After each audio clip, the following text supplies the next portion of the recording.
Hello and good morning. My name is Nico Tarquinio. I'm here as your commentator on the 9U Ninja vs. Ninja Finals here in Harrisburg, Pennsylvania for our FINA Season 7 World Championships. What you're seeing here right now, we have Walter Barcht up against Josh Schroeder. Walter on the right, Josh on the left, as they're fighting their way through the first obstacles here on this Ninja vs. Ninja course.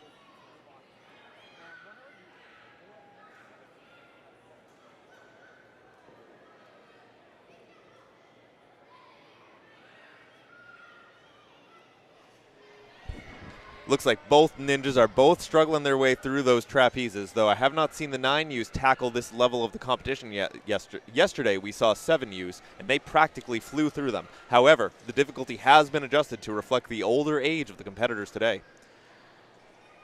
I love you see the little glance that Walter gave over at Josh as the two of them battle it out. They want to see where their competitor is relative to their own position and are acting accordingly. Josh is moving on the left, grabbing up onto the ring as he looks to grab the tilting cliffs, the series of cliffhanger obstacles, which you may not be able to see from your view here, but those are little blue edges that you see on the bottom there. Those are cliffhangers. Looks like Walter drops down, and both of them have timed out. This looks like this may be an aggressively timed course today. They only have 1 minute and 20 seconds if I recall correctly. So this is every second is going to count. Again, if you're just joining us, hello and welcome from Harrisburg, Pennsylvania. We are happy to have you. We will be streaming all day long today on this stream with our 9Us, both males and females. Our other stream will be featuring the amateurs and I believe masters later on today for Ninja vs. Ninja, so please feel free to check that out as well. We'll be having streaming from the voice talents of Ryan Stratus from American Ninja Warrior fame. He's been 14 times on the show. Meanwhile, my name is Nico. I've been 0 times on the show, but many times a fan, and I'm very privileged and blessed to be here today. We're off again. We've got Leo Bentley on the right and Anders on the left. Anders Livingston on the left. Anders Livingston from Impact Ninja Spa. Leo Bentley from Ninja Quest Adventures.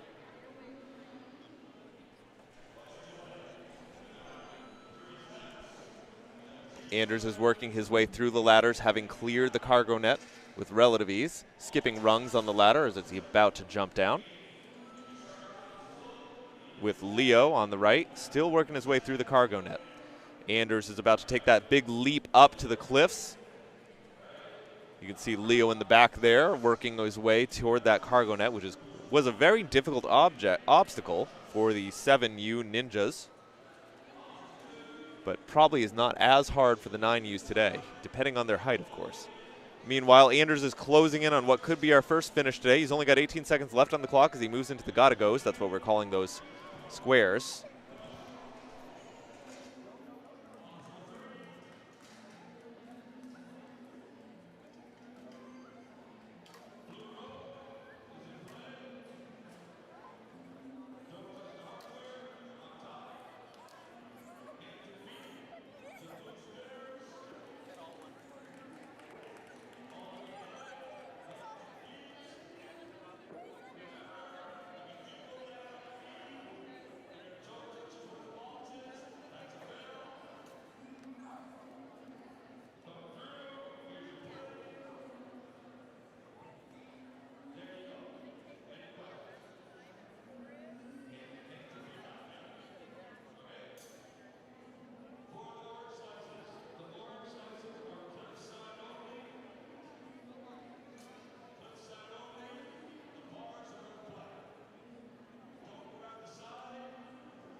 All right, and our next set of athletes are off to the races. Elias versus Reese. We've got Elias Herrera versus Reese Ryman. Elias taking a early lead as he goes through the cargo net. Elias is from Samurai Athletics.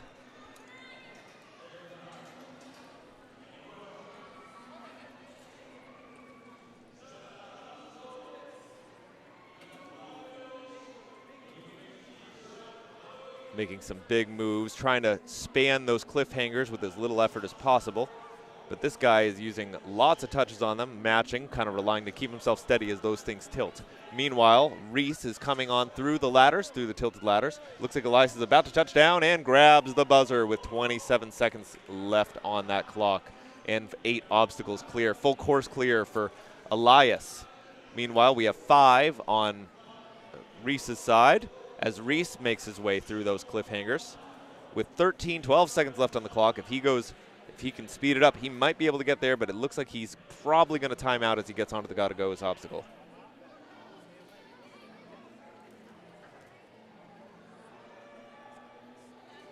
And Reese times out after an excellent effort out there.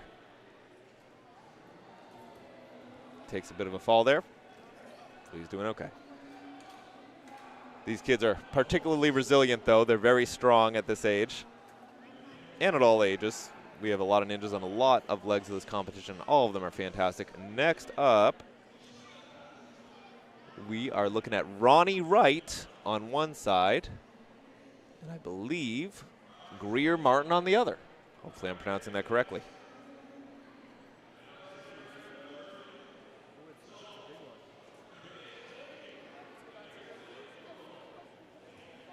Ronnie Wright is from Avant Core Gymnastics in Idaho. And Greer Martin is from Camp Ninja Warrior.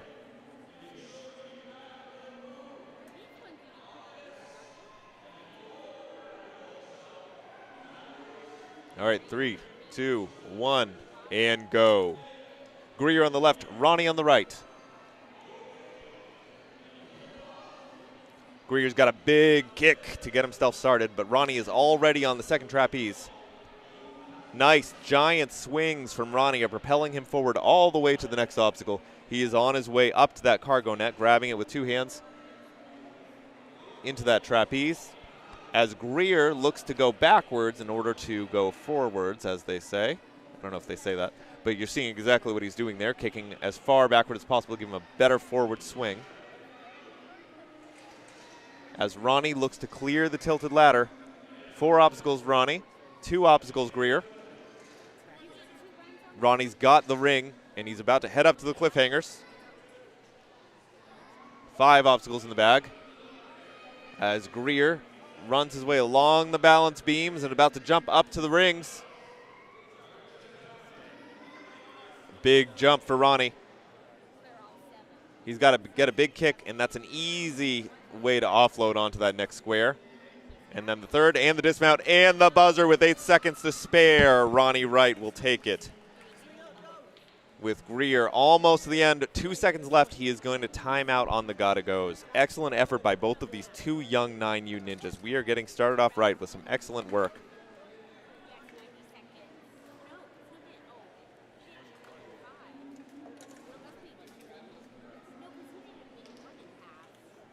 Next up, we've got Liam.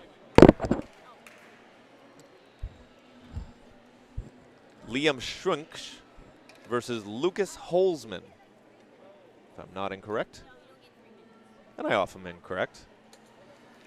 Folks, today I want to shout out one of our sponsors while we wait for the next athletes to start. Legendborn, the official athlete jersey of the FINA World Championships. I like the shirt so much I had to wear it 2 days in a row. I washed it last night because it was so comfortable. And I think you'll find the same for yourself if you put one on. It looks like actually we've got Liam on the right and Walter on the left. Walter Barch from Atlas Ninja.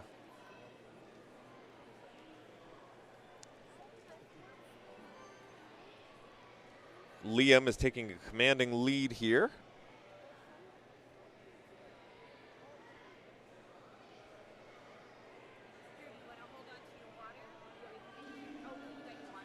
With 1 obstacle down so far for Walter, 3 for Liam. Liam carefully navigates the tilting of that ladder, making sure that thing does not shake him loose. Well, I haven't seen anyone fall from the ladders yet. If you're ever on one of those things can be pain on the shoulders. Now, again, this may be because I'm from the 1900s, but shoulder pain is a thing, especially in Ninja Warrior. I think it's probably one of the most common injuries we see here. Check out That's a Stretch Massage if you're here in Harrisburg, Pennsylvania, if you need some help with your shoulders. Meanwhile, Liam speeding along. Walter looking intense as he's clearing the gap. It looks like Walter has caught up to Liam, and he may overtake him on this obstacle. Unfortunately, he falls down, losing that obstacle point. 4 obstacles clear, 5 for Liam, and they're neck and neck here, but both are going to time out on the same obstacle. Great run by both of our young athletes, Walter Barch and Liam Strunch. I don't know if I pronounced that right.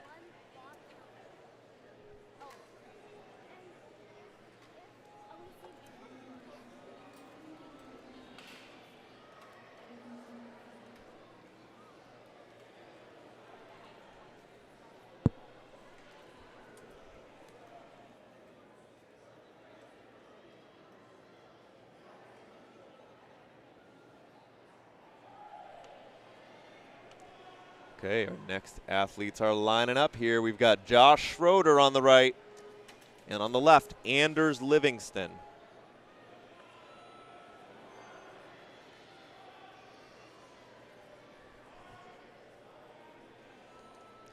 Anders takes a lead. Big, giant kicks back to propel him forward, taking on that blue bar, which allows him to lache out to the trapeze. If you don't know what a lache is, that's the motion that you see a lot of Ninjas Warriors do. You grab a bar, kind of kick up and use your hips to carry you forward through the air, often anywhere as far as 6 to 8 feet. Anders is chugging along quite nicely here. Looks to make his dismount, gets down.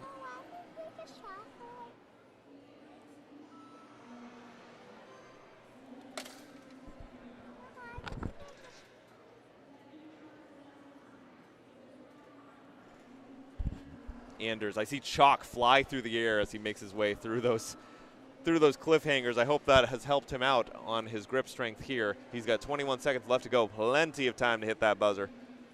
7 obstacles clear for Anders. Josh is at 5. He's got 14 seconds left. He might be able to get 6 if he can get to the end of this set. But he's got to move fast, spread those arms wide if he's going to make it across this obstacle in time. 4 seconds left to go.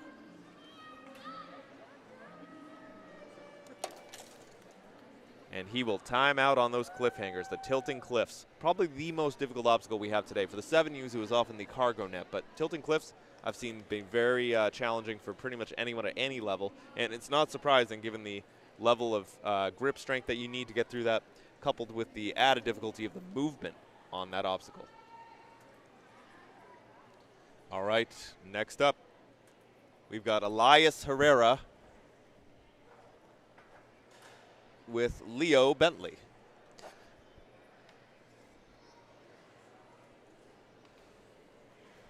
Last time Elias got a full course clear.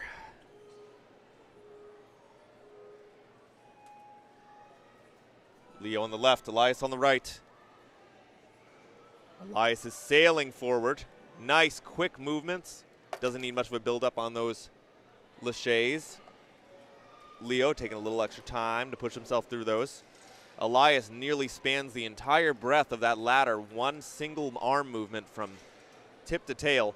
Gets down, sprinting forward full speed. And Leo is working on his, I believe, 3rd obstacle. Elias is about to clear 6. Fast hand movements along, carrying him through that cliffhanger. Grabs the ring, touches down. Good work. Steadies himself onto the gotta goes, and he's looking for a course clear. There he goes, man, rolling finish. I always liken it to the slide into home plate when you hit that buzzer and you go rolling. But this ain't baseball, this is ninja. And we've got a little bit more game to go for our left-hand ninja here.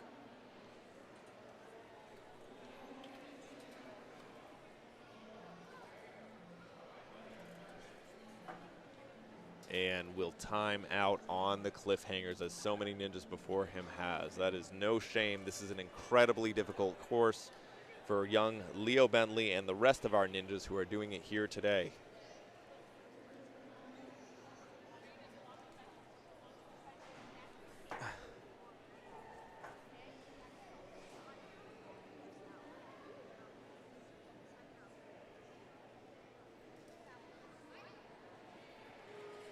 All right, our next set of athletes are going. I believe I see Greer Martin versus Reese Ryman. Hopefully I'm pronouncing that right. Maybe it's Riemann.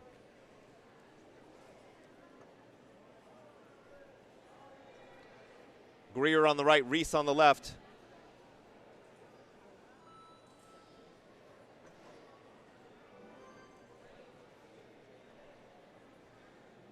These two are neck and neck. This looks like a good matchup between these two ninjas.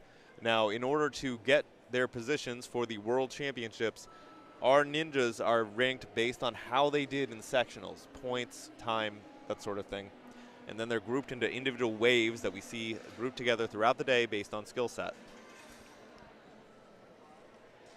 Reese has taken a lead over Greer, but Greer's not too far back.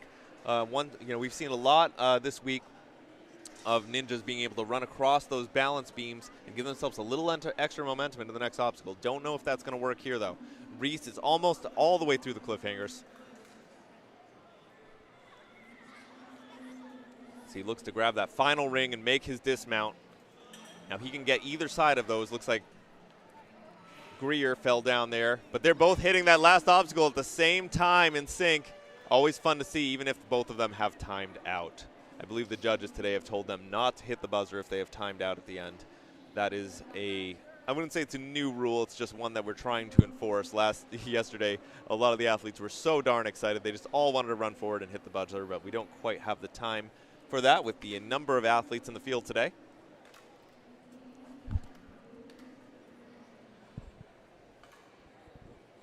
Next up, we're seeing Ronnie and Liam again. Liam will be on the left, Ronnie will be on the right. We've got Liam Schunch, hope I'm pronouncing that right, and Ronnie Wright.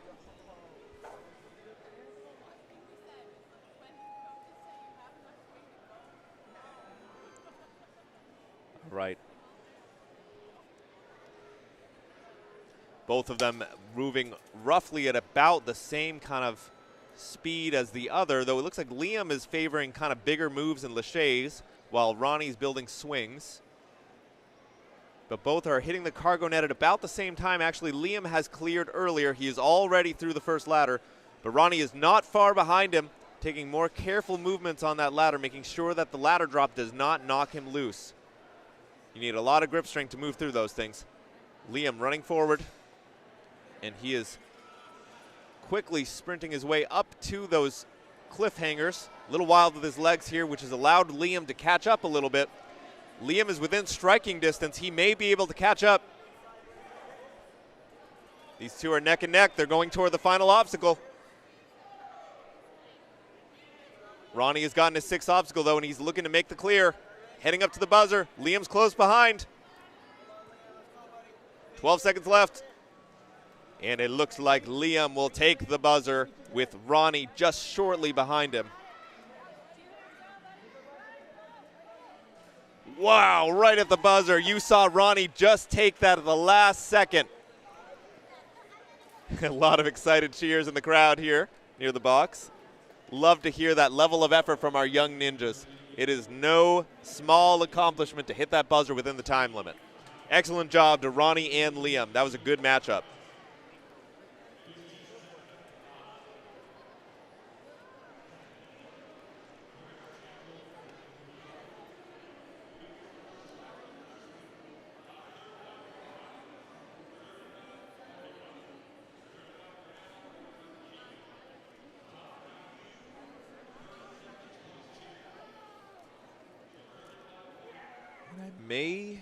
I believe that is the first two preliminary runs for Wave 1 of our 9U Ninjas here today at the Harrisburg, Pennsylvania FINA World Championships. Let me list off some of our sponsors today. We are so happy to be here, and it would not be possible without the support of sponsors like these. DGS Ninja. They have manufactured the obstacles that you're seeing on these courses today, if the big DGS signs did not give it away. We love DGS Ninja. They are such a big part of the entire sport, given the fact that the obstacles define what our competitions look like. So DGS, we appreciate you. Gooder Sunglasses. Everybody in Ninja Warrior is really cool, but you know what looks cooler? When they're wearing Gooder sunglasses. The top 3 ninjas, from what I understand, of each division will get a pair of Gooder sunglasses. I believe they are gooder than any other company out there. Move over, Ray-Ban. Legend-born shirts, I already mentioned them today. You got the little L on that banner in front of you there, or Legend-born. I've never heard of them before this competition, but man, oh man, am I going to be making sure people hear of them after this, because I really love my Legend-born shirt. This thing is super comfortable, great to work out in, great to go around in on a hot day like today. And man, they are just an excellent sponsor, and we're really happy that they're here for us. Next up, we got Gibbon. I don't know if you've ever heard of Gibbon. If you're a Ninja Warrior, I'm pretty sure you have. They have great balance obstacles that they manufacture, along with slack boards, slack lines, and great sort of equipment that helps you to exercise, build up your core strength, build up your sense of balance. They are essential for any ninja's retinue. I got some for my kids this Christmas, and I can tell you it was a real hit. Ronan, come on over here. Ronan, what do you think of your Gibbon slack board? It's fun. It's fun. Orson, what do you think of your Gibbon slack board? Amazing. It's amazing. Kids, what do you guys think of your Gibbon slack board? You know, it's the balance board. I don't know if you heard them, but the little twins said good. I know that when we opened that up on Christmas morning, everybody in the family were on that thing. Even my wife and I. And that was pretty catastrophic. The tree almost came down. However, they are extremely affordable. Check out their website. See if you can get one for your family. They're a lot of fun, and if you know anybody who likes yoga, they're really great for that kind of thing, too. They have a great app that will guide you through different exercises. Next up, we got T-Mobile. I suspect you've heard of that one before. I do know that when I was going through the rolling mountains of Pennsylvania to get here to Harrisburg with my family, I lost reception a couple of times, which kind of killed the music and the vibes. But I bet T-Mobile has a great cellular network that'll make sure that doesn't happen for you. Check them out here if you're in Harrisburg, Pennsylvania. They got a booth. Warriors Unleashed is near and dear to my heart, launched by my coach, Coach Nick, in collaboration with Jen Miller of FINA, and along with a number of other stakeholders and folks moving and shaking to make it happen. Warriors Unleashed is a special program for adaptive and para athletes. We believe that Ninja Warrior is for everyone at Warriors Unleashed, and a sport like Ninja Warrior is the kind that is perfectly adaptable to kids with special needs and in the para classification who otherwise may not be able to compete in other athletic disciplines. But because with the sport of Ninja Warrior, you're constantly adjusting obstacles, Warriors Unleashed is absolutely an excellent platform to see that happen. So please check out their website at warriorsunleashed.com. I'm going to be signing off for a little bit here. My name, again, is Nico Tarquini. I'll be one of your commentators today. But I will be back in just a little while. But don't turn that dial. We will have more competition coming very soon. Even if there's not a commentary going, we will be having the 9U competition going on this stream. So again, thank you very much. I will be back shortly.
Right now on the course, you are watching Kyla and Tessa.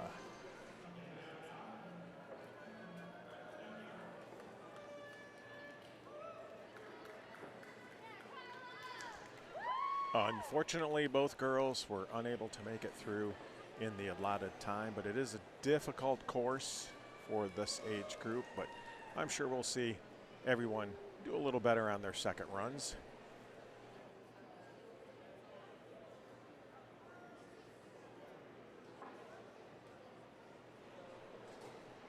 Looks as though we're going to have Aria in the lane closest to the camera now. And I believe it is Annika in the far lane.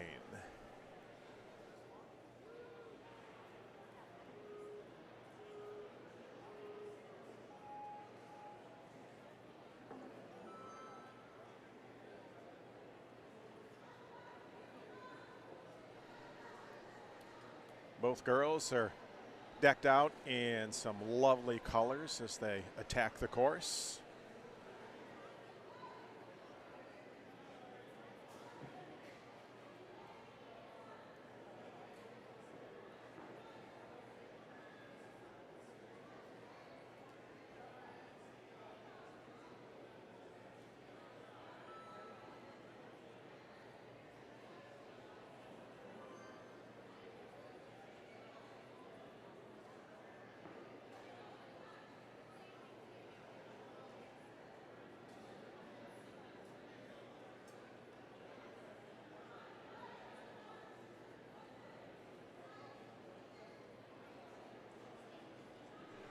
About 20 seconds left on the clock for these girls as they make their way through the course, down the cargo nets.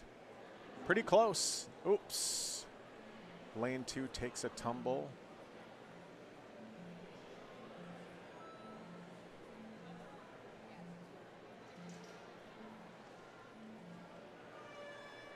And time has expired for these two ninjas.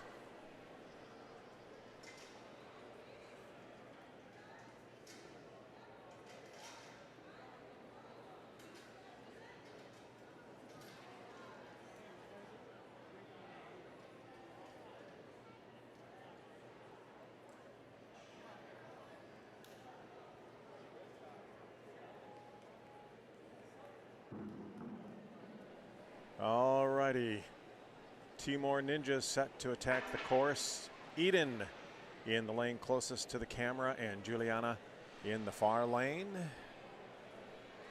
They'll be getting underway as the clock counts down and they're off.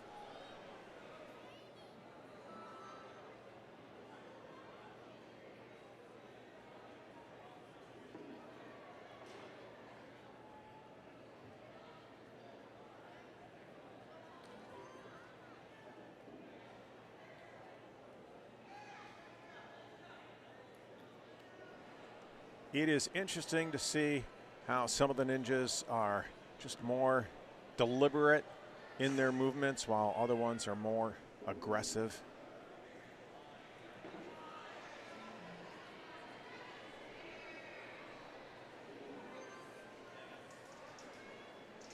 Onto the tilting ladders now.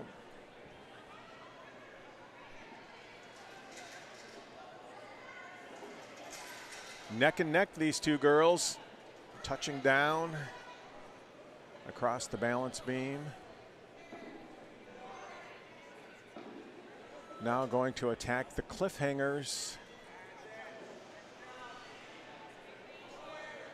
With about 10 seconds left. See if they can complete the cliffhangers.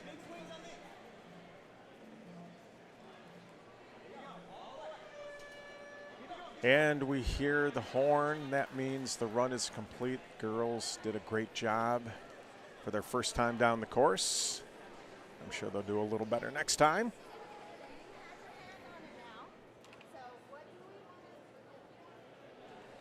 It is always a learning experience in Ninja. In lane 1, we have, it looks as though Emily closest to the camera, and I believe that's Lila in lane 2. There goes the timer. They're off.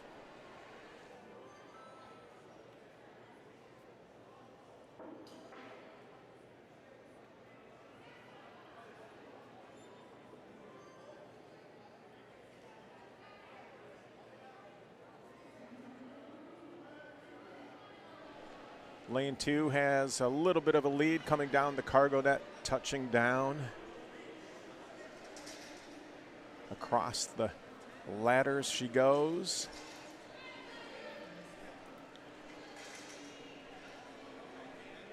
Making pretty good time.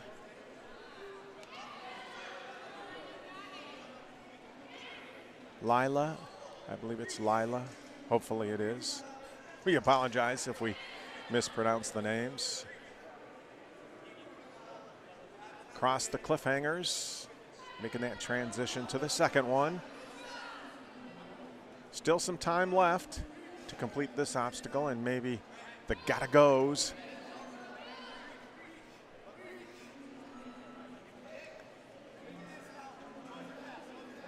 So close.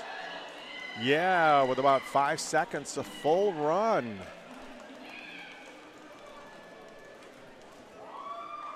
And there is the horn sounding the end of the run. So back up to the starting line, we have Sophia in lane 1, closest to the camera, and it's Caitlin in lane 2.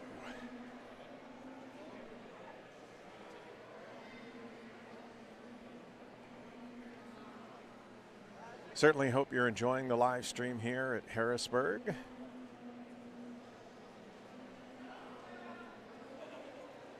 Plenty of live stream action going all weekend.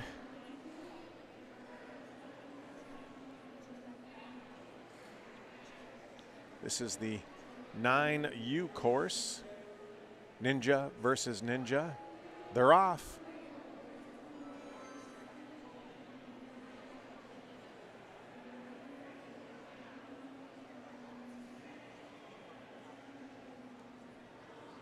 You got to have a lot of grip strength when you reach out, and that next obstacle isn't quite there,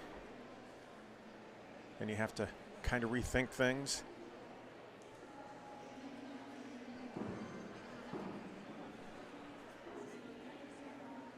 Coming down the cargo net, lane 1 just touching down.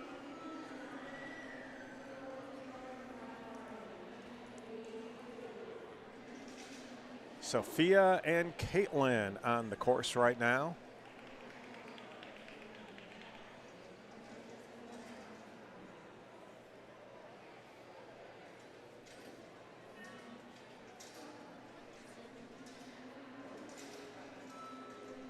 Across the balance beam.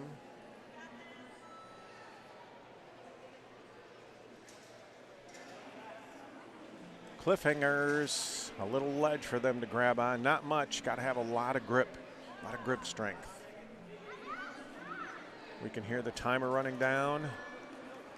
Both girls just a little short, but a valiant effort.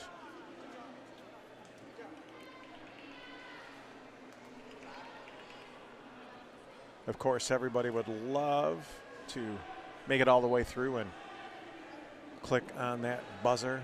Looks as though we have Cora. Cora is now up in lane 1, closest to the camera. Kyla in lane 2, farthest away.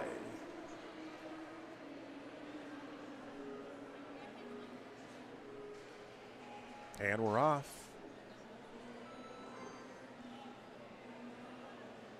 Both girls swinging side by side. Cora makes the first move.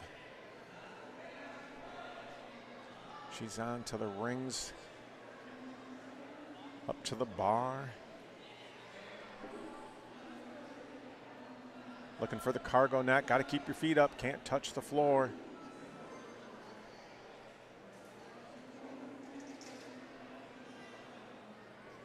Very methodical, Cora is on the tilted ladders. She is touched down, across the balance beam.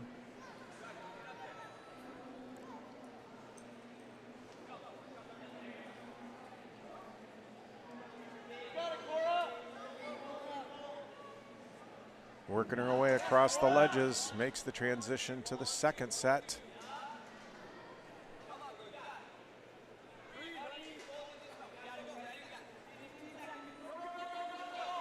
On to the gotta goes. She is close to getting a full run. She's gotta go. On the gotta goes. Oh, she didn't hit it. Oh, she would have. I think she still got it. I think she still got it with just, oh my gosh. Yeah, I think they gave it to her. Sometimes in the excitement, your hands are sweaty or something, and they bounce off that buzzer, that mechanism you can see right there, the little red dome. Got to hit it squarely sometimes to make it register a click. Yesterday, in the 11Us, we saw some well, unfortunate things happen with the buzzer not being fully actuated, which of course will cause some heartbreak, especially if you're in the knockout round, in that round of 16. Okay, we have Tessa in lane 1 and Annika in lane 2 as we count down. And they're underway. Tessa and Annika.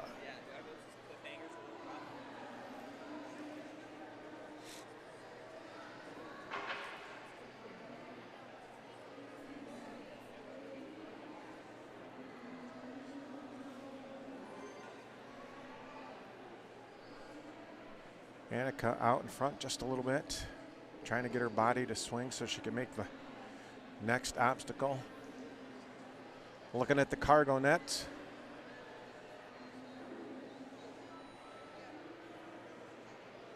Oh, wasn't able to negotiate that one clearly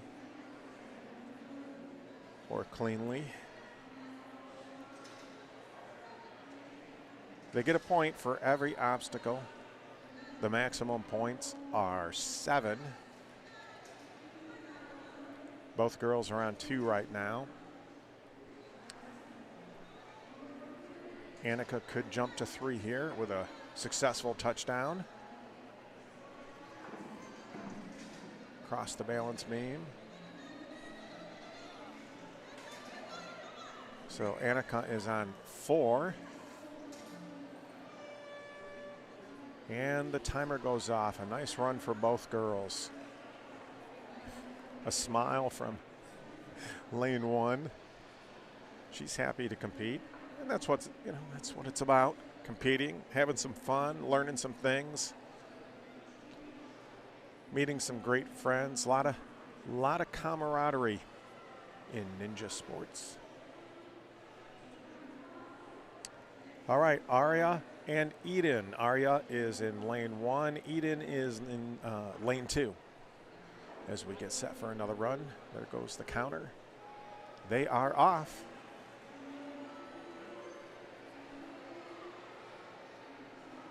Trying to get that momentum going so they can get to the next obstacle.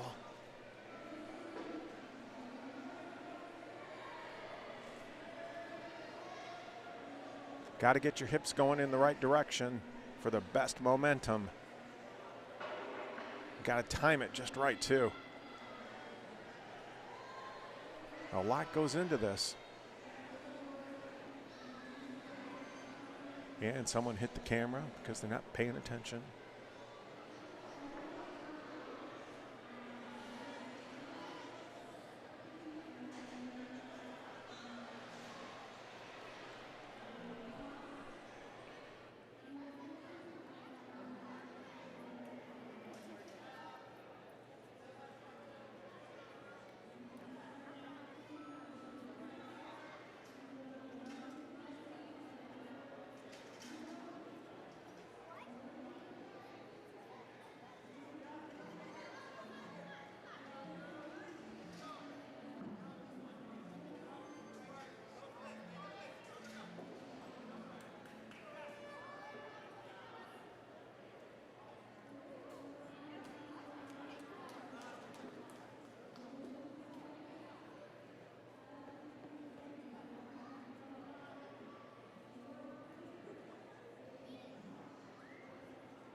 All right, our next two ninjas up are Lila, or Lila, not sure, and Juliana. Lane 1 belongs to Lila, we'll say. And they're off.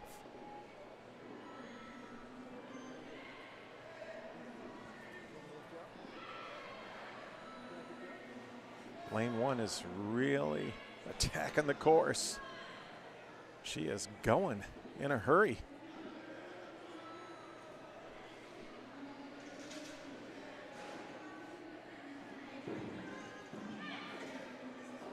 Both girls doing a great job. Lane 1 a little bit ahead across the balance beam. Onto the tilted cliffhangers.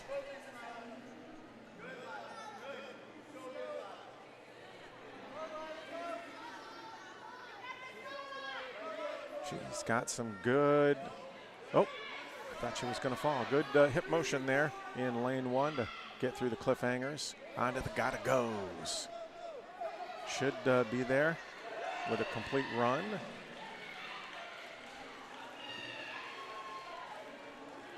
.58.86 for lane 1 Lila. A nice run, sub 1 minute.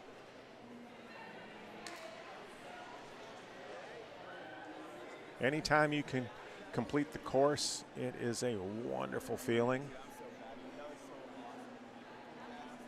A lot of energy and emotions at times here in these events. And you can understand they want to do their best. Lots of people watching in person and online, so sometimes the emotions run a little high. But. All right, we've got Emily. Yeah, Emily and Mia.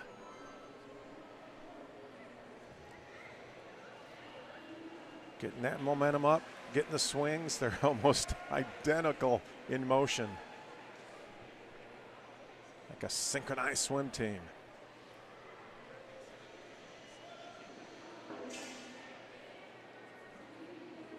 Got to time that reach just right.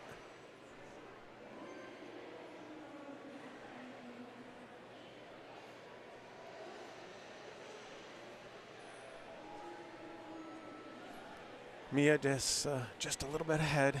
Mia's got a little lead. Emily didn't complete that section, so she's at 2.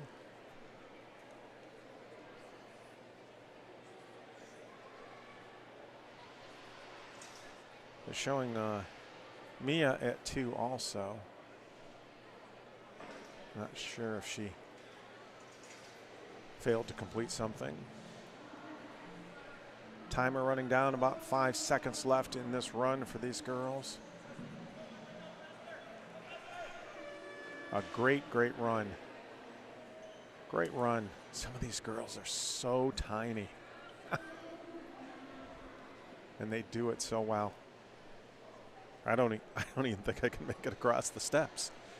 You can't see them on the camera, but there's like 4 or 5 little springy steps before they jump up onto that first ledge there.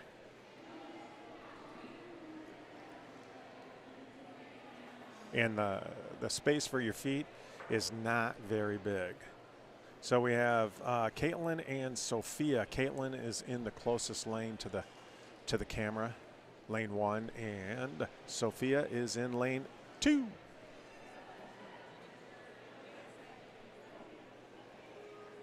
And here we go. They're off.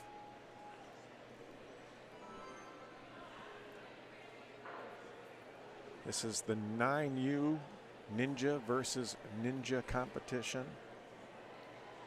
They're all trying to qualify to be in the top 16 of the females and the males.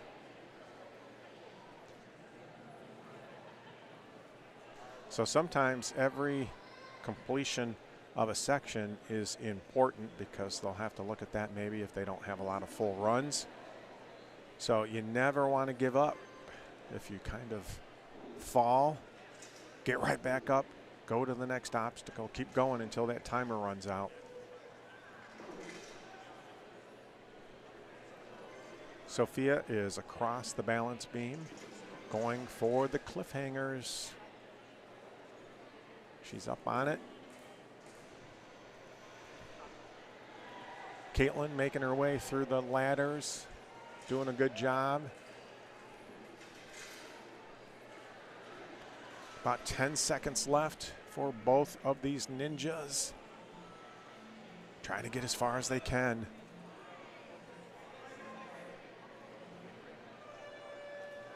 Oh, so close, so close. A nice job. A round of applause from the audience. The coaches giving them some high fives and low fives.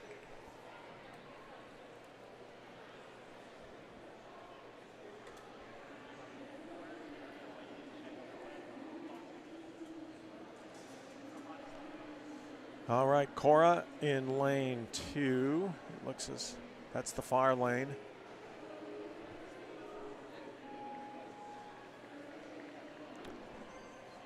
Not sure who is in lane 1. They don't show us the name. I only see Cora. Oh, Cora's competing against one of the judges, just to give her a little encouragement. Ah, that's cute. They're both coming down from the cargo nets. Cora is on to the ladders. Got to be careful when they tilt that they don't jar you loose.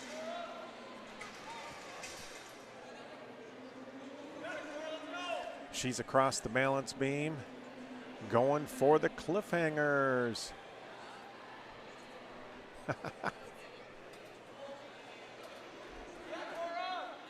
She's making her way. She's got plenty of time for a full run.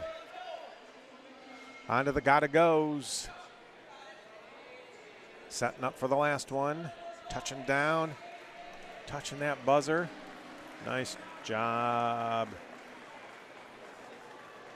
109.26. Excellent job.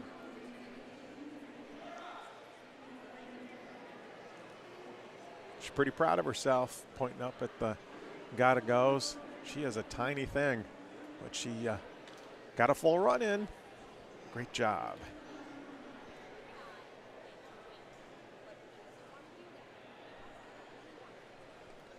And that might be it for that wave. They try to divide the ninjas up based on their qualification wherever they did it throughout the country, and make sure they're somewhat evenly matched. But remember, in the beginning, they're just trying to get the best time. They are competing against the clock. Even though there's 2 ninjas on the course, they're trying to make it to the top 16.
So we've got a little break in the action. Don't go anywhere. We will have more 9U competitors coming up.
And as you can see, we are back underway. We've got some competitors on the course. It looks like Jacob in lane 1 closest to me and Lucas in lane 2.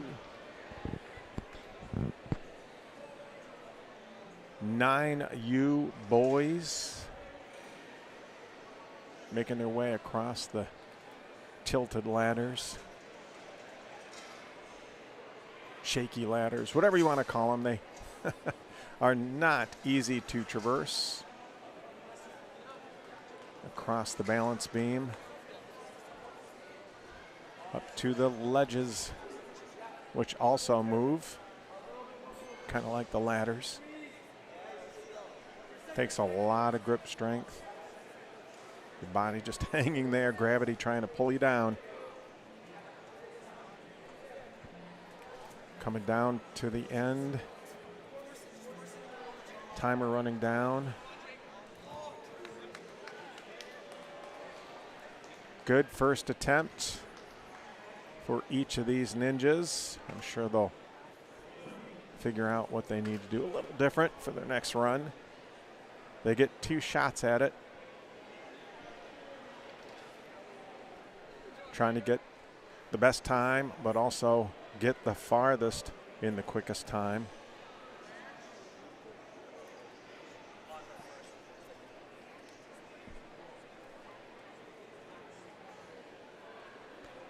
Another 2 competitors up at the starting line. We're looking for the names to come up. I see Jacob in lane 1, but I think it hasn't updated. Avi in lane 2, that's the farthest away on your screen.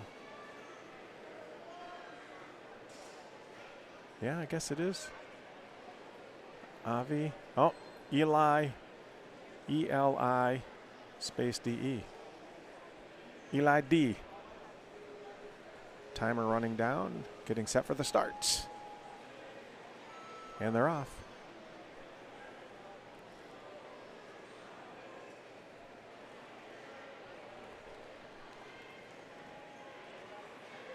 Lane 1 taking an early lead onto the rings.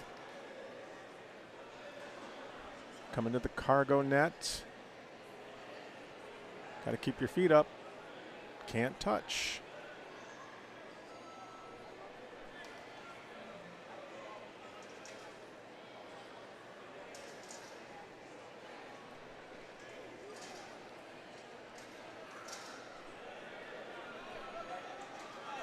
Across the balance beam.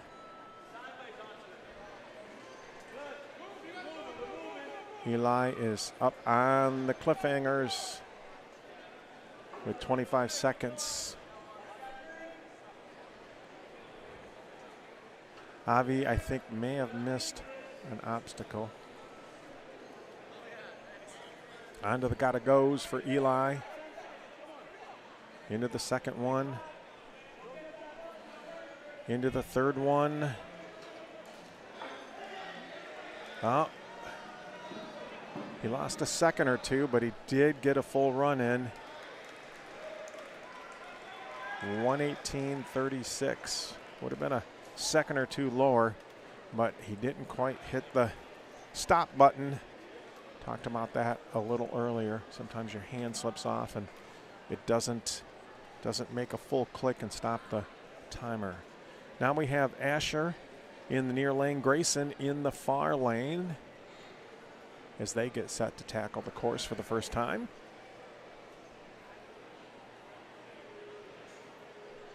Timer.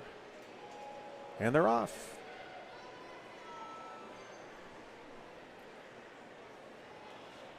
Excitement, emotions got to be running high the first time through this course when you're actually on it.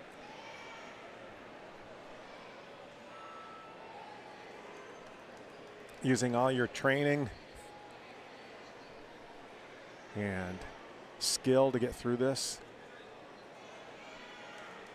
Oh, there is a fall, so that won't count that section for Asher.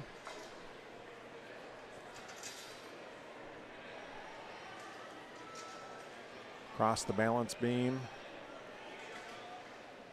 Grayson, I believe, still has completed all the obstacles on a clean run.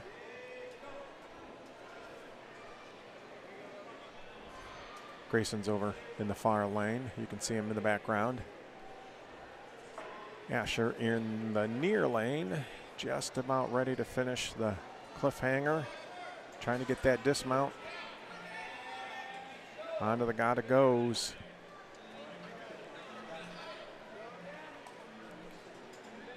Trying to, oh, and the time ran out. A nice run for the guys.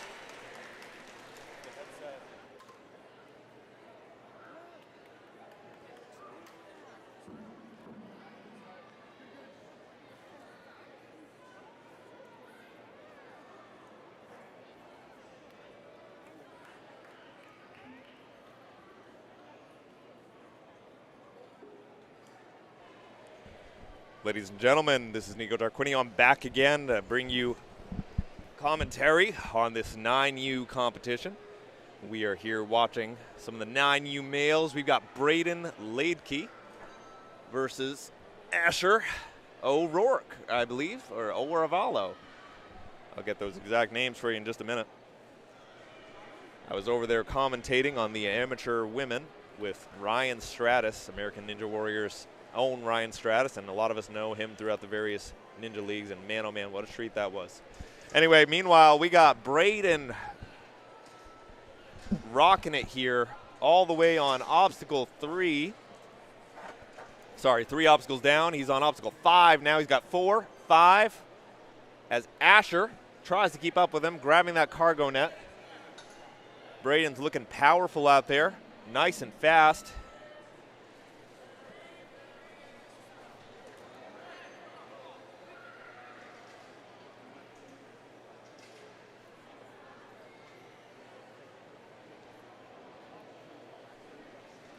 And looks like Braden's going to take the buzzer as Asher looks to clear the final tilted ladder.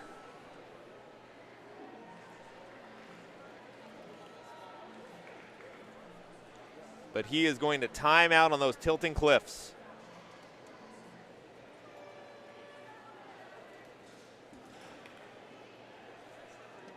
Asher Diavolio was his name, and he did a great job. Ash the Flash, they call him.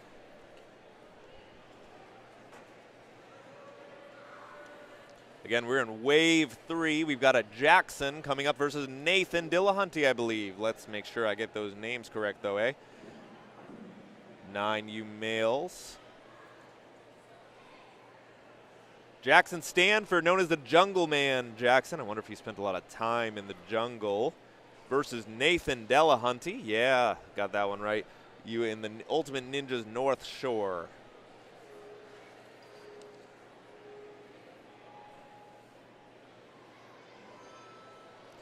All right, we got Nathan Dillahunty on the left. Ooh, big, almost fell backwards there, Jackson. Grabs those tilted trapezes, pulling themselves through. Looks like Nathan fell forward a little bit. I'm not sure if he got or not, but I think he's good. Now they're moving in sync with one another on that ring.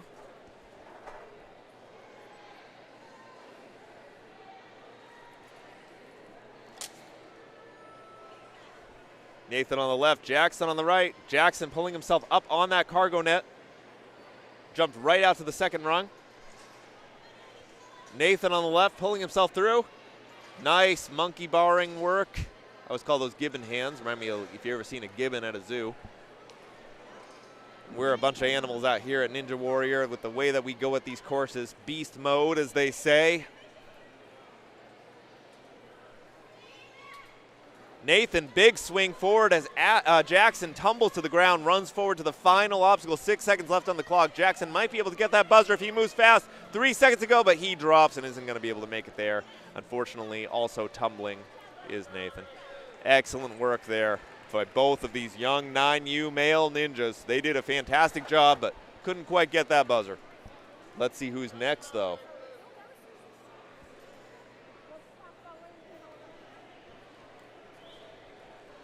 Jack Nicholson versus Nora Salaconda. May have that incorrect. Let's make sure, though, eh? Noah Salcido. Excellent name. No fear, Noah. I believe Jack Nicholson is a celebrity. Kind of before my time, but I bet this Jack Nicholson's going to be a celebrity with the way he's going through. Ooh, look at Noah, though. No fear, Noah is fearlessly kicking those legs real high. Noah on the left, Jack on the right. Those are some real big swings from Noah. Grabbing that blue bar, dropping down to the trapeze. Nice fluid movement, almost made the dismount right away off that cargo net. As Noah is pulling forward on the net. Great job so far. Noah going off the ladder onto the ring. Big monkey bar arms.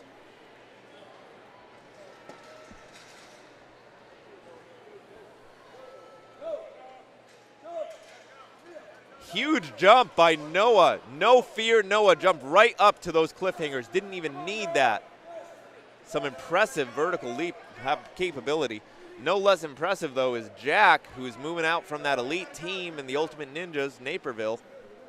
And he's almost keeping up with Noah, but not quite there. Drops down onto the final obstacle. 11 seconds left on the clock. 5 obstacles in the bag. He might be able to hit that buzzer if he's able to move quickly enough. Drops down just a little shy. I see Noah getting a big hug from, I believe, his mom. You love to see it. And look at that. Oh, man, you love to see the sportsmanship. Not sure if you're seeing it on your screen, but Noah ran right over to give a, big little fist bump to his friend there. Jacob Brew next up against Freddie Gonzalez. Jacob Brew, J-Zilla, named after Godzilla, versus Freddie Gonzalez. J-Zilla has been doing Ninja 2 years. He loves math. He's from Fitset, Calgary, Canada. His favorite obstacle is a Talon. Loves Godzilla movies. Watch the old ones. That's amazing. And I don't have any facts on Freddie, but he's been doing it for 3 years. That's important, too. Freddie's on the left. Jacob is on the right. J-Zilla.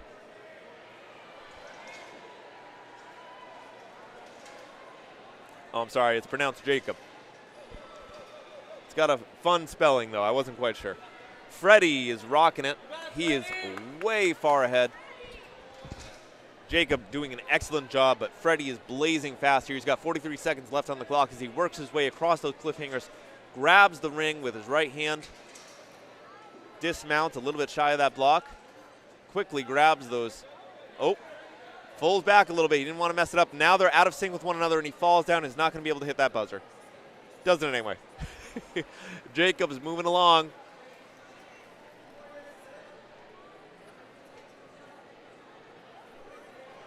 Great side-to-side motion by Jacob. And Jacob has 6 obstacles in the bag, and he could make it to the buzzer if he really books it. Maybe dismounts here. Doesn't do it. Does he get it? He may have made it just in time. Excellent work. Full course clear goes to Jacob. Sometimes that little extra effort and perseverance is going to get you where you need to get. My goodness gracious. Not saying slow and steady wins the race, but definitely steady as Jacob takes the buzzer in a clear. Can't wait to see who ends up in the finals later. Next up on one side, we got Eli De Bruin versus Lucas Erickson. Lucas on the left, Eli on the right.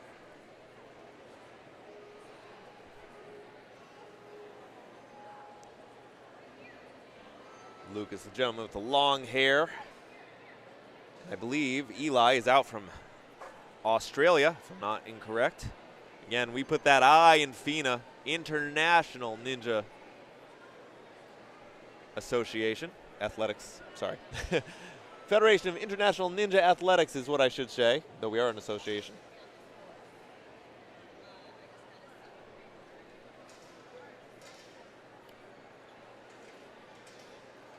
So Eli's actually from the Empire Ninja. He's the Cube Ninja. I wonder if he does Rubik's Cube. You know, one thing that I've noticed about Ninja Warriors, and my goodness, he is solving this course quickly, is there's a lot of ninja Rubik's Cube fans here. I don't know what it is about them. Maybe they're just technicians. Maybe they all have brains that kind of want to solve problems, solve obstacles. But that seems to be what's going on here. Eli De Bruyne almost there, full course clear with a blazing fast time. As Lucas comes behind and falls on that final obstacle. 5 seconds left to go. Looks like he dropped. And he's so close, 1 second away, but he's not going to be able to get it up to that buzzer in time. Still an admirable job by young Lucas as he fights Eli from the Cube Ninja. Next up, we've got Grayson Robinson versus Avi Wyland.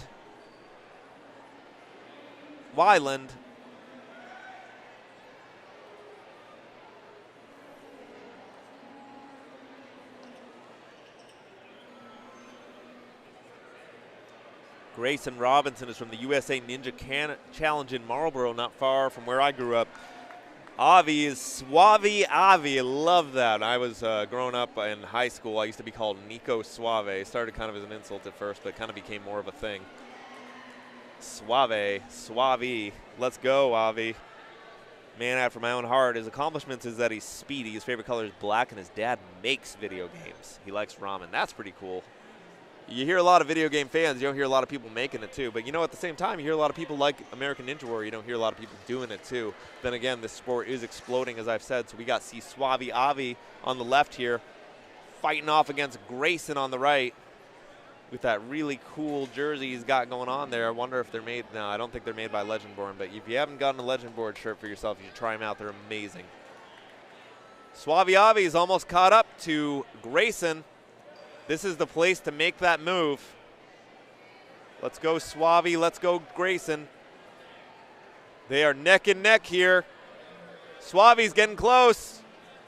Grayson might be able to get to the, yep, he got to the block in time, so he's got 6 obstacles down, but it looks like Avi is going to time out. So I believe Grayson takes the win there.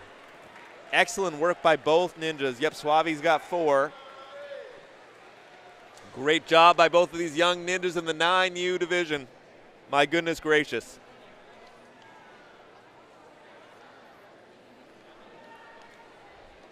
One sponsor I haven't mentioned to you guys today is Ninja Strong. If you're out here in Harrisburg, Pennsylvania this week, please check out the Ninja Strong booth. See the latest obstacles built for the next generation of ninja athletes.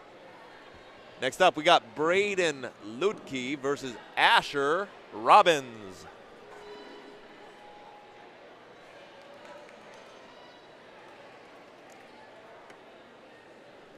We got 2 Ashers in this set. So Braden Lukey is known as B. All he needs is an initial. Asher's on the left, Braden's on the right. Or B's on the right, should I say. B is going to get an A if this was a graded course. As Asher comes up a little bit behind, but still at a very fast speed. Braden hasn't lost an obstacle yet. He's on obstacle 6, and he's rocking it. He made the finals in his first world competition in California after 1 preliminary round. Getting to Colorado with his teammates for good points is his accomplishment. He can also solve a Rubik's Cube in 40 seconds. This is what I'm talking about. All of them love Rubik's Cubes. I don't know what that is. Meanwhile, Asher is working along steadily. Still's got tons of time on the clock. I wouldn't be surprised if we saw both of these kids in the finals. Great job, Asher. Pulling himself through. Asher loves Ninja. He's a PC gamer and a skateboarder. He got 3rd place in speed and endurance in Worlds last year. He's only been competing 6 months and qualified for UNAA and FINA in his first year. Excellent accomplishment, young man. And both of them have accomplished a great time here, but Braden ended up with 7 points. Asher ended up with 5, and both of these young ninjas did a tremendous job.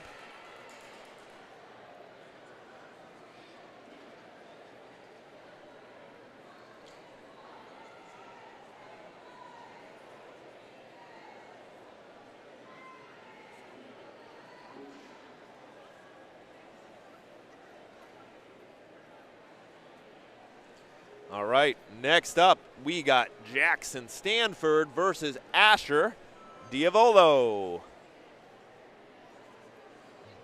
Diavolio. Ash the Flash, let's call him. Ash the Flash on the left, Jackson on the right. The Jungle Man Jackson versus Ash the Flash.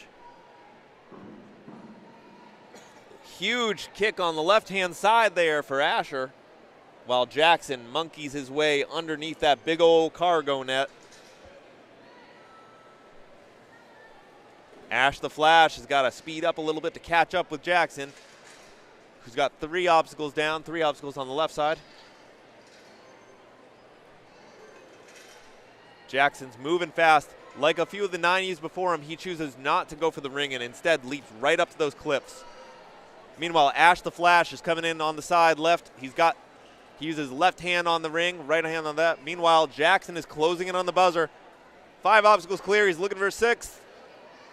And there it is, and he's going to hit that buzzer. Not sure where he touched out there. Meanwhile, Ash the Flash has 5. He has time to make 6 if he can make it to the end of this obstacle. But he's got to get there in time. And 5 goes to Ash the Flash. Meanwhile, Jackson had 6 with 1:05 on the clock.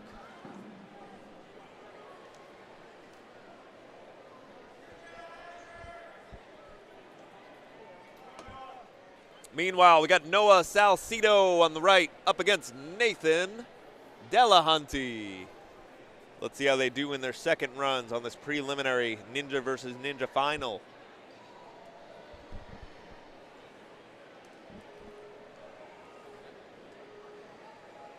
All right, both of them are off to the races. Noah leads with a huge jump, but both of them are pretty much in sync here. Single grab on the right by Noah. I believe he was like never stopping Noah, something like that. Noah Salcido. No fear, Noah. Love it. Got to get over your fears if you're doing the sport of Ninja Warrior. Oh, but unfortunately fell down. I think that's something we all are afraid of, no matter how fearless we are. Little slips like that always stink. Nathan on the left-hand side. Nathan Delahunty from the North Shore. They're pretty much neck and neck here, though. We got 3 obstacles for Nathan, 4 for Noah. With Nathan taking a slight lead on speed, but Noah's catching him here. Look at those guys move. Oh, my goodness. Big reaches with Nathan. Noah, faster dismount, though. Both of them are off to the races. Final obstacle. I think we're going to be running for the buzzer. Nathan takes an extra swing, though, allowing Noah to grab that buzzer. Great work by both ninjas. Those are some of the faster times that we've seen out there today. Excellent work.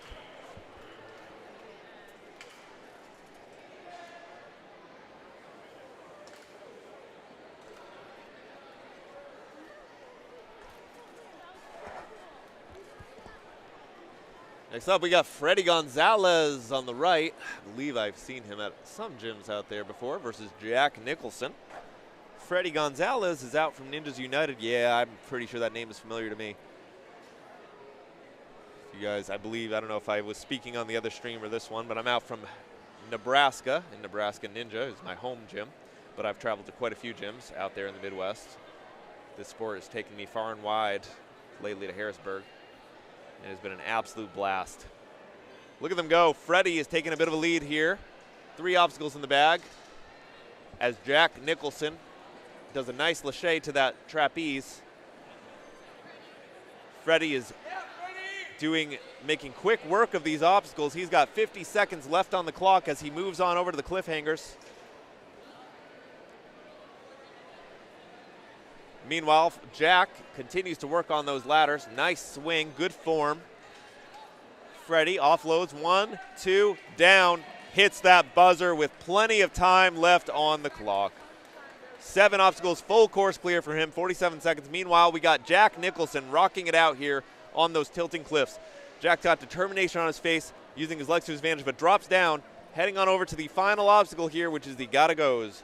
And Jack Nicholson certainly does gotta go if he's gonna make it through here. There he goes, nice catch. But he's only got 8 seconds left. If he wants to make it to the buzzer, he's got to go. Oh, he falls forward, but that's enough. He got it. My goodness gracious. Wow. Excellent work.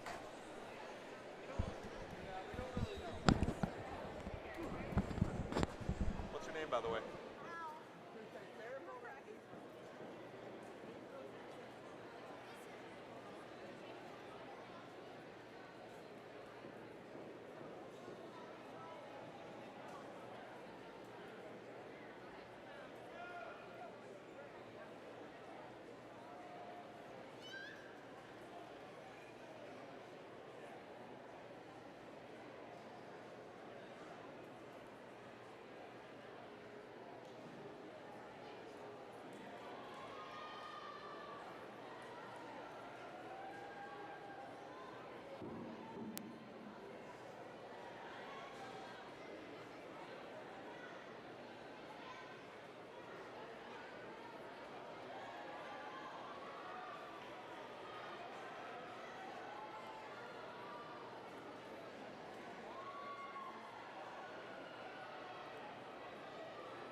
Anyway, I'd like to shout out to some of our sponsors here today as we wrap up Wave 3 of the males. Oh, no, looks like we got some more to go. Are we already on Wave 4? Hudson Stanford versus, yep, this is Wave 4. Victor Chain, maybe. I'm going to make sure I get their stats so I can tell you a little bit more about these young ninjas.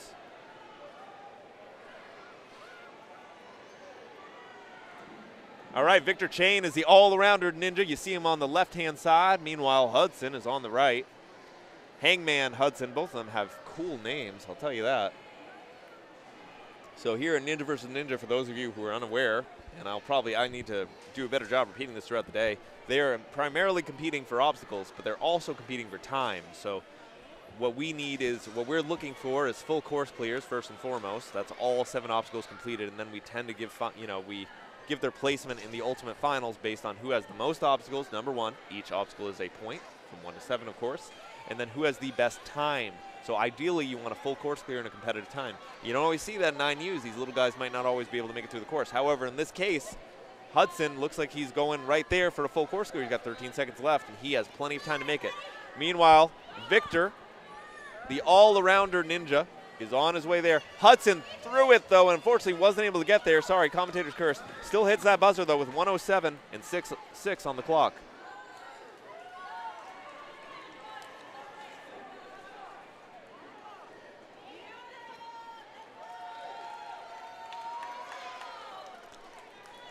And then the all-arounder ninja is going to get 1:05, and I did not see how many obstacles he ended up with there. Victor.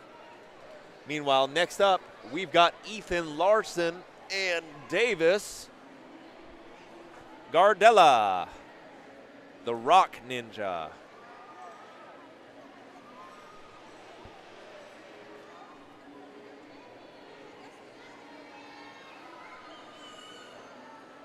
Davis on the left, Ethan on the right. Ethan Larson is from the Conquer Ninja Gym. Hudson won a dead hang contest by hanging for more than 40 minutes. Now, I believe that because I know a 10-year-old who one time he was doing it in our gym and he had 30 minutes on the clock and his dad said, hey, buddy, we got to go. We got to get him out of there. It's incredible the feats of strength these kids can do. So Davis is fighting hard on the left, pulling himself up on the cargo net. Ethan falls down there.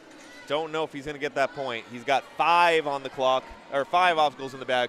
Davis catching up to him there. Nice jump up. They are neck and neck. Davis has 5, Ethan has 5.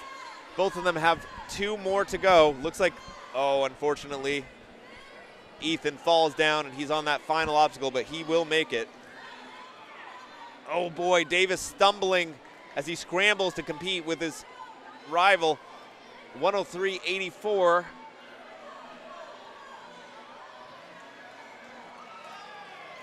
Excellent work to both of these ninjas.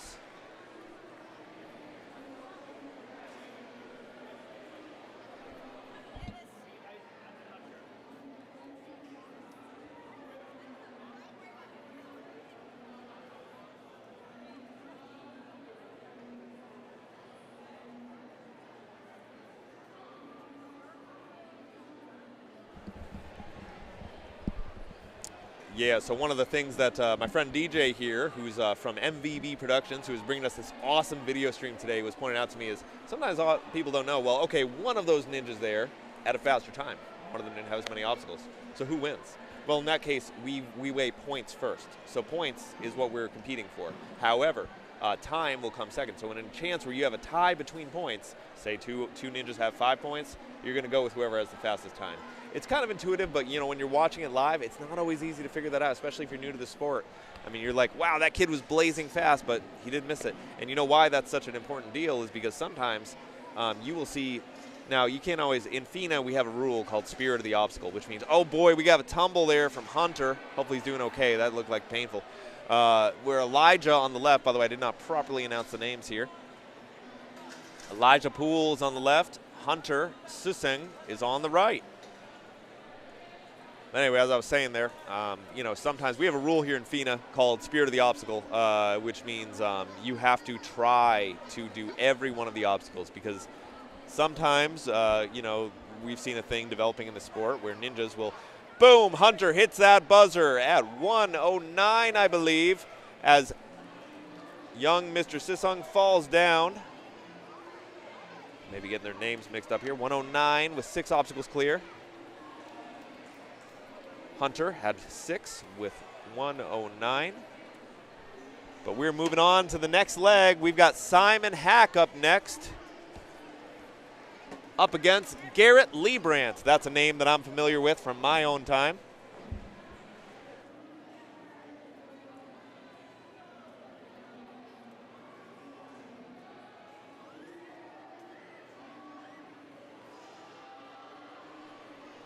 Anyway, Simon Hack, again, I believe I'm familiar with him too from my time commentating in the Midwest.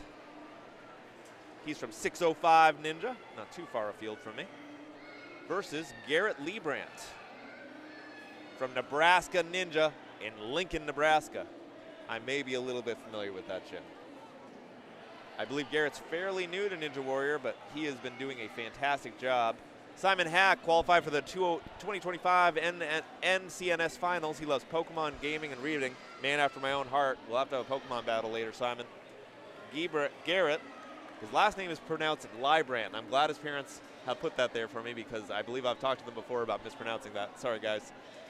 Liebrandt is proud of qualifying in speed and endurance. He plays guitar, builds Legos, and his favorite team is the Colorado Avalanche. However, in this case, Simon has taken an early lead. Simon from the 605. He's got 5 obstacles in the can.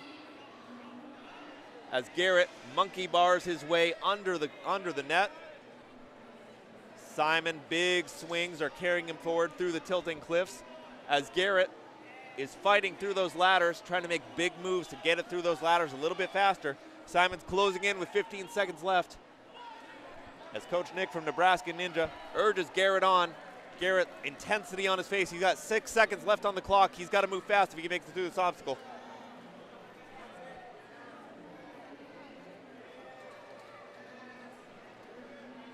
And Garrett will time out on the tilting cliffs with 1:11 and 5 obstacles, or was that, that's 5 obstacles.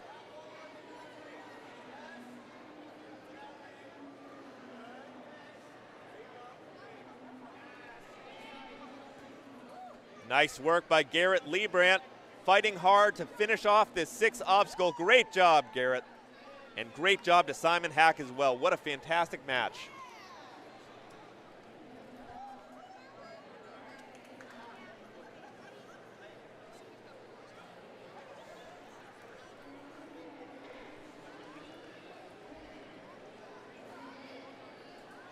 Next up, we've got Declan Paget versus Cruz Nicholson. I'm used to shouting those over the Cruz Huddleston, I apologize. Cruz Huddleston's from the 605 as well, with Declan Paget is from Sinai Sports. I've seen a lot of cool, I love the Sinai Sports logo, pretty cool. Declan takes an early lead over Cruz. Rocking hot pink, pretty cool.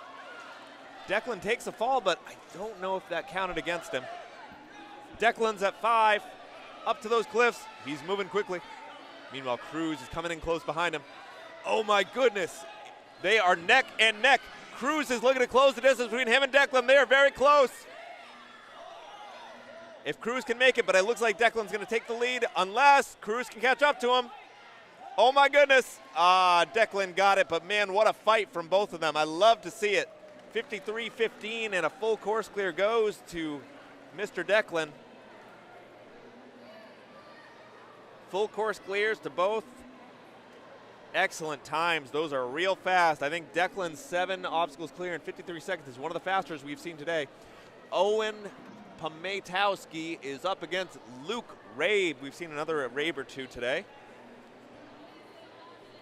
Luke on the right, Owen on the left. Oh wait, sorry, Owen on the right. I'm getting my head mixed up.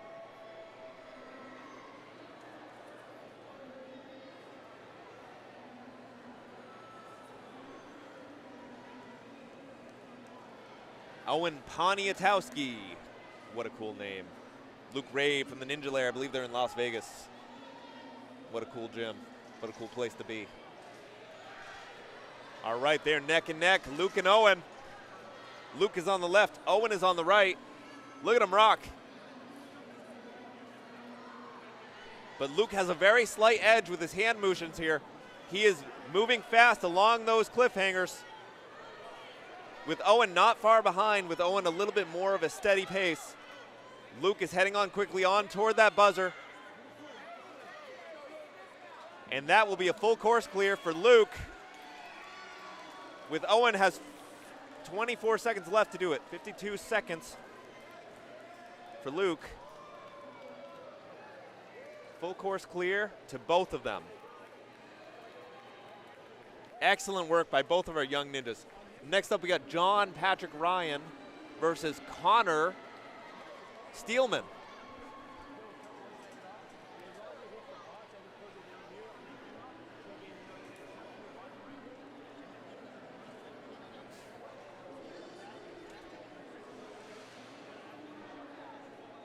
All right, John and Connor are off to the races with John on the right and Connor on the left. John is flying. This is a very fast time in the works here. Connor Steelman's from Hit Squad. He had 2024 Ninja Worlds in Anaheim, California. He loves NASA, wants to be an engineer. He also welds and won a blue ribbon at the county fair. Meanwhile, John Patrick Ryan was third place in UNA Worlds in 2025 and loves basketball, music, and golf. John slowing down a little bit after a first burst, but you kind of have to with some of these obstacles. But they are very close. 5 obstacles go to both. Connor on the left, John on the right. John drops down on that, so he's going to lose out on that obstacle, but he still has 6 possible. But it is very possible, again, as we talked about earlier. John hits the buzzer with 6 obstacles clear and a time of 50 seconds. Meanwhile, Connor may have a full course clear here in the works if he can clinch it.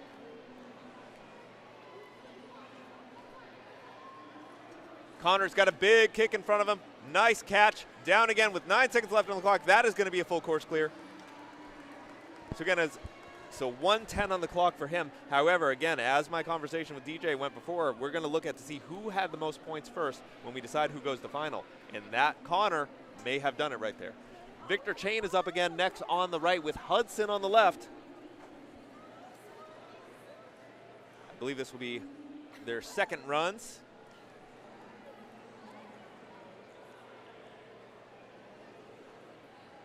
Victor, the all-arounder ninja versus Hudson. Stanford, Hangman Hudson.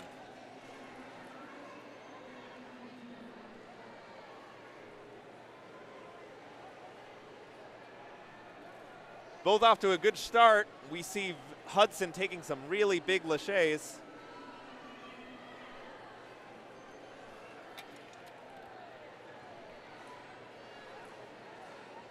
Huge swings. He looked like he was under control the whole time, but he had me a little bit worried there. Oh my goodness, but is unfortunately on the right. Victor fell down just a little bit.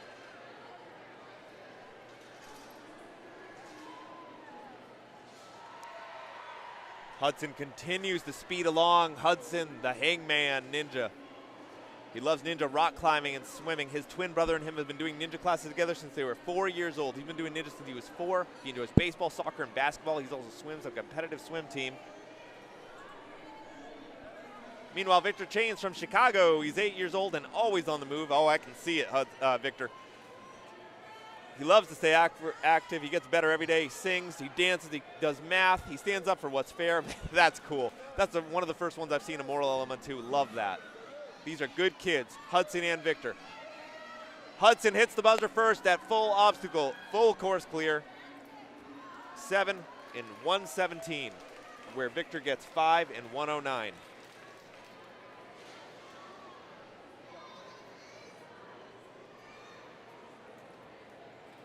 Excellent work to both of these ninjas. Next up, we got Davis Gardella versus Hudson Stanford.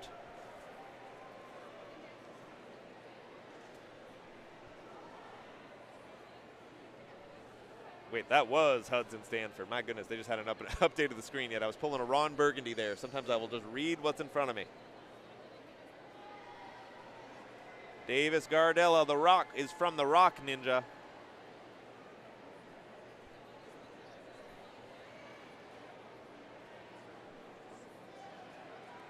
And he is going to be up against Ethan Larson from the Conquer Ninja Gym in Arizona.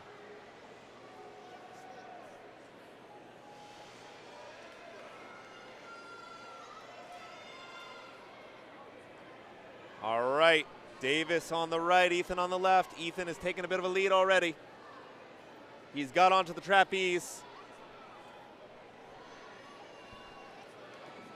Ethan big jumps out to the third rung of that ladder. Grabs the ring, swings onto the third rung once again. Wonder if that's a strategy. Sometimes, you know, ninjas you're walking through, you're like, I'm gonna grab that third rung. Meanwhile, Davis has got 2 clear. He's working on 3. Almost fell down there, but grabbed it just fine. Davis is doing a good job out there. Ethan's got a big arm string, but falls down. He's heading on to the final obstacle. The gotta goes. And he is a blazing fast time. Meanwhile, Davis is not too far behind. He's got 26 seconds left on the clock. 52 seconds and 6 obstacles clear.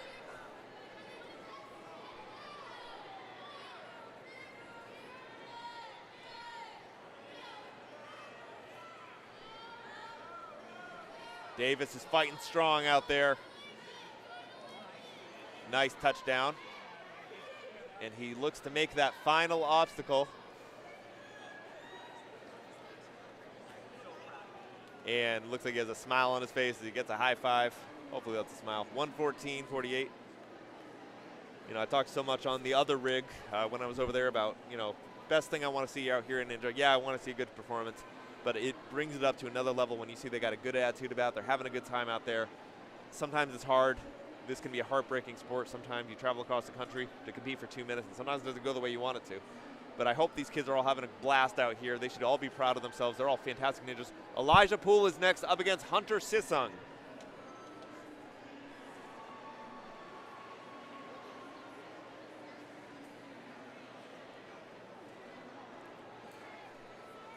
Elijah's on the right, but Hunter is hunting that buzzer, and he's hunting fast.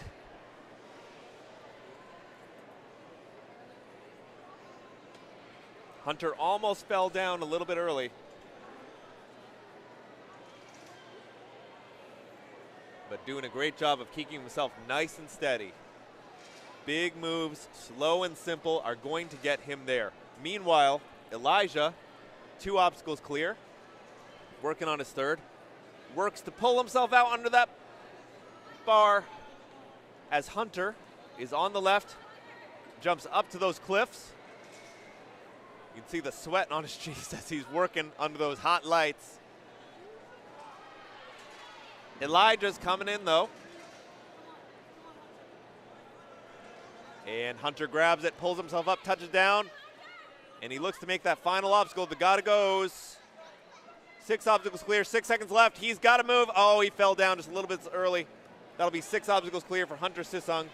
But Elijah's actually sped up quite a bit. He's going to time out. Hunter's got 106 and 6. Elijah's got 108 and 5.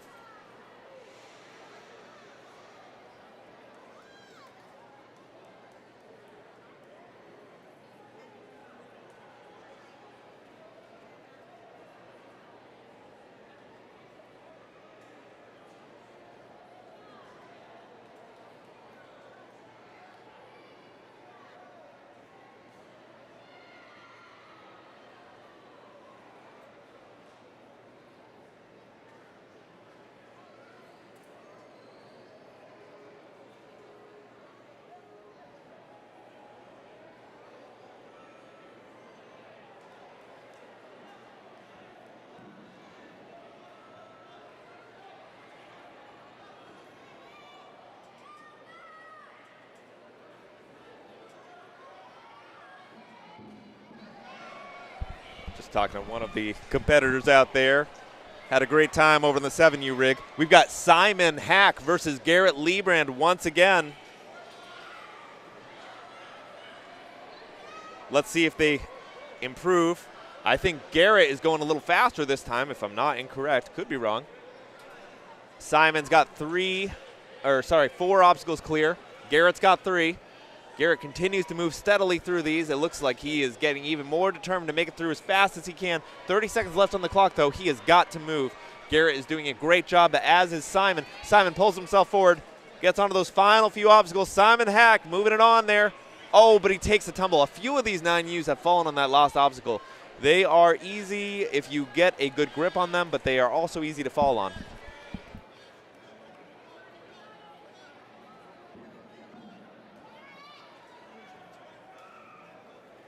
Meanwhile, Garrett closes in on that final obstacle, but he is going to probably time out there, and yes, he did. Simon ends up with 55, 87, and 6. Garrett, 58 and 5.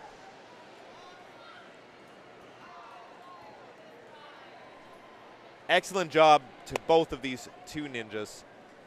Couldn't ask for a better competition out here between ninjas of similar skill sets and histories, and man, oh man, I am absolutely blessed to be out here with you today. So I appreciate all your support. Had some good comments from folks watching this awesome stream put on for us by MVB Productions. I want to give a shout out to them as one of our sponsors as well. What you're seeing out there would not be possible if not for their dedication, their hard efforts. A lot of them are spending a lot of time getting all this looking good, and just sitting here while I get to run my mouth. It is a fantastic time. And we have a number of other sponsors as well I'd love to talk about. But right now, we got to look at Cruz Huddleston and Declan Paget at it once again, the 2 of them. Cruz on the right had a very fast time. Both of them were very fast last time. Oh, Declan, what a fall. Hopefully he's doing okay. He just bounced right off that floor, got back up again. 2 obstacles to both of them so far. But Cruz is moving a little bit more steadily and did not fall so far. Declan is blazing fast. The Sinai Samurai.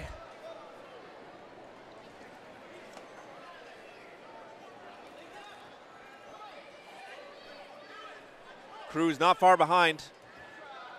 Sinai Samurai is actually not far from here. They're from Erie, Pennsylvania. Wonder where the name comes from. Fantastic. Cruz is not too far. I believe Sinai typically does WNL. But here, we're so happy to have him out here at FINA, the International Ninja Athletics.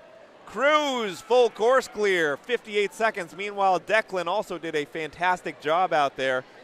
These ninjas are really strong and really fast, and it is great to see him working. 36 seconds and 5 obstacles for Declan. So again, blazing fast time, but not nearly as many points.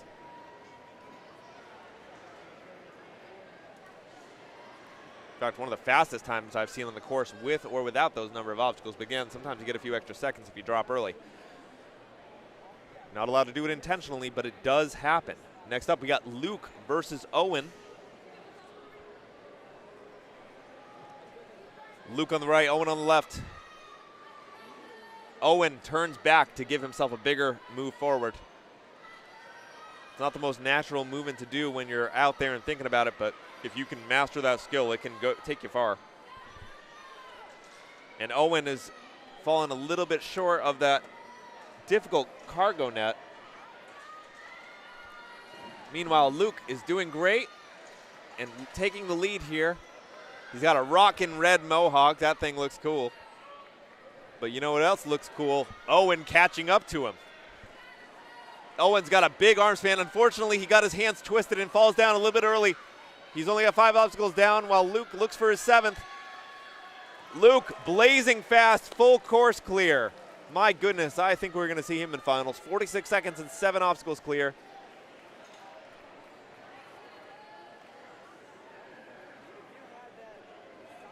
Great run by both of these young ninjas.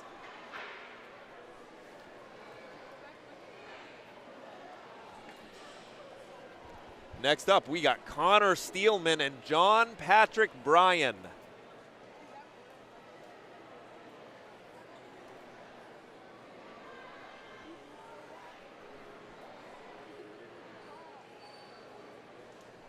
Connor Steelman is off to the races. John Patrick Bryan.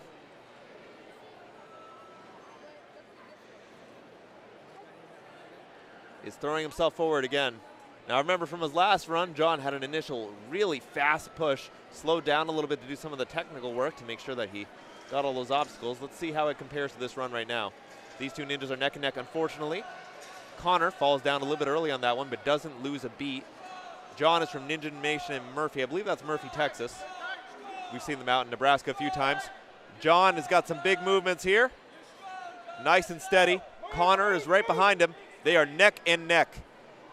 John's got the ring. He's going to look to make the dismount. There he's down again. Connor reaches for that last obstacle just a little before John. Full course clear for John. Wow, excellent work. 52 seconds and a full course clear. Meanwhile, Connor's got, I believe, 6 obstacles and 58. 52.7, 58.6.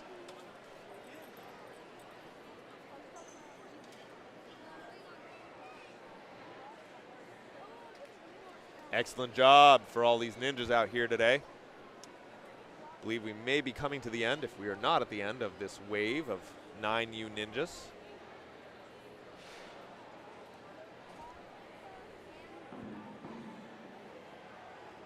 wait a second to see what's up next.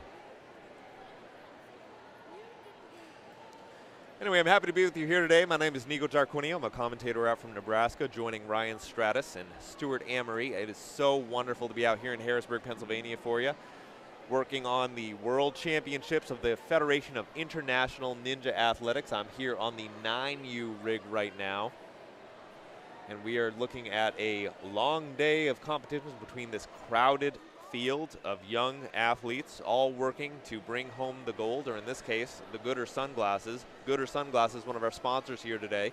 They offer premium sunglasses, eyewear for everyone. Please check them out. They are one of our sponsors here today, and we are so happy to have them.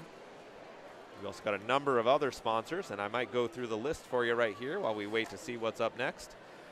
We got DGS Ninja, Gooder, Legend Born, Ninja Works. I always said I should sing this like we didn't start the fire. Gibbon T-Mobile, Warriors Unleashed, Cyclone Made. I lost the tune. Stage 4 Designs. I'm a commentator, not a singer. Can you tell? Pop and Hold, Adaptation Through Perseverance. That's a stretch. Massage.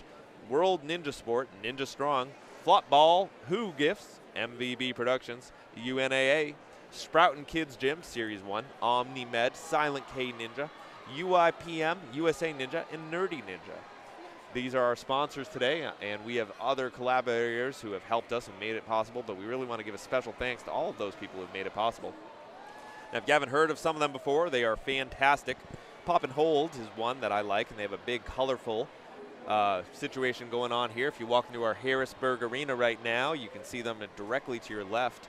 In the tight-knit world of ninja training, their custom hold company gives you the power to co-design a custom hold that's uniquely yours.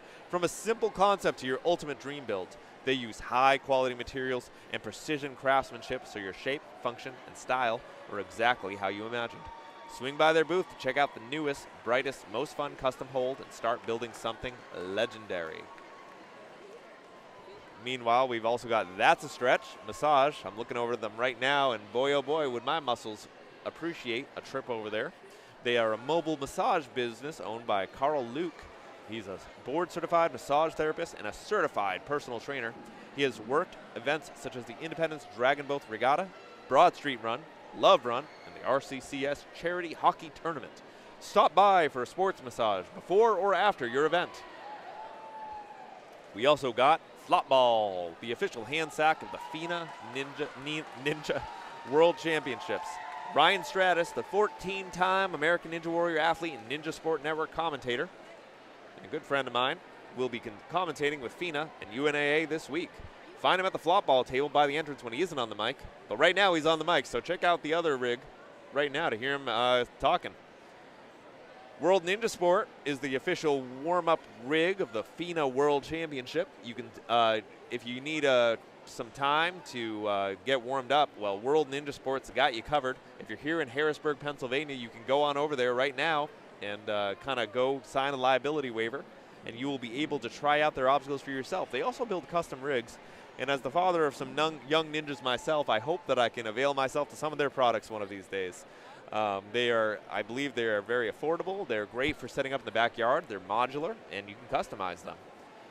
We also got Sproutin' Kids Gym, and that's another one that's personal for me. Sprout is actually the name of my golden retriever, who is back in Nebraska right now as I'm out here in Harrisburg. Hopefully he's having a good time and not causing too much terror. But anyway, Sproutin' Kids Gym, attention Ninja Gym owners and manager. Check out the green booth on the east wall. They can make your admin time easier and help you grow your gym. Now, they didn't put it in their ad read, but I got to say, I want to shout out to Sprout. I don't know if I can see them right now. But they've got bright green shirts. They got gardening hats, and, man, they've got that look on lock. Ninjas are a stylish crew. I mean, it's a very visually appealing sport. So it's, you know, really awesome to see that kind of stuff happen with some of our collaborators out here too. So check out Sproutin' Kids Gym. Meanwhile, we also got a few others, such as Nerdy Ninja, who was kind of a latecomer on our commentator list yesterday, so I don't know if I shouted them out as much as I would have liked. Nerdy Ninja, they've got a table. Go say hi. Check out their parent-friendly recovery and training tool, which are designed by a ninja for ninjas. We all need good recovery. I can tell you, some of these ninja injuries can last for a long time, and it can be very difficult sometimes to come off of a competition and be hurting and getting ready for your next one. So stop by somewhere like Nerdy Ninja especially to kind of get some help with that whole thing. Looks like we're getting ready to go with our next run, and I'm seeing some women's names up there, or young women, I should say. Trinity Postier and Audrey Russell.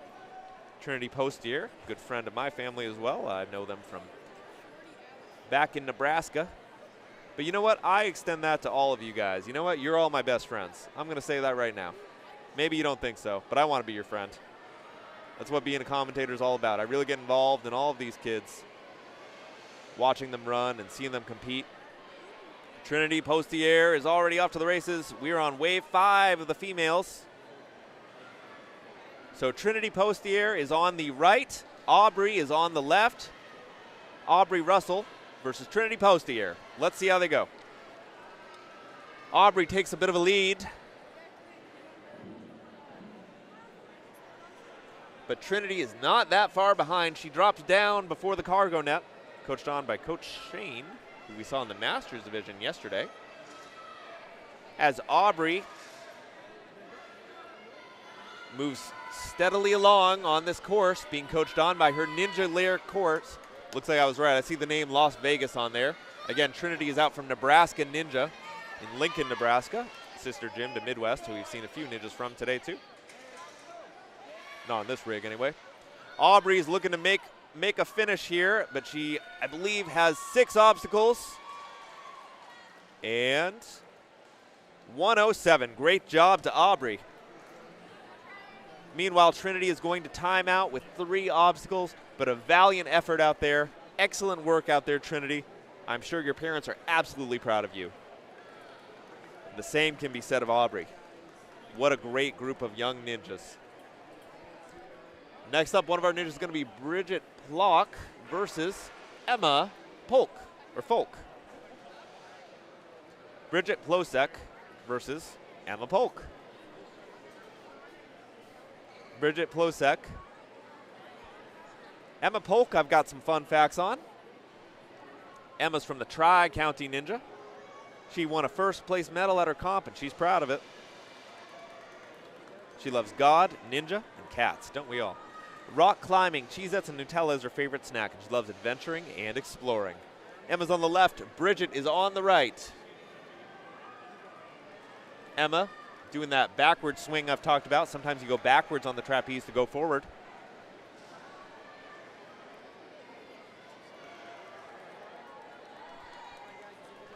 Emma moving along quickly. But Bridget is taking a bit of a lead. She's using her feet. You know, Ryan Strata says that's the classic way to go about that. Man, oh man, she is going all the way back. But you know what? She's being careful. If you can't get it with the lock-off strength, sometimes that's the best way to do it. Looks like Emma may have fallen. I couldn't quite see from my angle. But she's not far behind Bridget. The clock is ticking. I almost said the talk is clicking. Reminds me of TikTok from Wizard of Oz, for those of you who actually read the classic novels by L. Frank Baum. A little bit of literature for you here on this Ninja Warrior competition. Emma's moving along quickly, but Bridget has 5 obstacles down, and she's a little bit further. It looks like they are both going to time out early, so it's going to come down to obstacles.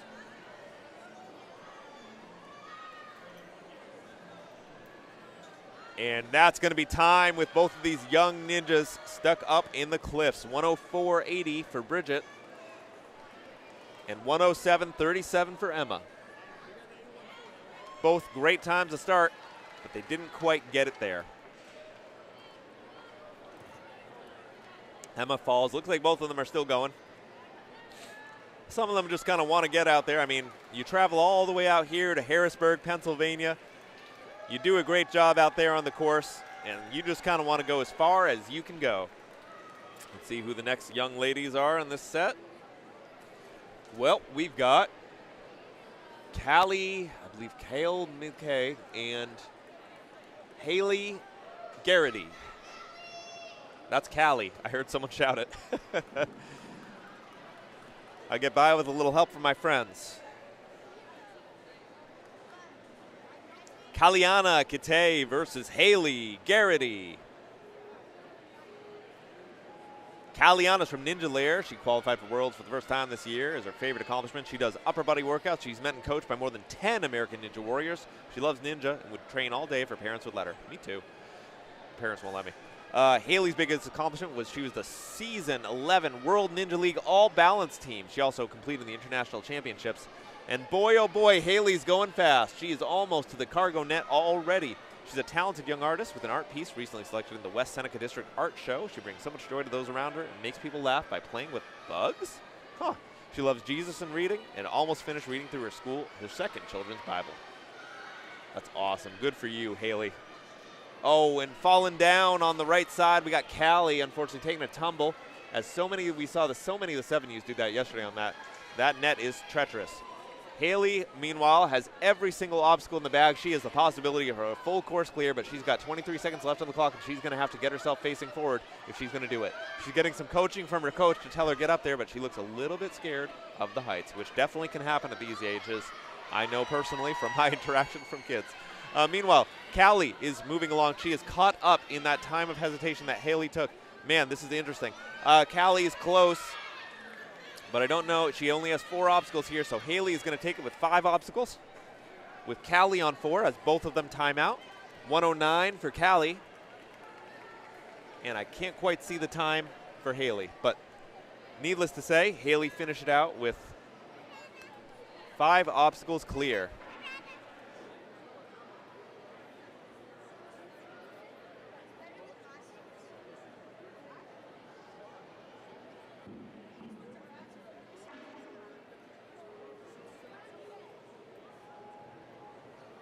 Next up, Kennedy Kenzak versus Ruby Hall.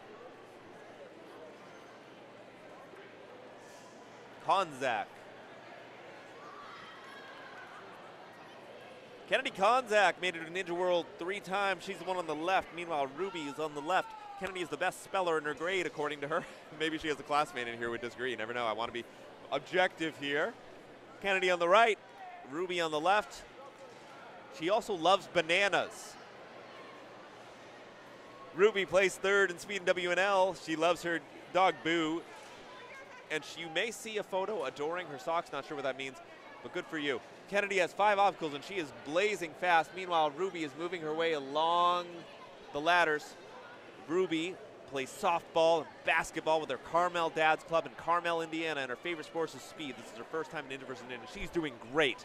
Excellent job. Love those cool socks that she has. I see what she's talking about. Look at those Ninja Turtle socks. Woman after my own heart. Meanwhile, Kennedy is a woman after the buzzer. 7 obstacles in full course clear. Excellent job, Kennedy. Doing a tremendous job. One of the best times we've seen so far. 111 and 7 obstacles clear. Whoops. Dropped my pen.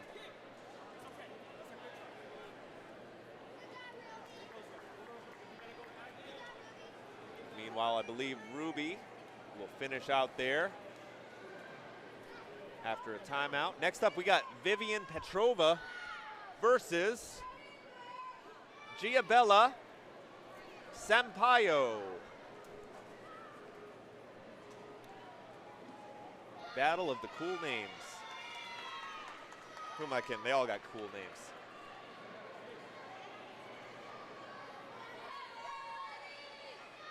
All right. No time to read these cue cards. These girls are coming fast.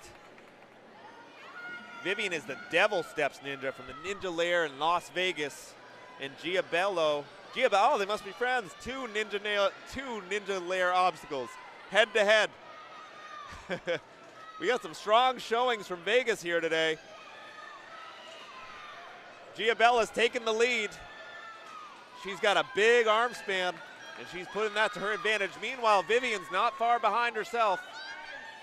But Giabella's got 5 in the can, 30 seconds left to go. She's pulling herself up to the cliffs. Giabella, big jump over to that cliffhanger. Look at those legs swinging. My goodness, she's got great form. Meanwhile, Vivian carefully treads along that balance beam as she looks to pull herself up to the cliffs to try to catch her teammate, but I don't think she's gonna do it because we only got 5 seconds left. We are racing to the buzzer here. 2 seconds left, 6. Wow, at the buzzer. Excellent job to Giabella. Meanwhile, Vivian is still holding on there. 7 and 118, go to Giabella. Meanwhile, Vivian will finish out with 5 and 105. But man, you can hear everybody from Las Vegas cheering. Maybe not everybody in the whole city, but you know what I'm saying. Everybody here present at Harrisburg, Pennsylvania, at a great finish right at the buzzer. Excellent job out there. She did fantastic, along with her teammate on the other side, Vivian. Excellent to see it. Next up, we have Aliana Carriero versus, well, we'll see. Sometimes my cue cards don't update fast enough, but we'll get there. Aliana Carriero versus Natalie Steele. Aliana Carriero is a Buffalo Elite Ninja, and Natalie Steele is the Kitty Ninja. Love it. Wonder if Aliana must be close to FINA. I believe FINA got started, unless she just likes buffaloes, you know? I mean, she might not be from Buffalo, New York, but maybe she just likes buffaloes. We got buffaloes out in Nebraska. I never saw them until I came out to Nebraska. That was a really freaky experience for me. Aliana's got 2 obstacles clear as she's moving really fast.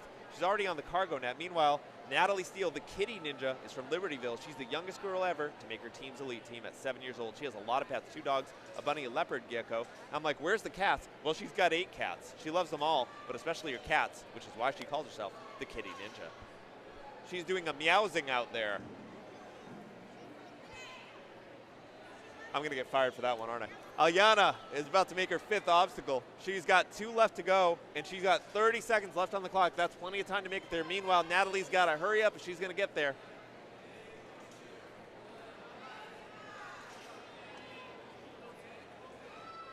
One accomplishment for Natalie is that she was reading at a 7th grade level in just 2nd grade. But you know what? She made to make up for lost time, and she's almost caught up to Aliana here.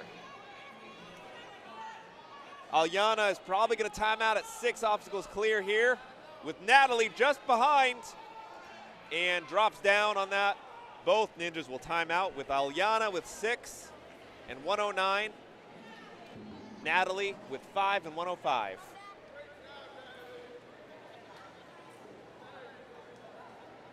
Both ninjas a fantastic job. You know, as DJ mentioned earlier, we got 9 U's. And with 9 U's, we don't necessarily always make it to the buzzer. Sometimes we got to go between obstacles. So there may be some ninjas in the finals who didn't necessarily get a full course clear. And that's not surprising given how difficult this world's course is. Next up, we've got Collins versus Iwen. Collins Misyalek from 4-Star Ninja Academy, favorite gym of mine, versus Iwen Zhang from the Ninja Republic, which I'm sure is also a tremendous gym. Her name sounds like I win. Ha, that's pretty cool.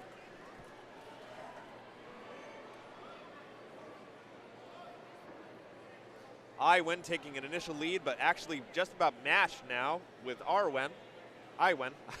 I almost called her Arwen from Lord of the Rings. Sorry, had that in my mind. I also like reading. I'm sure Iwen wants to be able to say I win, but Collins is doing a really good job here too.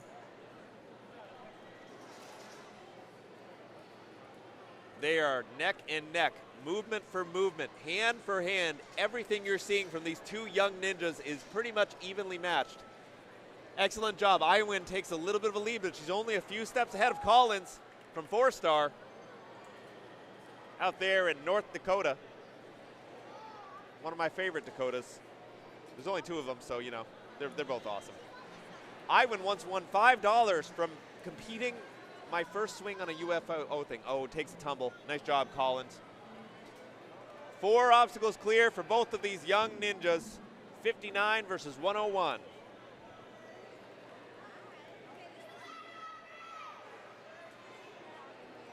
Great job to both of these young ninjas. Next up, we've got Aubrey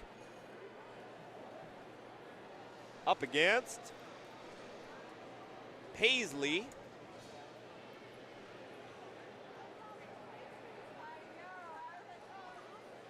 Sematic. Aubrey Russell from the Ninja Lair versus Paisley Sematic. All right. Oh, looks like we got a false start, 15 yards. They were called back again. Started a little bit too early.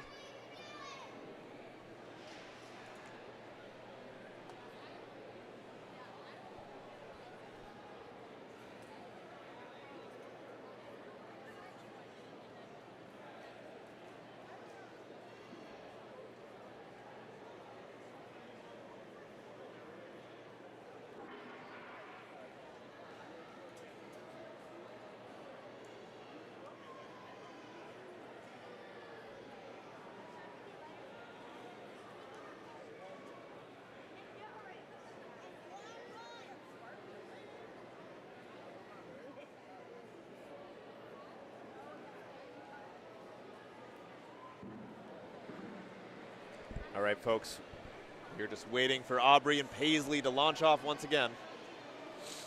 A little bit of a hold up there.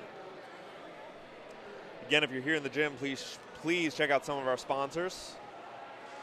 For your sake as well as theirs, I'm sure you would benefit from the great selection of things we have in store today, like Who Gifts. Stop by their FINA merchandise booth to get your new FINA apparel and accessories. Get special pricing for the FINA World Championships, only available this weekend. And again, check out Adaptation Through Perseverance. To excel at Ninja, you don't just need great technique, you need the strength to back it up. ATP provides personal strength and conditioning coaching for ninjas looking to up their game for the next season. Stop by and register for the Strength and Conditioners Clinic on Monday at 10 a.m. You know, I've said to a few of our ninjas that this isn't just the end of Season 7, this is the beginning of Season 8. And I guarantee you that we're going to see some huge improvements between today and next World Championships. So keep an eye on some ninjas, put some names in your head, see how they do next year. And see how they do through ATP and some of our other fine vendors who help our ninjas improve through good obstacles, good conditioning, and so much more. All right, we're off again. Paisley versus Aubrey. Aubrey on the left, Paisley on the right. Aubrey's got a great initial first kick. Nice grab on that bar, left hand on the slanted bar that goes in the correct direction to orient toward her hand. It's a very complicated way of saying she had good form. Meanwhile, Paisley had a big back and forth swing to give herself enough oomph to get up to that bar and now to the cargo net after the trapeze. She's got to get her feet high enough to get through. There she goes. Oh, but meanwhile, Aubrey takes a tumble while Paisley stays strong. Paisley's going to drop, or Aubrey's going to drop one of those obstacles. Where Paisley is moving along steadily across the tilted ladders. Oh, but drops down again. Unfortunately, you can see the disappointment in Aubrey's face.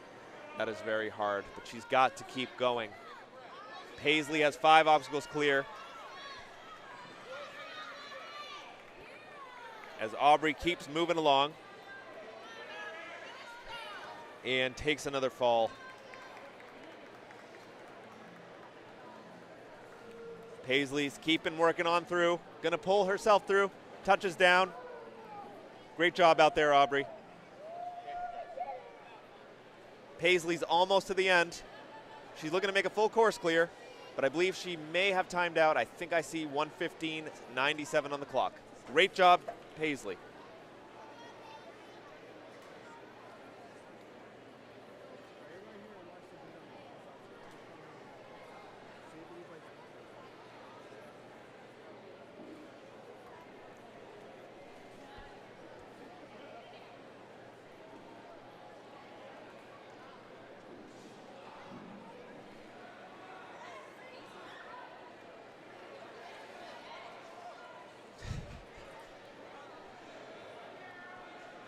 Laughing at some of the antics back here in the box. Got a bunch of twins doing some doodles of some of the ninja obstacles that we have going on out here. We have a lot of great things. One of our vendors has these build-your-own buzzers that they managed to get. A lot of fun trinkets and takeaways that I feel like they're kind of like ninja in-jokes. You bring one of those home and someone's like, what is that? Well, it's a ninja buzzer.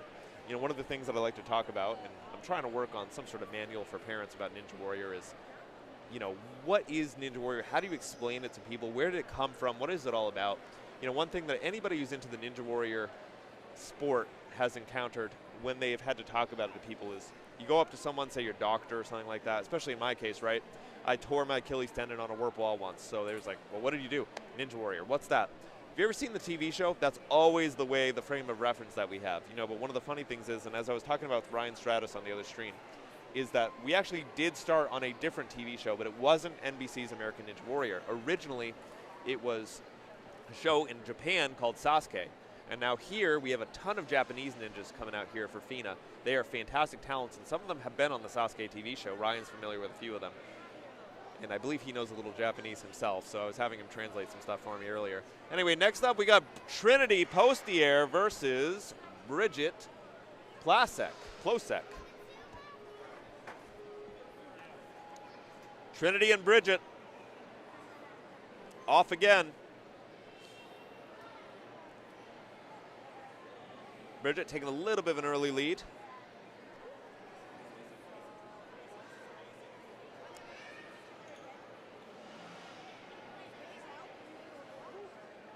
Trinity Postier's favorite accomplishment is getting to compete in speed, endurance, and ninja versus ninja.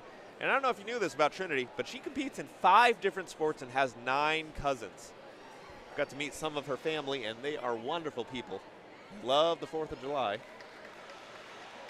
But who doesn't in Nebraska? It is, I mean, it is on another level out there. Trinity takes a little bit of a dip there.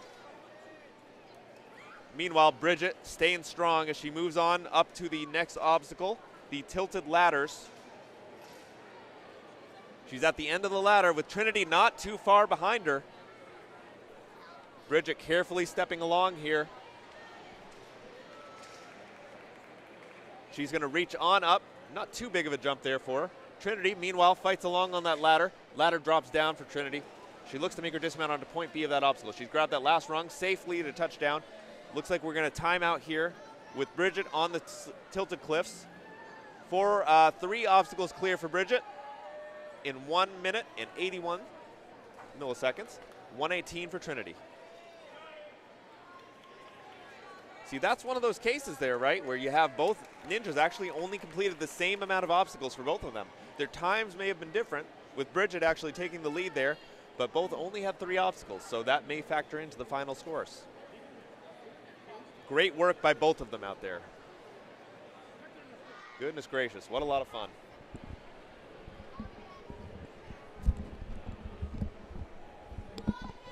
Next up, we've got Emma Polk versus Callie May.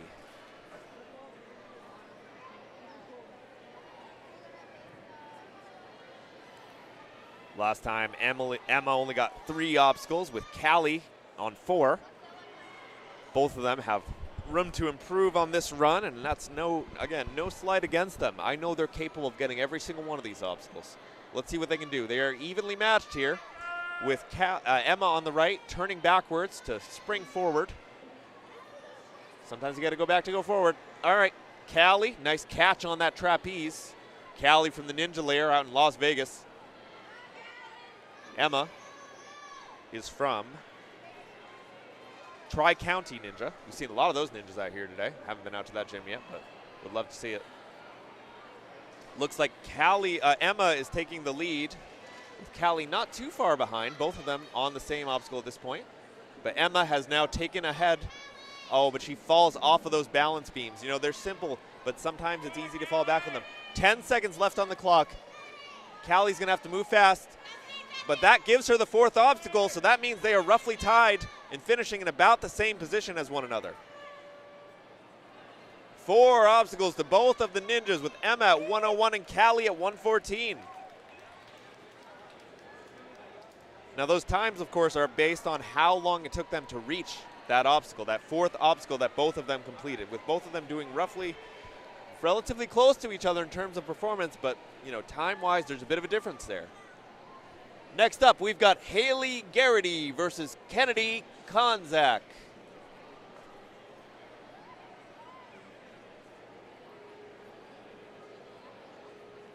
Now last time, Kennedy had a full course clear in 111, so let's see how she does. Haley had 5 in 108, so you know what? I think both of them are capable of doing the exact same.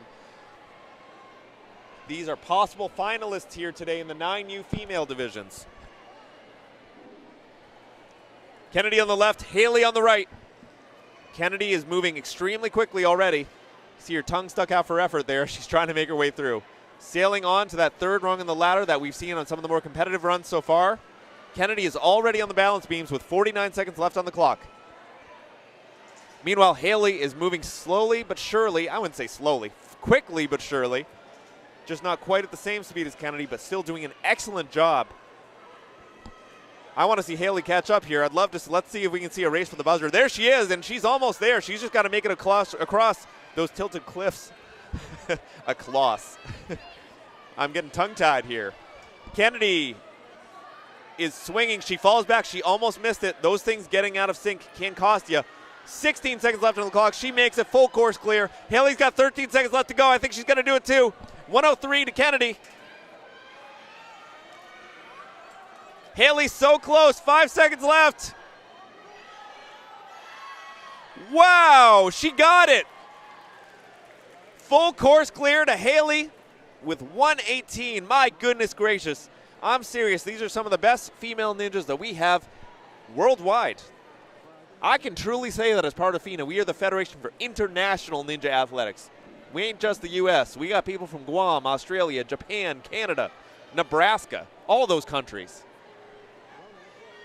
Giabella Sampaio up against Ruby. I hear Gia.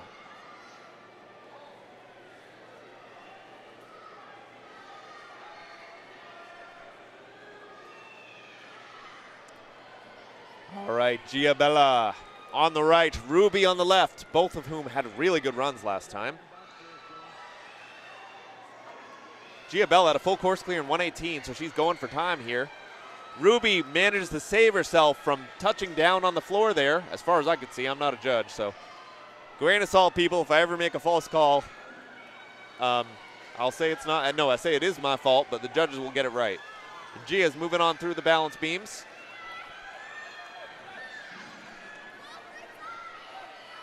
Ruby's catching up to her, though.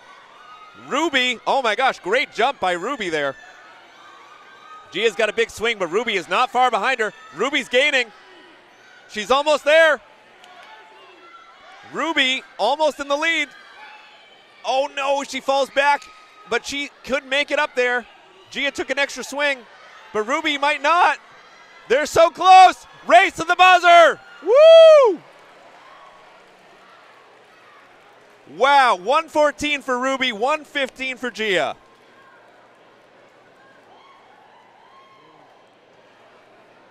One second between the two of these fantastic ninjas. They did an incredible job. That was amazing. What a good race. Great job to Ruby and Gia.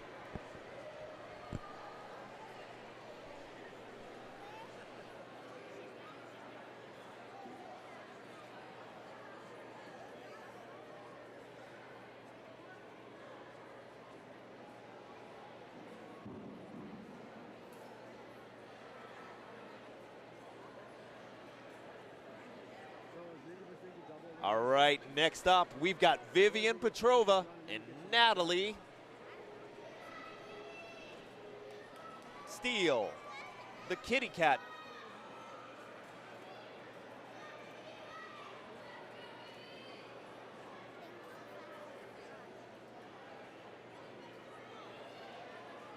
All right, we've got an early lead from Vivian. Vivian had a phenomenal run last time, too. Look at that huge, goodness gracious, kick through the air. Not a fear. These kids are fearless. Natalie's on the left. Vivian has the lead. She's climbing on the cargo net. She's going to get her feet up onto that block. Now, you could go on the left or right side of that block as well, but sometimes it puts you in a better position to get up on that block. Meanwhile, Natalie also catching up to her. Looks like she's got a big kick that's going to pull her forward on that ladder. She's got to pull it down. There she goes. But Vivian's down first. She hit that point B. Man, these kids got cool socks. It's definitely a cool way to accessorize.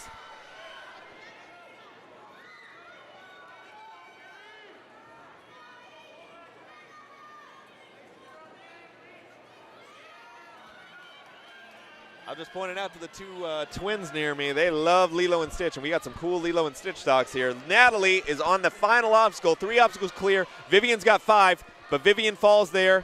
So again, this is one of those situations where you only got 3 on the left, 5 on the right, 55 and 5, 53 and 3, I believe. Nope, 39 and 3.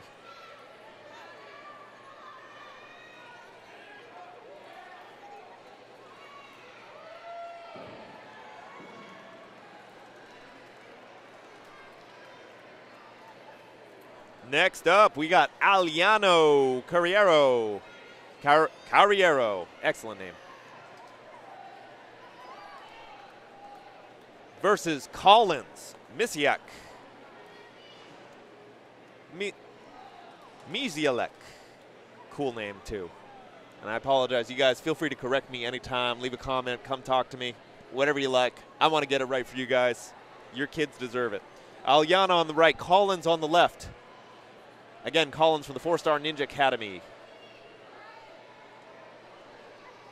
And Aliana is out from Buffalo Elite Ninja. So I guess, yeah, maybe not just a fan of the animal buffaloes, but perhaps from Buffalo itself. Aliana has got a very good grip out there on these obstacles, but don't we all? When you have to do ninja, you got to have great grip strength. And Aliana is displaying that in spades as she fights that cargo net and all its various rungs that you need to hold on to if you want to stay put. Aliana, the buff. Ooh, she almost fell off that ladder. I can see that fell on her fast and hard, but she's strong. Aliana, 4 obstacles clear. But Collins is coming up behind. Collins has got 3 obstacles clear, 26 seconds left on the clock. She's going to do some damage and go fast. And there she is. Look, she's gaining. Collins is at 5 obstacles too. If she makes some big moves, she'll be able to catch up to her. Aliana, though, is very steady on this course so far. Both of them 11 seconds left to go. Not a lot of time. Collins drops down, 5 obstacles. Aliana looks close to the full clear. All right, great run to both of these young ninjas. Aliana's going to finish with 6 and 112, with Collins 56 seconds and 5. Excellent run by both of them, but fell apart a little bit near the ending there. Thank you.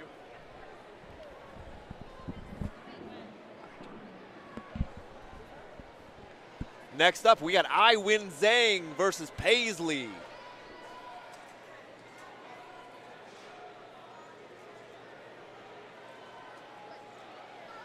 Iwin on the right. Wait, Iwin on the right, Paisley on the left.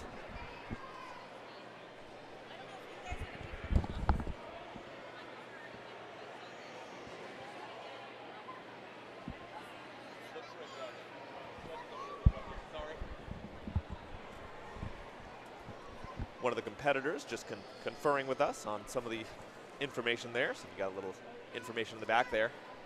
So we've got Iwin again on the right, Paisley on the left. Paisley pulls herself out and under that net. Meanwhile, Iwin's on the right. She's pulling herself through, doing a great job. Paisley's looking real solid, making sure each of her grips is strong before moving again. As a ninja, that's one of my weaknesses. Sometimes I just go before I have a good grip, and I end up hitting the floor more often than not, but not Paisley. Paisley's doing a fantastic job. She is making her way through this 6th obstacle. She has 13 seconds left on the clock. She may be able to make it for a full course clear. Meanwhile, Paisley got 3 obstacles, and she's working on that tilting cliffs. I'm sorry, Iwin is working on the tilting cliffs with 3 obstacles. So that will be, we will end there with Paisley 6 in 116. And Iwin with 3 in 113.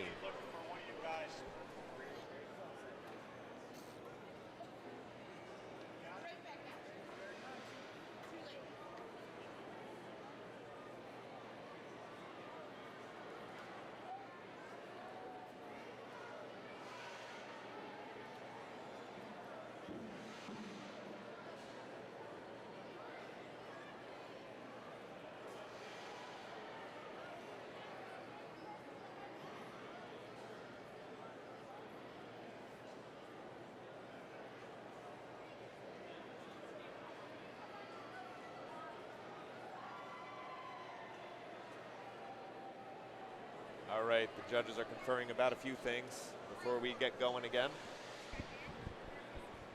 Again, my name's Nico Tarquinio. I'm here commentating for you on the 9U rig, although I've stepped over to the amateur rig for a little while.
And we're going with wave 6 of 9U male Ninja versus Ninja. We are looking at Julian Corrales versus Isaac Poole. Isaac getting out of the shallow end into the deep end of the pool here as he moves through these World Championship finals side by side with Julian. Julian Corrales from Vertex Labs Academy. That is not one I've heard before. That's pretty cool. Sounds like a science lab.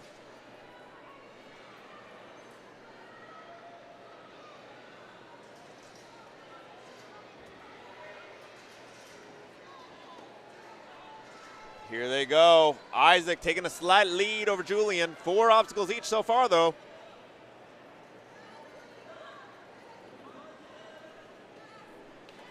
Look at them, side by side. They are both looking fantastic out there.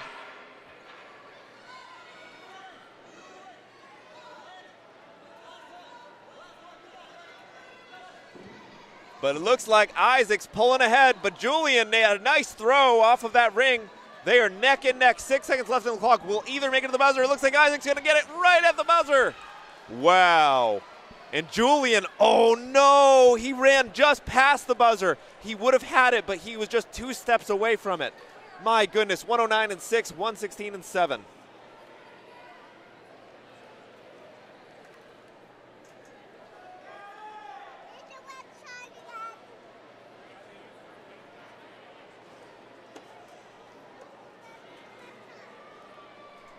Next up, we've got Gavin Thor versus Talum Roy.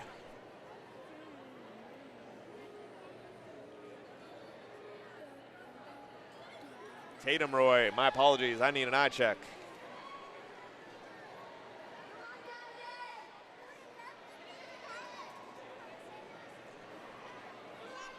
Tatum Roy is from Ultimate Ninjas in Natumville. Or sorry, Noblesville. Natumville. Versus Gavin Thor from the Warrior Factory in Brantford. Like the God of Thunder, he wrote on his card. And he's thundering through this course. A veritable storm. Meanwhile, Tatum is chugging along, doing excellent himself. Nice and steady. Gavin, nice jump up, using his right hand to secure himself onto those cliffhangers and pull himself up. These kids have fantastic grip strength. Gavin's got 5 obstacles in the bag, though. There's 27 seconds left. Tatum's speeding up, though, and he's catching up fast. Here goes Tatum. 5 to 5. But Gavin just took his 6th, and he's moving on to the gotta-goes. Meanwhile, Tatum, big wingspan. Look at the technique. Fingers on those holds. And Gavin's down for a full course clear. I see a Canadian flag waving his way. It's like we're at the World Cup, like I said. And I believe Tatum times out with 116 and 6.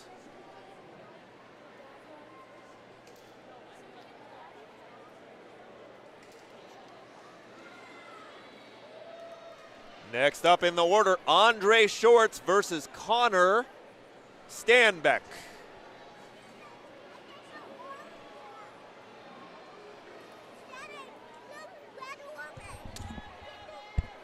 Hey buddy, you can't yell into my microphone.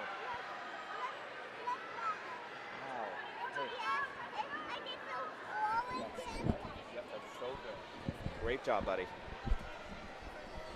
All right, we've got Andre Shorts from the Hit Squad Ninjas and Connor Sunbeck from Vertex Labs Academy. Andre Shorts is homeschooled. Shout out to my homeschool crew. He has over 30 animals. Funny how many homeschool kids have lots and lots of animals. I had some chickens myself with my kids, so I know how it goes. Meanwhile, Connor on the left-hand side is doing great. I don't have any information on him other than he's been doing Ninja for 3 years. And those 3 years are paying off here as he and Andre are neck and neck for this. On the 6th obstacle, those tilted cliffs, determination on their face. Ow, but he takes a tumble. Connor falls down, losing that point. Andre still got it in the bag. 20 seconds left as Connor looks to finish. Andre drops, but I think he had it. Yep, 6 obstacles in play. And wow, Connor hits with a really fast time. 6 obstacles. He almost had 7. And Andre finishes with 7.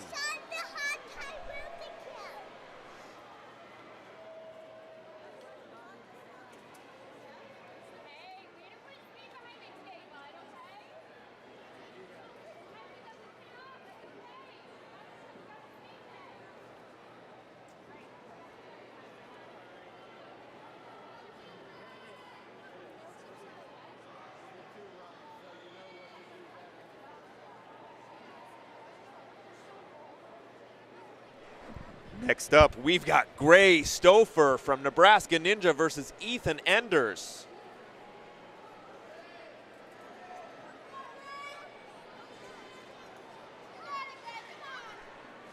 All right. Gray coming out here from Nebraska Ninja in their signature matching blue shirts that we've seen them all wearing. It looks like both of them fell down early on that, so they are neck and neck, Gray and Ethan. Gray pushes forward, grabbing that last trapeze before the cargo net. Hanging on, he's got to get his feet up if he wants to make it up there. He's got it, both at the same time. Excellent work by Gray, steadying himself on. 45 seconds left on the clock. Meanwhile, Ethan grabs the ladder. Gray a little bit ahead of Ethan.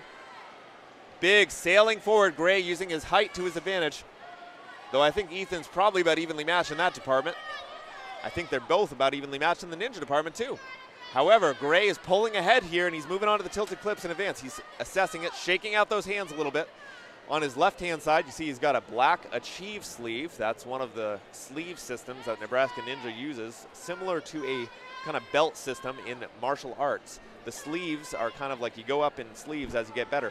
6 seconds left on the clock for Gray. Four obstacles in play. Ethan's got 3. Gray's got a touchdown in 1 second. Oh no, he just fell short of having control over that. 54 seconds and 4.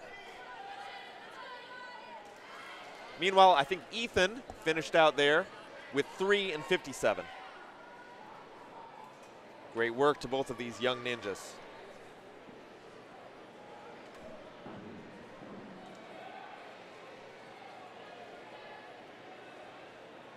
Let's see who's next.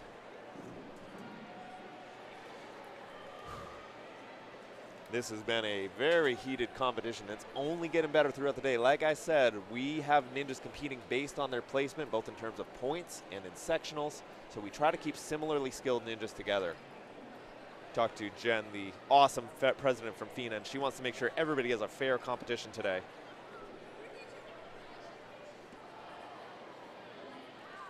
Over here in the commentator box, feel free to say hello if you're out here in Harrisburg, Pennsylvania today. I love to congratulate all the ninjas. I don't care where they're from, how they did. I love to give everyone a fist bump. If they're on my side, I do my best to say hello. Well, of course, I am out from Nebraska. I have made friends from all over the map. Ninja Warrior is kind of a global sport, which is why I love being part of FINA, the Federation of International Ninja Athletics. One of the things that we have, so competition, camaraderie, and continuous improvement. Part of the camaraderie, one of our 3 C's, is the fact that we want to make sure that if you walk into a FINA gym anywhere in the country, a competition, you know exactly what to expect. Logan Lee versus Briar Leopold. I'm familiar with Logan Lee from, I believe, a previous competition. He's from Ninjas United. And then Mr. Leopold, Micah Leopold, is from The Rock. Ninjas United versus The Rock. Let's go. Wow, Logan's flying. No surprise there. I've seen him compete. But Micah Leopold's great too. He's got 3rd all course clear, first speed qualifier comp he was proud of. He loves video games and all things athletic. Just reading the card. Let's see, Micah and Logan. Logan is a very dominant lead right here as Micah fights his way through that 2nd or 3rd obstacle there. Logan powering through. Coach Moses getting him on. Big swing, and he's down. He's got 27 seconds left to go, and plenty of field, not a lot of field left in front of him. Meanwhile, Briar's working on his 2nd. Did I have his name wrong? I may have had his name wrong. There may be 2 people with that last name. Logan finishes with 59 seconds and 7 obstacles clear. That is one of the fastest times we have seen all day today. Meanwhile, we've got Briar Leopold, that is the correct name. Moving on. And falls down at the last second there. He's going to finish out with 4 obstacles and I believe in 1:15. Great work. My apologies to Micah. I was calling out his name a little bit earlier, but we'll see him soon enough. Next, we got Quincy Williamson versus Miles Millard.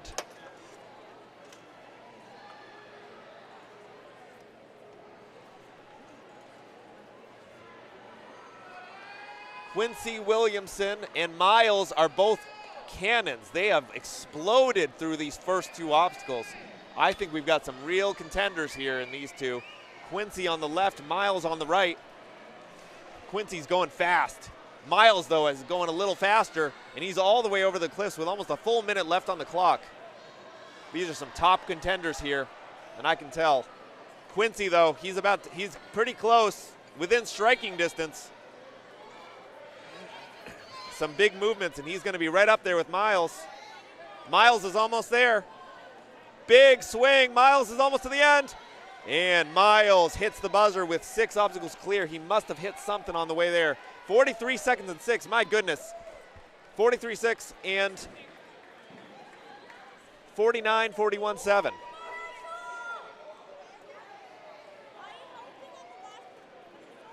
Wow. Faster and faster. Next up, we've got Nebraska Ninjas Axel Pagels versus Zachary Nelson from the Super Ninja World. It's kind of like the Super Mario world, but there's ninjas there.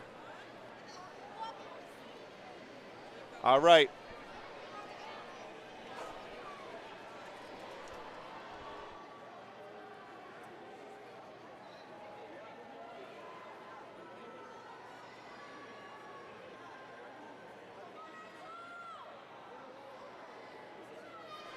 Axel Pagel's mother, Carrie Pagels, took 5th in an amateur speed last night.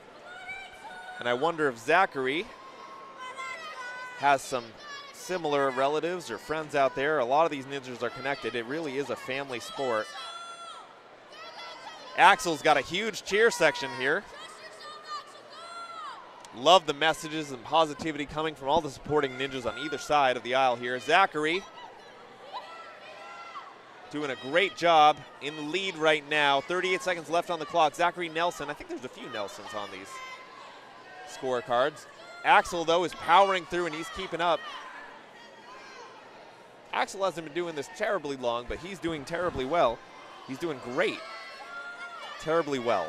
How do I say, is that even, that's not a thing. I'll make it a thing. Zachary fighting on those tilted cliffs. Axel's, though, catching up. He's almost there.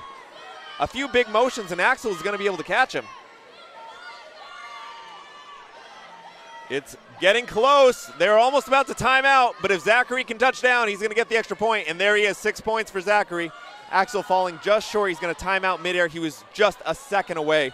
Zachary got 116 and 6. Axel 1 and 4.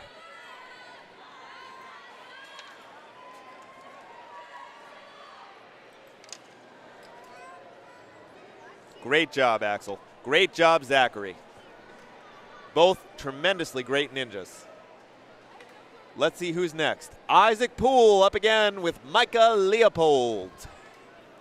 I believe this is Micah's first showing and Isaac's second.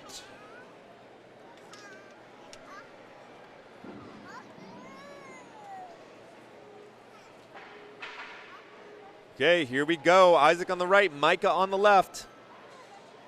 Let's see how Micah does.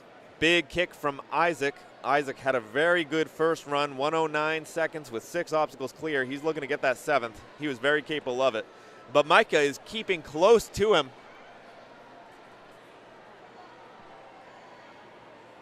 Big catches on the rings, on the rungs.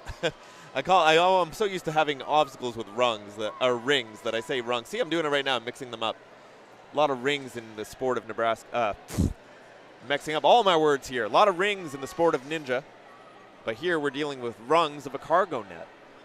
Isaac is fast, but Micah's pretty close. Isaac's got 5 obstacles clear, and Micah is using a lot of strength to get up onto those cliffs and trying his best to catch up to Isaac, and he might be able to do it here as Isaac reaches for the ring, doesn't find it.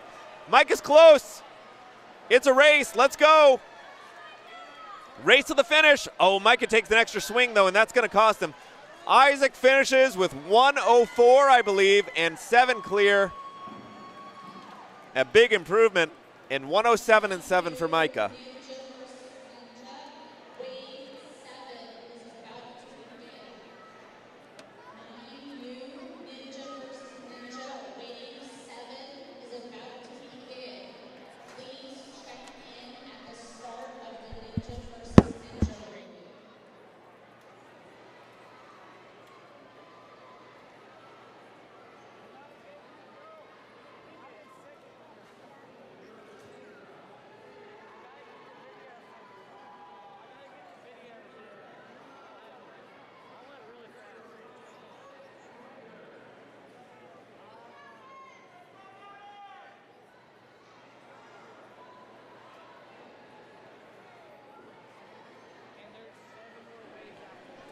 All right, next up we've got Gavin on the right. Gavin Thor, God of Thunder, pardon my paganism, versus Julian on the left.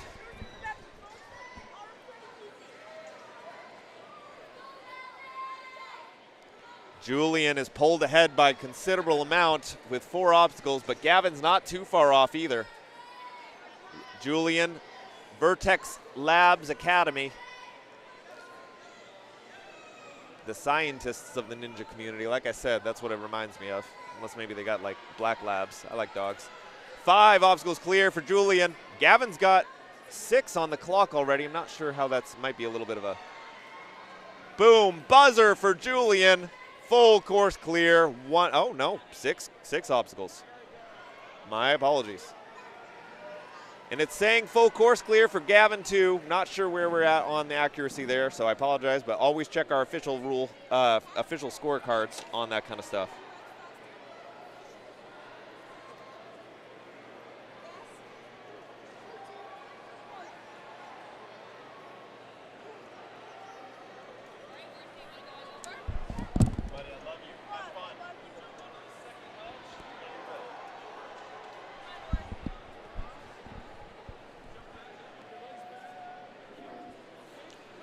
Okay, second runs for Connor and Tatum.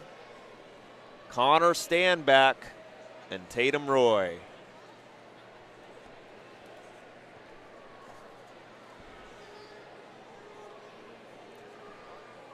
Okay, we got Tatum on the left, Connor on the right. Tatum had 116 and 6 obstacles last time, and I knew he was capable of 7, and I think Connor's capable of 7 too. At 8 obstacles, he's just going to pull one out of thin air.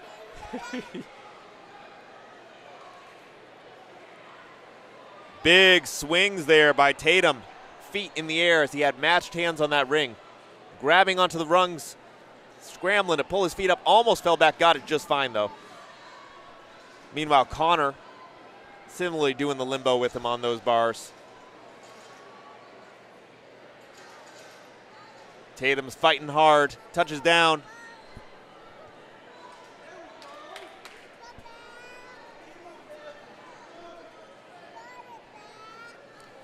Tatum's going fast, but Connor's right on his heels.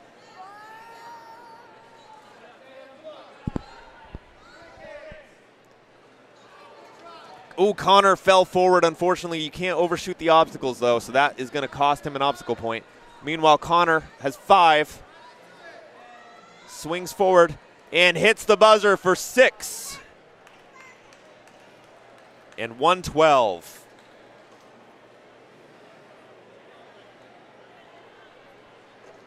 And 103.20 for Tatum. That's actually a big improvement over his first run where he had 116. So 13 seconds shaved off of that. Next up, we got Ethan Andres versus Andre Shorts. Battle of the Andreses. Unless he pronounces that Enders, I'm not entirely sure, but I would pretty sure that's Andres. Andre got a full course clear last time where Ethan had 3 obstacles clear. So let's see how they do this time around. Ethan on the right, Andre on the left. Andre Shorts. Or do we have 2 Andres? Yeah, nope. Andre Shorts from Hit Squad.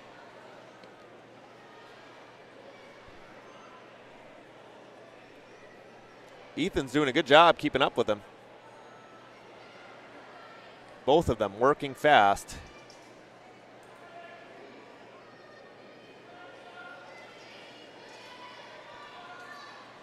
Andre nice and steady in his hand work here. Hit Squad, Ninja Gym, moving on through.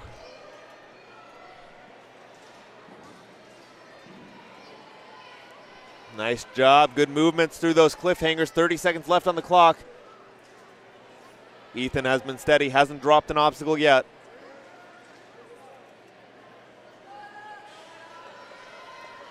Andre's got his 6th obstacle there. He's moving on for the 7th. He's almost there.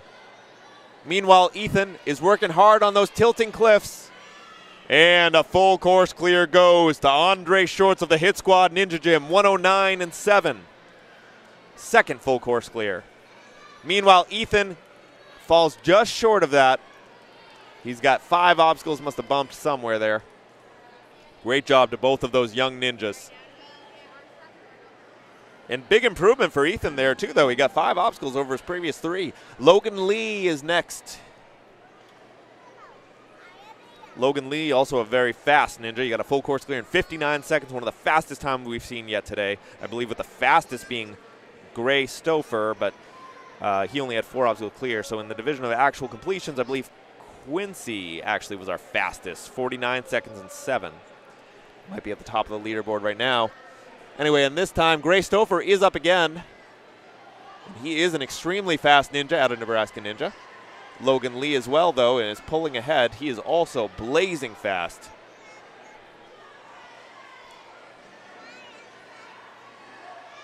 Logan's got some real big swings and fast movements. Meanwhile, Gray is steady but blazing fast.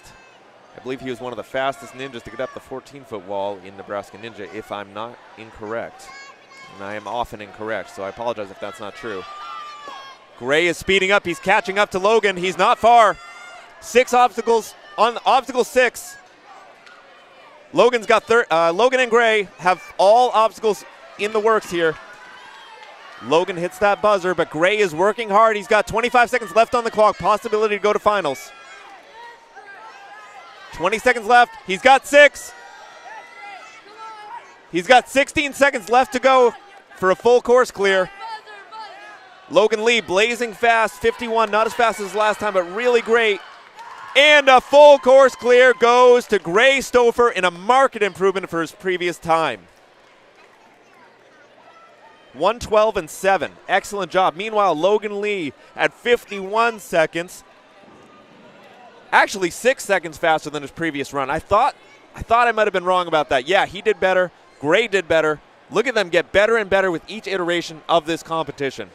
And if you want to get better and better with your Ninja Warrior skills, you should check out Gibbon. Gibbon offers great products like slack lines and balance boards, and I'll tell you more about them after this run. Miles Millard versus Briar Leopold. Miles Millard was also one of our top finishers. Miles is I blink and I miss him. He's already halfway through the course here. Look at those big, powerful movements, sending it fully from the second rung of the ladder, not even needing to tilt that tilted ladder down. Meanwhile, Briar is contending with the tilted ladders himself now, but Miles is almost all the way through obstacle 6. Nice touchdown by Miles. Could this be the fastest run we've seen today? And buzzer goes to Miles. Wow. Full course clear in 51, just like Logan Lee before him. Those two we're going to be hearing a lot more of today. Actually, an improvement for him. Miles was a little faster last time and only had 6 obstacles clear. Meanwhile, Briar's almost to the end of the course too. If he can finish this out, he'll have 5 obstacles. He's got a touchdown though. Boom! 5 obstacles go to Briar. Also an improvement. Excellent work. 1 minute and 17 seconds. What a good job.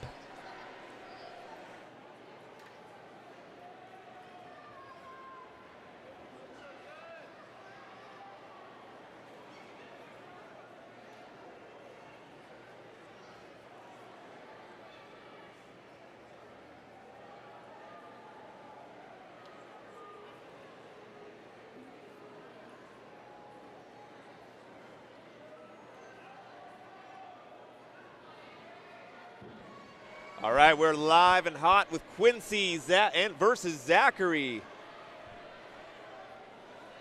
Quincy has 3 obstacles in the can, Zachary with 2. Quincy is blazing fast. I believe he fell just short of a full course clear last time. No, he had 7 obstacles clear in 49 seconds. He is the fastest we've got today. Look at how fast he's moving up there. Meanwhile, Zachary's coming up behind him, using the balance beams to catch up a little bit, make up for lost time. He grabs the ring and swings up.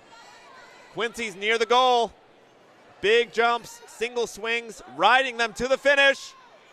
Full course clear. Oh boy, he missed the buzzer though, I believe. and then he got up again and got it. That may have cost him a second or two, but that's 50 seconds, roughly in line with his previous performance. Meanwhile, Zachary's on his way to a full course clear, and Zachary previously had, I believe, 6. Big improvement for Mr. Zachary Nelson with a full course clear. And 108. Great job, Zachary. Who's up next? We got Micah Leopold on one side. And someone else, Axel Pagels.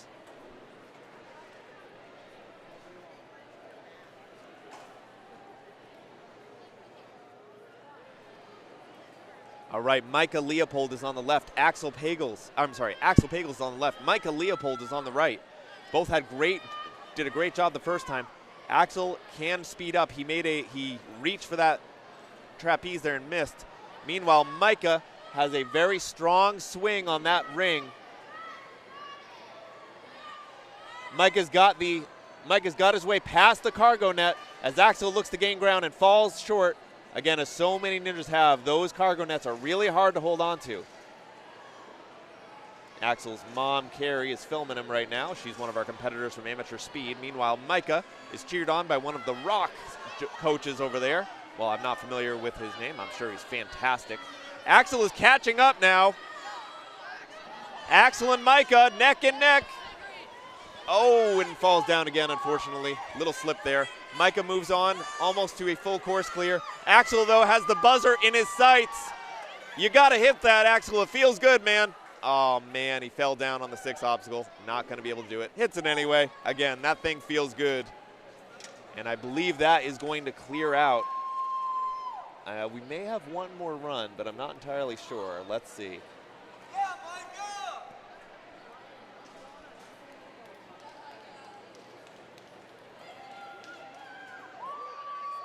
I believe that may be it for Wave 6 before we head into Wave 7.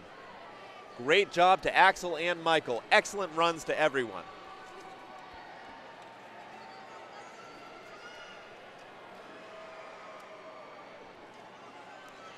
All right, as we get set up for Wave 7 of Ninja versus Ninja for the 9U division here at the Harrisburg, Pennsylvania FINA World Championships for Season 7. We are getting excited, but we want to take some time to remind you guys all of our sponsors. Check out Pop and Hold. In the tight-knit world of ninja training, our custom hold company gives you power to co-design a custom hold that's uniquely yours. From a simple concept to your ultimate dream build, we use high-quality materials and precision craftsmanship so your shape, function, and style are exactly how you imagined. Swing by our booth to check out our newest, brightest, most fun custom holds to start building something legendary.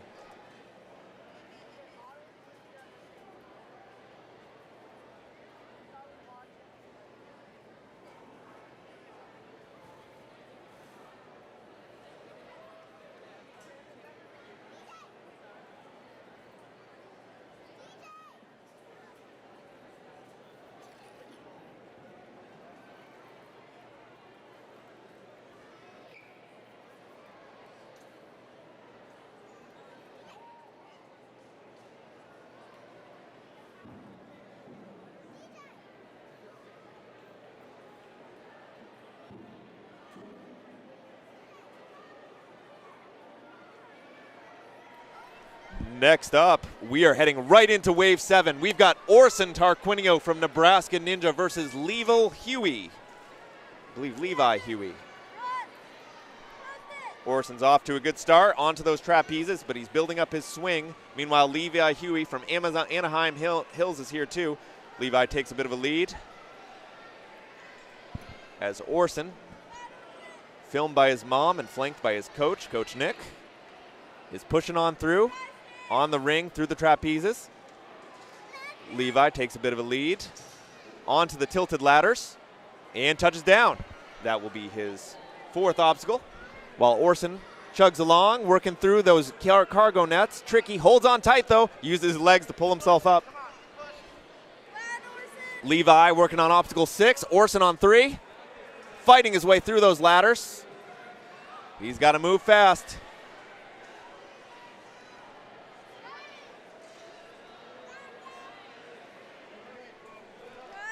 Levi Huey is on his way to a full course clear. Meanwhile, Orson has not dropped an obstacle yet either. He's doing stellar.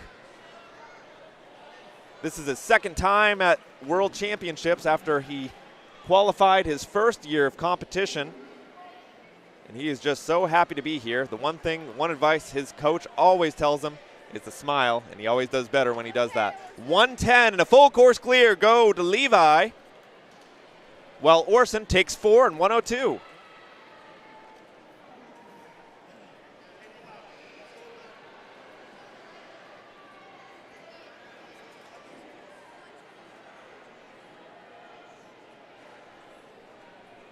Next up, we've got Dean Davenport from Nebraska Ninja, one of Orson's co-teammates, along with Logan Pasternak.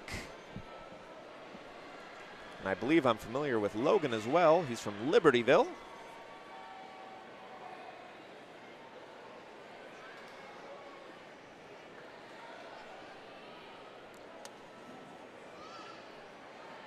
Rocking the Nebraska Ninja black and red. Dean, I believe, was at the World Championships last year as well. Oh, but he takes a tumble onto his back. Hopefully he's okay. As Logan takes a look back before heading forward onto those ladders.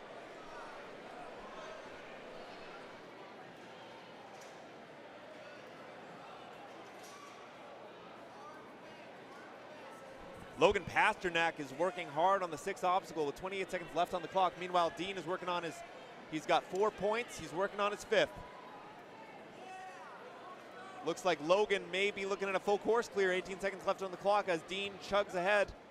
1 left to go. Oh, drops down though. Excellent work by both ninjas, but it looks like we got a full course clear for Mr. Pasternak, 7 and 109. Where Dean's got 51 and 4.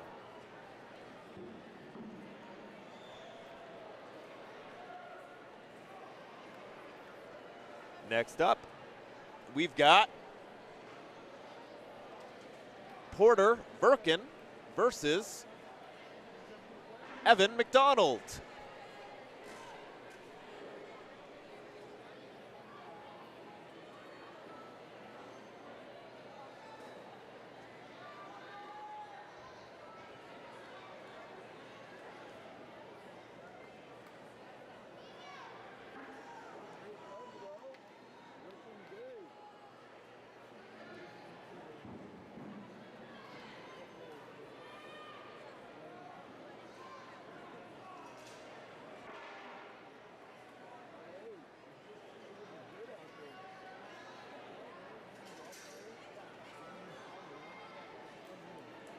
And blazing fast, Evan, may have gotten his name wrong earlier, Evan McDonald versus Porter. Evan's got a full 30 seconds left on that clock. 5 in the bag. Must have missed one a little bit earlier. And he finishes with 59 seconds and 6 obstacles. Meanwhile, Porter is rounding out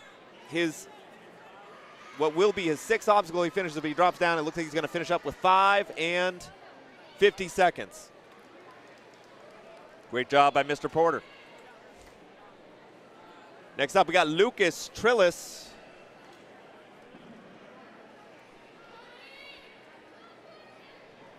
and Leo Capozzi. Those are some names I know.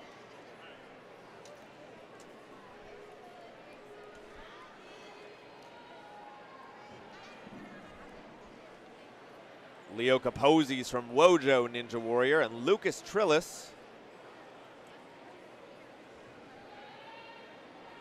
is from Adrenaline Monkey.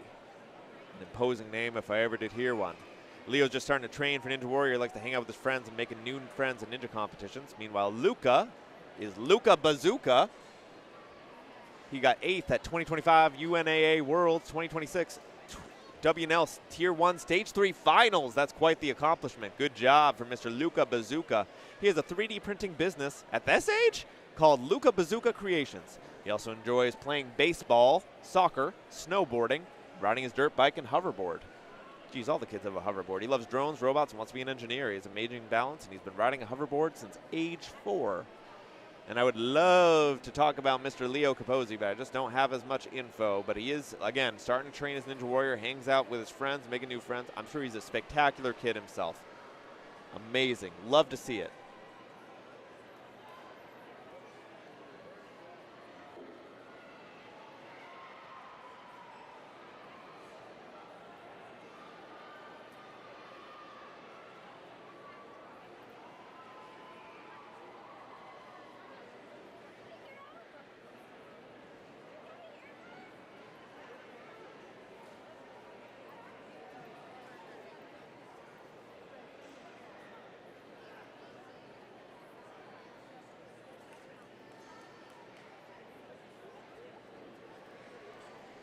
And folks, we are just waiting to start again. I believe we may have had a almost false start. Something happened there, where a little glitch, where we're just getting ourselves all set up again for the next runners. But meanwhile, let's talk about some of our sponsors. I don't think I've talked enough about Stage 4 Designs. Stage 4 Designs have been elevating obstacles since 2015. Their unrivaled experience builds the highest quality products for commercial gyms, home courses, camps, and more. Stop by the Stage 4 Designs booth to check out their latest obstacle innovations. We also want to talk about Cyclone Made. They're on site with custom keepsakes and memorabilia, including their new FINA stat cards, laser etched to make your athlete's moment last forever. And boy, oh boy, we're having lots of moments here in Harrisburg, Pennsylvania. I almost said Williamsburg. I don't know why I always say that. We've had a lot of things that you could etch onto those cards, so check them out. They've got 3D printed 3D printed Ninja fidgets too, designed and made right in their shop. So check them out. That's got to be pretty cool to watch. I want to see one after. Can anyone get me a fidget spinner? My hands are too busy. All right, Lucas versus Leo, battle of the L's to see who takes the W. Lucas on the right, Leo on the left. Leo's swinging wildly. Oh, man, what a fall. Hopefully he's okay. His feet go like all the way to 2 o'clock or 3 o'clock. Oh, my goodness. Falls again. He's going really hard, and I believe that translates into a little bit of lack of control. He's super fast and needs to bring that in if he's going to want to keep up with Lucas, who's been steady this whole time and has 4 obstacles clear. Lucas had a big jump, probably didn't even need that ring. These kids are tall. Leo is catching up to him, matching, and now is translating that speed to try to catch up to Leo. Sorry, Lucas is on the right, Gabriel is on the left. I'm talking about the wrong kids, aren't I? All right, Gabriel is on the left with the very powerful motions and a couple falls. Lucas is on the right. All right, we see Lucas finish with 105. 105 and 7 obstacles.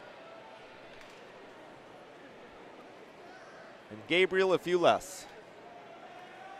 I don't have a time for him. He did a great job out there.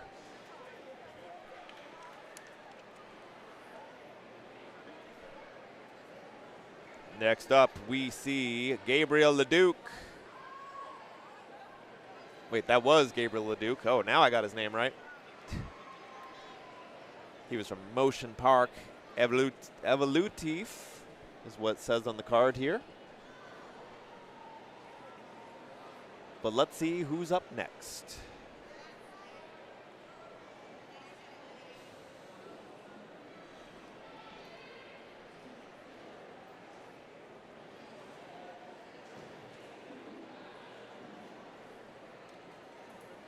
Those ninjas are getting ready. I see one of them doing jumping jacks over there. That's a lot of fun. Do we have 2 Gabriels in this round? No, just one. But it looks like on the right side, we'll be seeing Jago Pryor Sileo.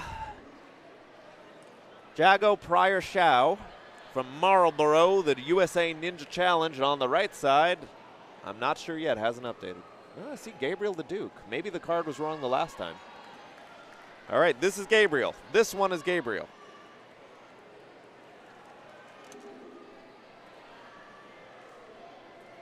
Gabriel versus Jago.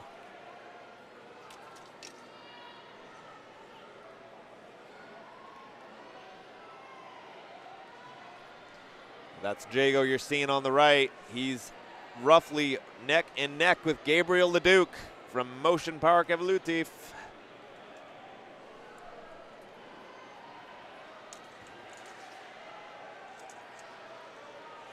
Jago Pryor Shao is taking the lead here so far. He actually reached up and over the ladder. First time I've seen that motion. Steady himself. Good idea. Meanwhile, Gabriel's keeping up strong, flanked by his coach. There they go. Jago's, Gabriel takes a fall there. As Jago's about to take his 6th obstacle. And that will be the win for Jago. As Gabriel hits the buzzer for 6. They both finished at 6. Oh my goodness, that went crazy. 119.6 for Gabriel, and I believe it was 116 for Jago.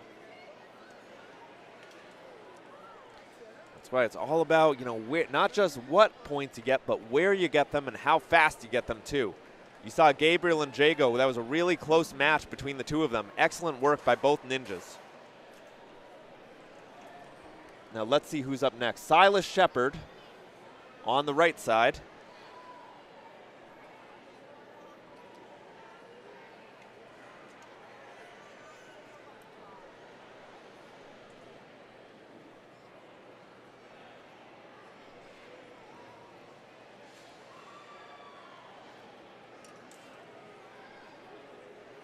And on the right, we've got Everett.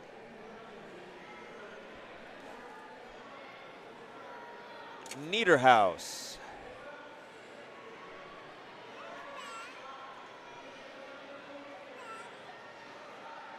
Everett Niederhaus finished first in UNAA Season 11 International Rankings. He loves building Legos. His favorite subject is math, plays soccer. Haven't heard of that one yet. Silas Shepard once got a 10-foot lache.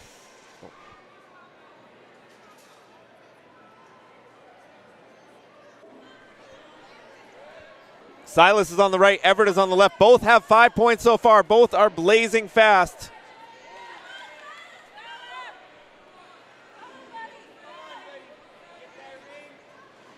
Silas dismounts just barely, almost fell forward. 22 seconds left.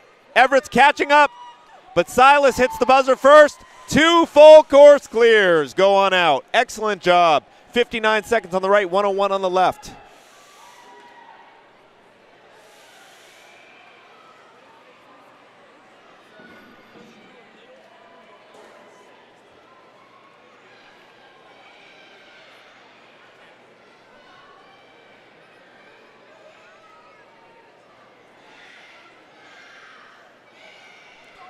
All right, next up we see Finley McKenna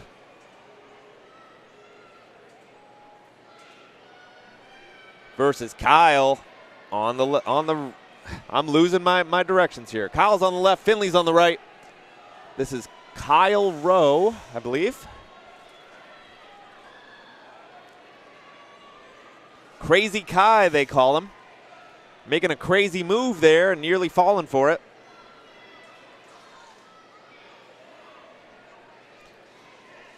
Versus Finley McKenna from Ascend Optical Training in Kingston. Both of them make their dismount at roughly the same time. Kai, Crazy Kai, qualified for UNA Finals. He plays piano, is a star pitcher on his baseball team, the Roadrunners. He writes books in his free times, and he loves to say, oh yeah. Meanwhile, Finn Lee, plays soccer, basketball, and golf, enjoys skiing and hiking, and he also enjoys a full course clear, but he's not going to get one today. He had 5 obstacles. He must have missed something. He's going to hit that buzzer for 6.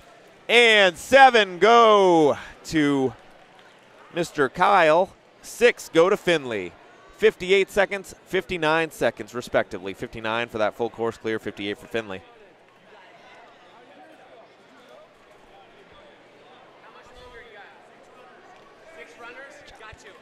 Next up is Thomas Schlitt versus Levi Huey.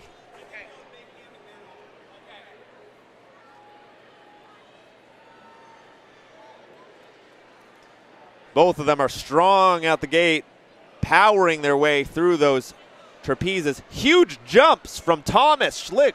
I believe I've seen him somewhere out there in a previous competition. He's from Ninjas United in Minnesota. That makes sense. TJ is his name, and Ninja's his game. He's moving fast. Too fast for me to read these cue cards. Look at that jump. Who needs that ring when you can just jump? Jesus loves you, bro, his shirt says. Amen to that. On the other side, Levi is catching up to him. He's really close. Levi's incredibly fast himself. This is a great matchup. Looks like Thomas is about to finish. Full course clear. And there it is. Levi's going to get one, too, if he can get it through here. 7 obstacles clear, 45 seconds. Fastest time today, 45 versus 52. Wow.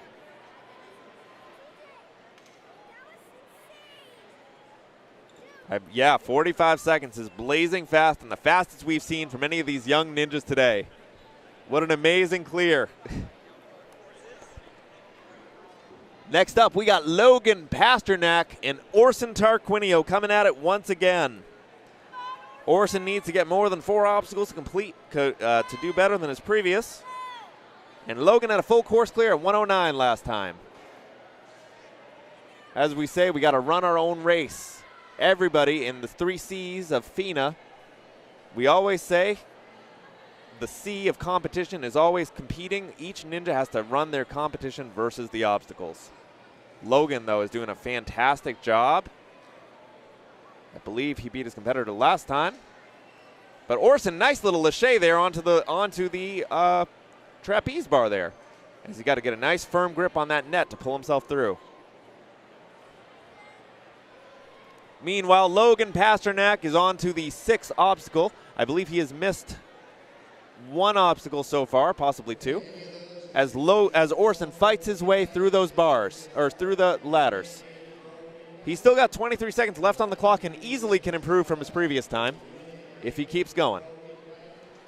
Meanwhile, looks like Logan's going to have 6 obstacles clear. Not as good as his previous, but still pretty dang respectable. As Orson touches down and moves his way across the balance beams, carefully, arms on the side. He's going on to obstacle 6 with 4 obstacles clear. It looks like he's going to time out here, but he's going to fight at it all the same. And he jumps down as he times out. Excellent job to Orson Tarquinio and Logan Pasternak. So proud of you, kid. He has a big smile on his face, and that's what we love to see. Next up, we see Dean Davenport versus Evan McDonald.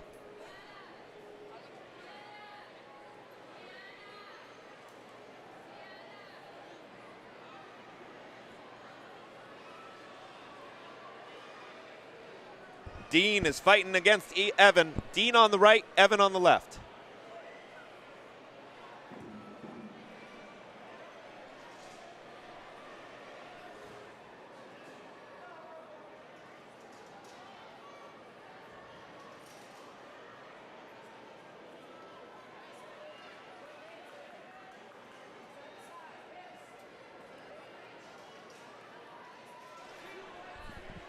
Wow, look at Evan go. Evan is doing flying. He has got 5 obstacles clear, and he's working on, he just finished 6, and he's got 1 to go for a full course clear. Meanwhile, Dean has improved considerably from his previous run. He's got 5 obstacles clear, and he's going to jump right for it. That's right. He's got the height to do it. Meanwhile, I believe Evan finishes with 55 seconds and 7. That's a full course clear, looking great. Dean drops down, but he's got 1 to go. He could still get 6 on the board if you get up there. Dean's fighting for a place in the finals. Unfortunately, he drops down. He's going to finish with 5 and I believe 45. 5 and 52.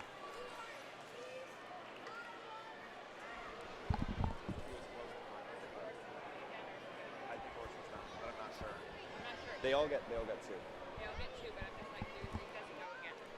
Athletes in Ninja versus Ninja typically get 2 preliminary runs, unless there's some sort of something or other that causes some sort of rerun. Sometimes it's a little bit unclear. We have Leo Capozzi on the right versus Porter Verikin on the right, on the left. Leo versus Porter. Leo's just starting to train. Porter's from Super Ninja World.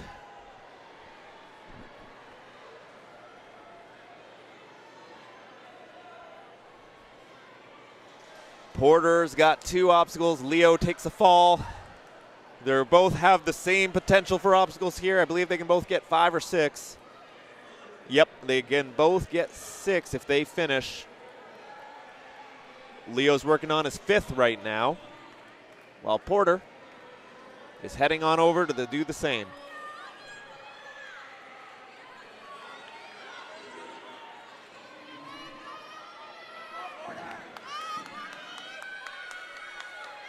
Porter's got a big swing with his feet.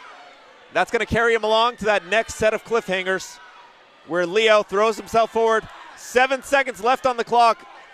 Porter's fighting for the point, and he's got it. 6 down for Porter, and he's throwing himself. Oh, he wanted it so bad, and a little bit more oomph might have got him there, but he's going to finish out there with 6. 6 and 116. All right, we're up again with Gabriel Leduc and Lucas Trillis.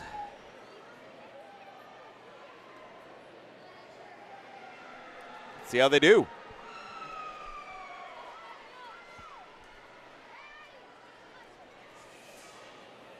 Gabriel on the right, Lucas on the left.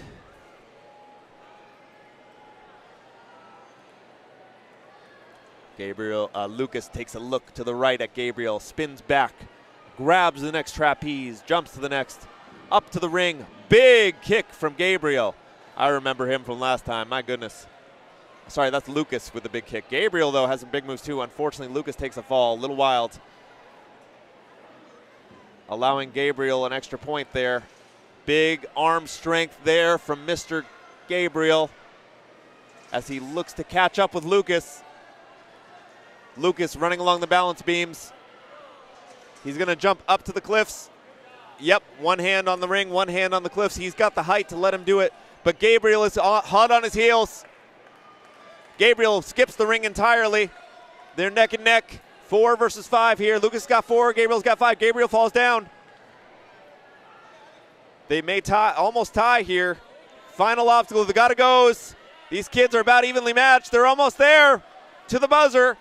And Lucas takes it first. Gabriel second.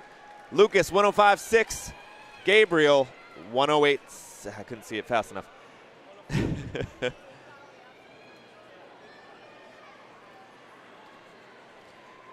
Lucas had a full course clear last time, and he did a fantastic job. Wasn't quite there this time, but still commendable work. Looks like we're looking at Silas Shepard up next for his second run. And who will he be up against?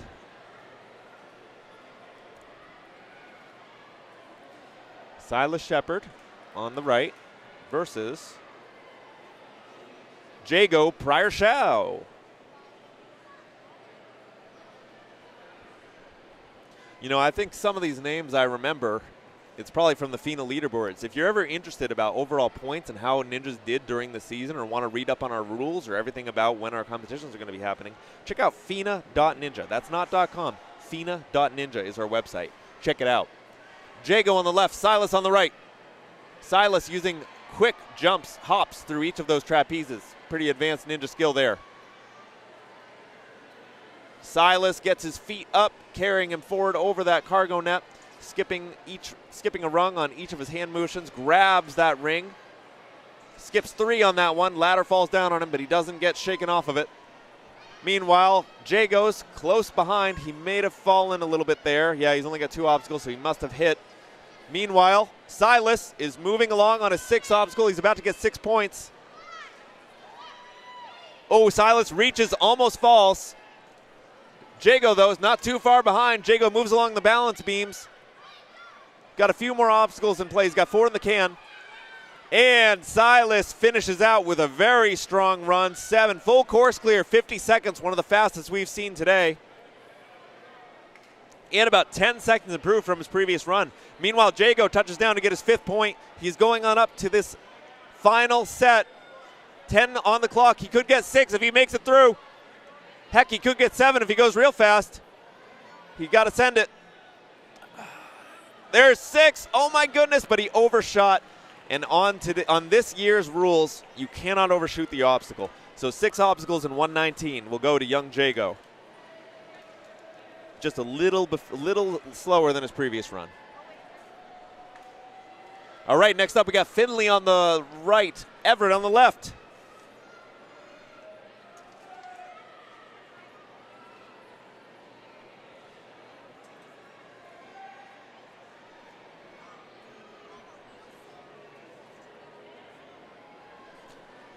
All right, Finley versus Everett as we're getting to the tail end of Wave 7.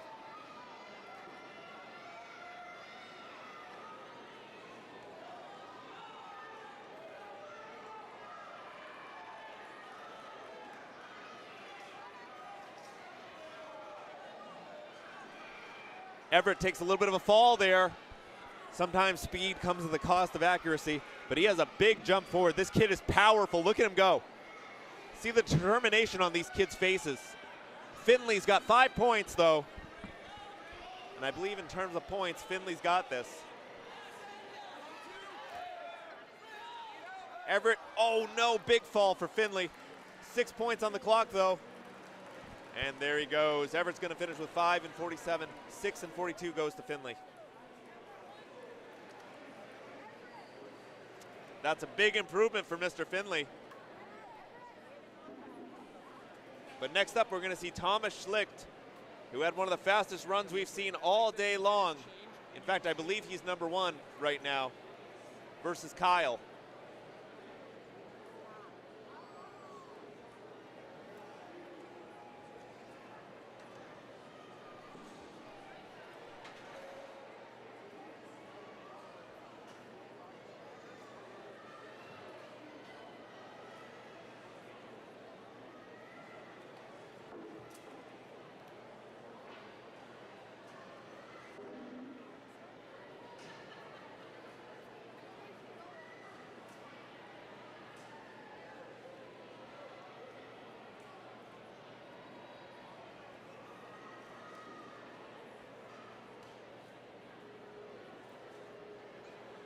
All right, we're back again. Kyle Rowe versus Thomas Schlicht, 2 very fast ninjas.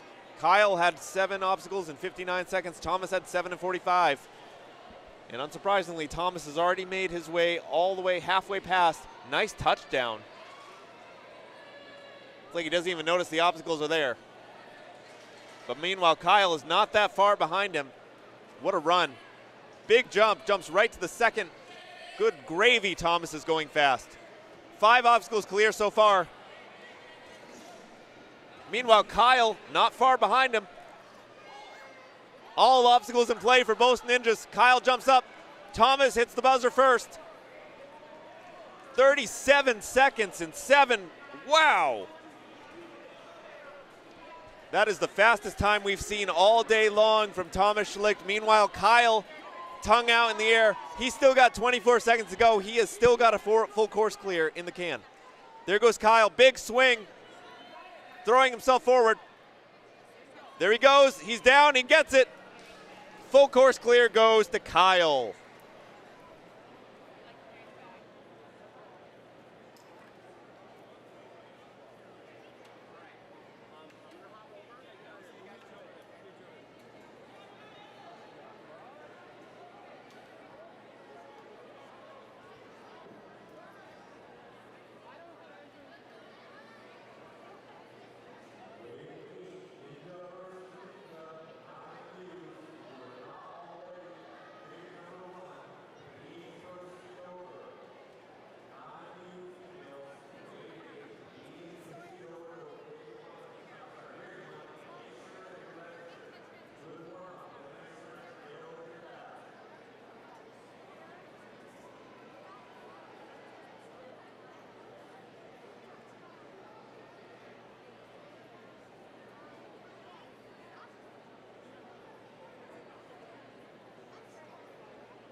Ladies and gentlemen, we are still here with you. We're about to head on over to Wave 8 of the female 9Us. We've had an incredible competition thus far today.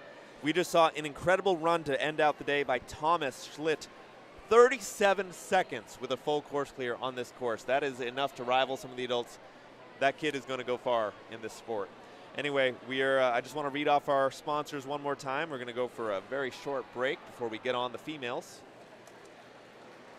Just a quick mention of all of them. We got DGS Ninja, Gooder, Legendborn, Ninja Works, Gibbon, T-Mobile, Warriors Unleashed, Cyclone Made, Stage 4 Designs, Pop and Hold, Adaptation, Through Perseverance, that's a stretch, Massage, World Ninja Sport, Ninja Strong, Flopball, Who Gifts, MVB Productions, UNAA, Sproutin' Kids Gym, Series 1 OmniMed, Silent K Ninja, UIPM, USA Ninja, and Nerdy Ninja. Thank you to all of our sponsors and all of our supporters. I will be back in just a moment for coverage of the 9U females.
Hello, hello. We're here with the 9U females. Wave 8 here at the FINA Ninja World Championships. And this competition's only getting hotter. Look at how fast these two women are going. Young women. Not yet a woman. We've got Harley versus Kylie. Kyle. Sorry, checking my cue cards here. Kyla versus Harley Booth. Kyla Choquette. We had another Choquette over in the 7Us yesterday. Kyla's looking to make her finish. Already moving quickly. But Harley is not far behind her.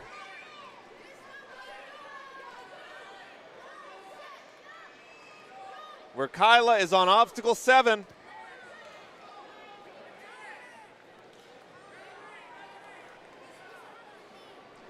Excellent job. Our first full course. Oh, no, only 6 obstacles clear. My apologies. Harley, though, may make it. And a full course clear goes to Harley, smacking that buzzer into oblivion.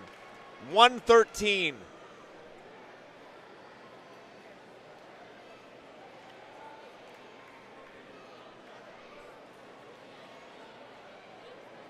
All right, let's see who's up next.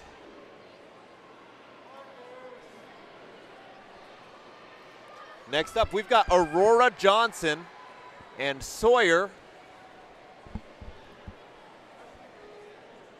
Reedhart. Sawyer Reedhart is from Wojo Ninja Warrior. She's on the left. Aurora, meanwhile, Johnson is from Avantcore. Sawyer loves bacon cheeseburger. She's 9 years old. She's been doing competitive ninja since 2024. She loves Ninja Warrior, softball, gymnastics, basketball with her friends. And her 5-year-old sister, who also loves ninja.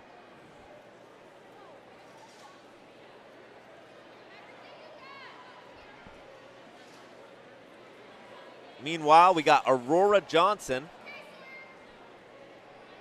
from Avantcore Gymnastics. I don't have any fun facts about her, but I know that Avantcore is from Idaho. Sawyer on the left pushing through. She is way ahead at this point, but she only got 3 obstacles clear, so some of that speed came at the expense of catching the obstacles. Good leg movements by Sawyer are going to carry her through to touchdown.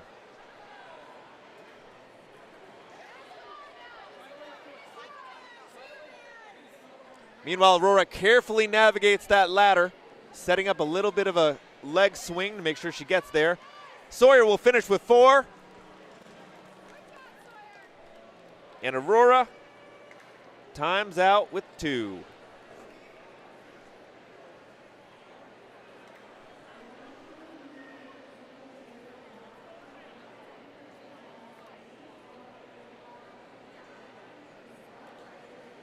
Next up, we got 2 more 9U females.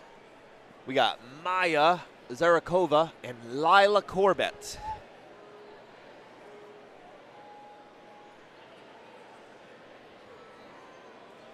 Maya Zarakova is from Ninja Quest Adventures. Layla Corbett, sorry, got her name wrong.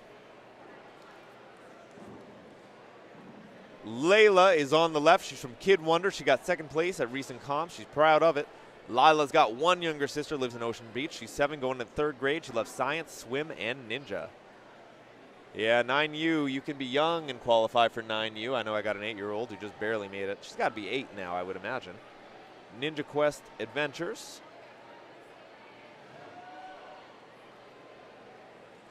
All right, anyway, we got Layla on the left, Maya on the right.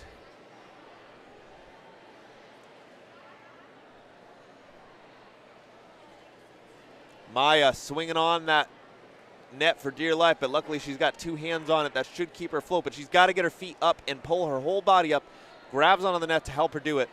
Meanwhile, Maya's got about to do the exact same thing. Good job, pulls up on that bar to get herself through. Layla going on through that ladder. Big reach over. Great job going through those rungs.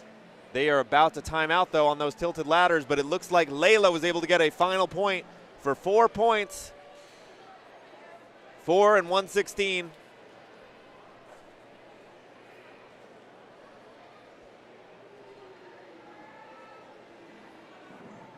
Excellent job to both of our young ninjas, Maya and Layla. Next up, we got Kate Williams on one side and Emerson Bender on the other.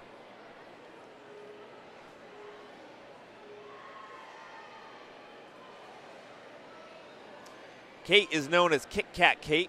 She's from the Jungle Gym down in sunny Florida.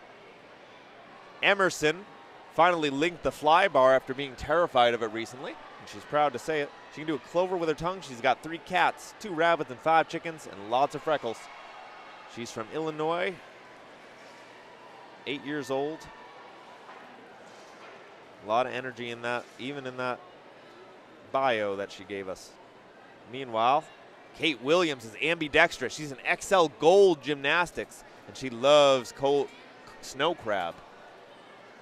Emerson's back on the cargo net. Meanwhile, Not surprised to see that Emerson is a Barn alumni. I think alumnus is when you finish. I'm sure she's still there.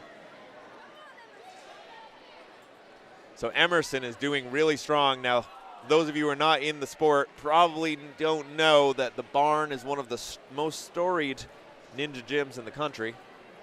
She had a tremendous time and would have been one of the fastest we've seen, male or female, if she hadn't fallen on that last one. Meanwhile, we've got Kate on the other side doing a fantastic job. Looks like Emerson's being coached by Sydney Smith. She's been out to Nebraska Ninja a few times along with Midwest Warrior Academy. Excellent talent. Kate is 5. Kate's got 5 points in 115 to 114. Did a great job.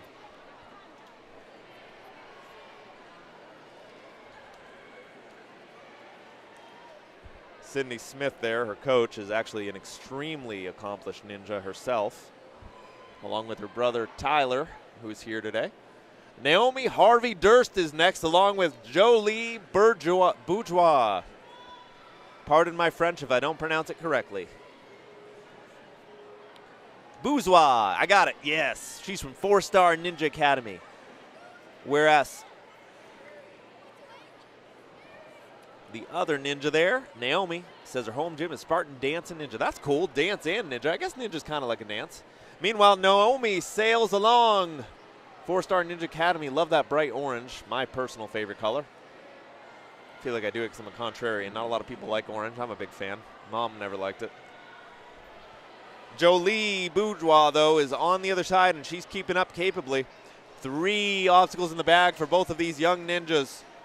1 from 4-Star, 1 from Spartan, 1 a dancer, 1 a ninja.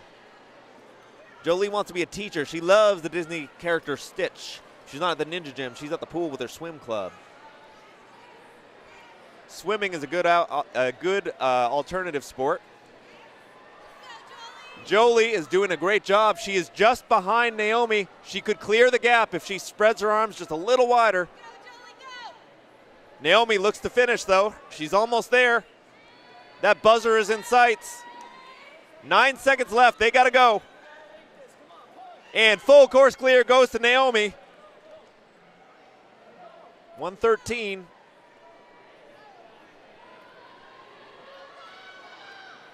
And Jolie gets 111. Just falling shy of a full course clear. I bet she's going to be able to get it the next time. Let's see what ninjas are next in that order. Next is Chloe Ferranda and Hannah Weber.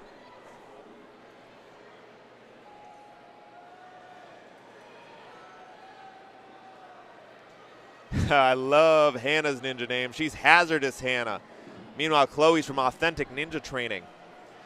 Now, if I ever read a little bit more on one ninja than the other, it's nothing personal. I just only got the information that I get from my cue card in front of me unless I know them personally. Hannah's on the left, Chloe's on the right. Hannah loves singing. She can't wait to be old enough to do her first musical. She started ninja as a wee warrior. Second Worlds competition, she was a Warrior Challenge Arena. Took first in Colorado Ninja League for age group 2 years in a row. She's happy to compete with all her good friends. Oh, takes a bit of a tumble, hits pretty hard. Hopefully she's okay.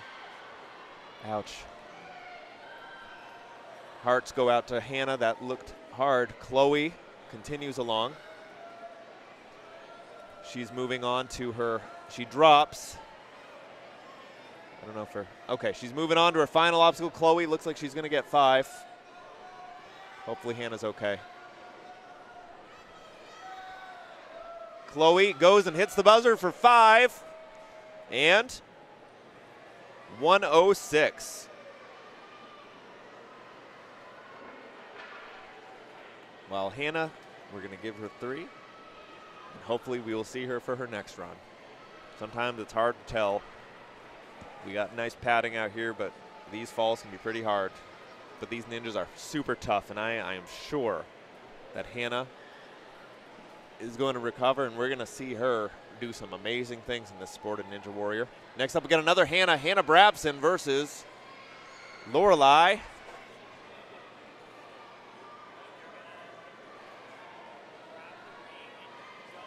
Dannenberger from Ninja Lair out in Las Vegas. Hannah Brabson has the world record for the youngest female to complete a layout to catch on the flying trapeze at 4. She paraglided around the Matterhorn in Switzerland. Holy cow. She also did parkour prior to this. Is everybody in Vegas some sort of daredevil? That's the perception I get. Started her athletic career as that world record. She does tricking. She's also a full-time ninja now.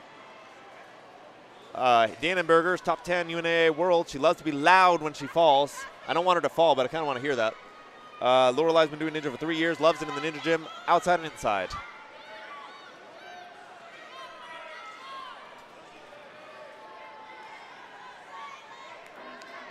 Lorelei is moving fast. She's got 22 seconds left on the clock. 5 obstacles in the can.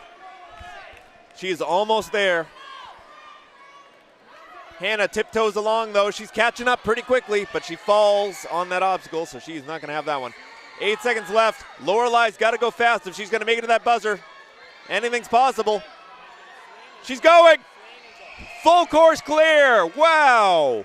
Just barely squeaks it out. 1:19.19. My goodness.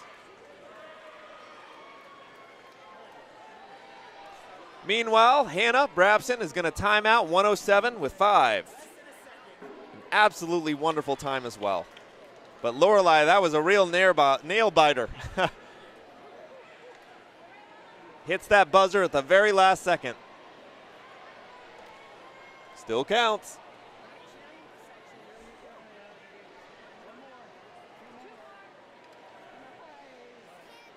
Let's see who's up next.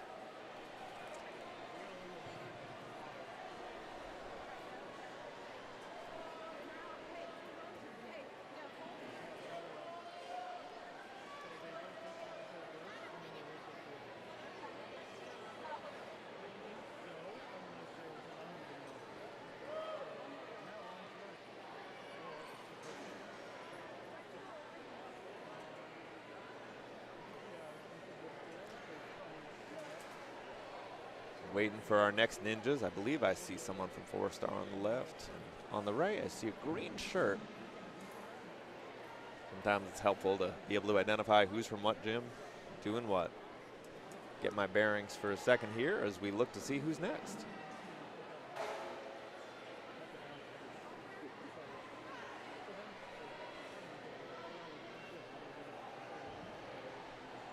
Looks like we had Elise Hamilton on the right and Lorelei. Well, no, Lorelei just went. Eliza is next. Is that Augustine? Augustine, okay. Elise Hamilton on the right.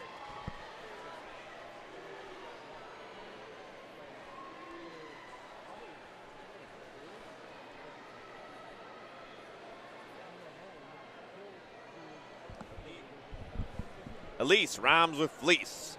2025 UNAA Finals 6th place Women's Ninja Association champion. Loves going swimming, traveling with her family. She's from Houston.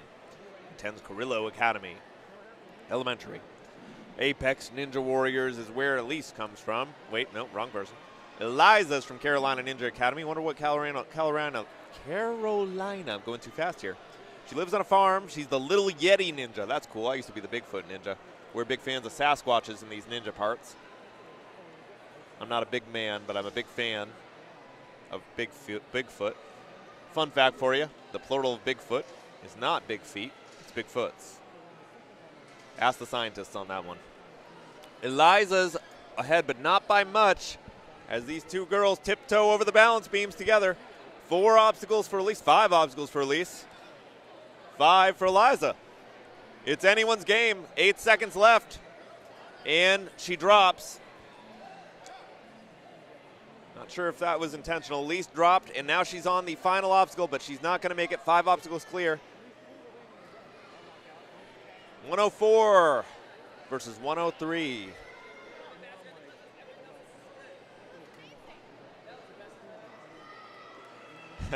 I heard the coach for young Eliza. Best I've ever seen you do. You love to hear it. It's awesome. This is what this sport is all about. Again, one of the 3 C's of FINA, continuous improvement. You may come to Worlds, you may not finish first, but you're going to come back with an amazing experience. Lila versus Lillian is next. Battle of the L's, going for the W. Lillian is flying. She's fast. Is she from the vault? No, I'm not sure what gym. Ascend. Of course. There's a gym called the Vault that also rocks white jerseys. Speaking of jerseys, check out Legendborn, one of our sponsors. They have some great shirts. And I'm reading the shirt on Lila, and we're seeing big time. Lillian is blazing fast.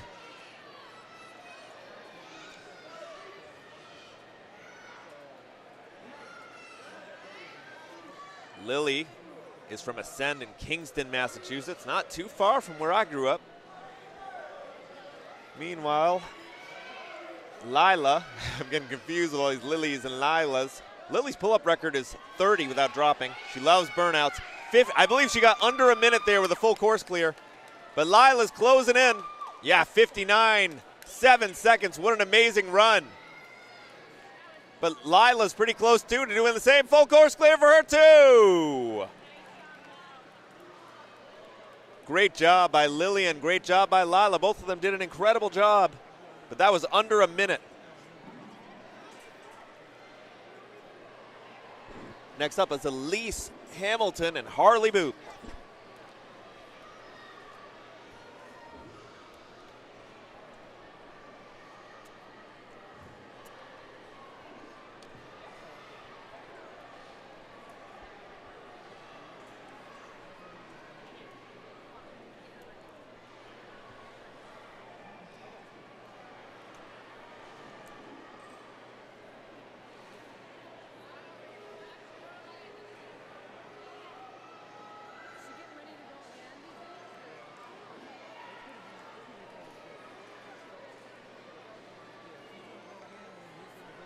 All right, Harley on the left.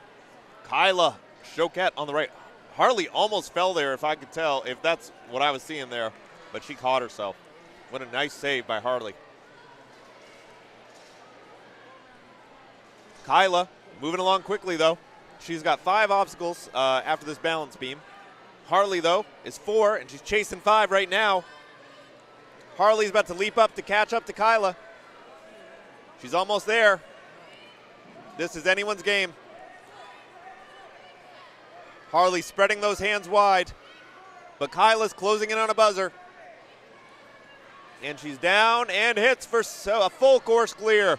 Wow. I believe 51 seconds. 51 in a full course clear on the right for Kyla, and 58 in a full course clear for Harley. Wow.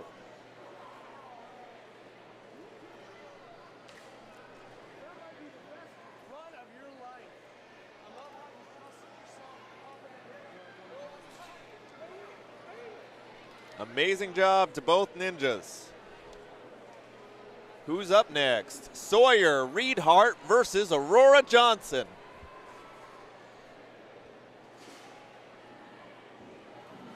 I believe they were matched up last time as well, if I remember correctly.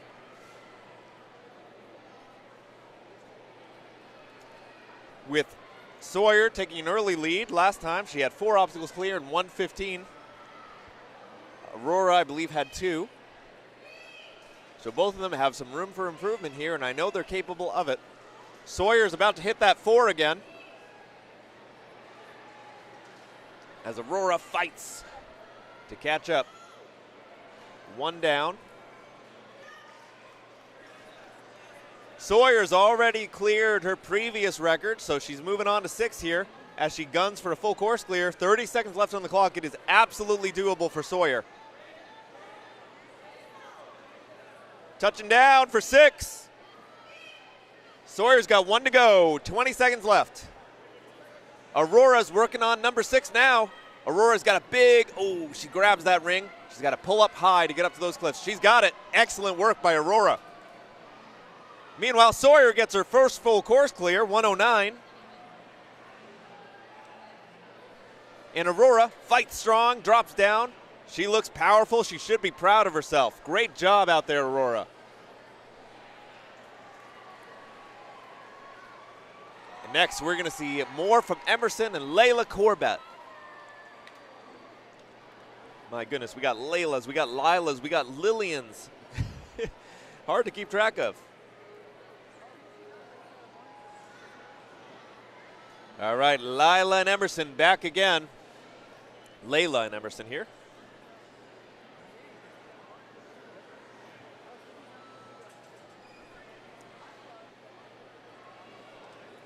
Emerson did a nice hop there onto that trapeze straight from the ring without even touching that bar. She didn't need it. Again, Emerson out from the barn. If you've ever checked out their barn comps, they are absolutely fantastic. These are some of the best ninjas in the nation, and I hope to make my way out there one day. Emerson is blazing fast. She is moving along those balance beams, about to pull herself up on an obstacle 6. Emerson previously had an incredibly fast time, 48 seconds. She could have a full course clear here if she continues along without dropping any.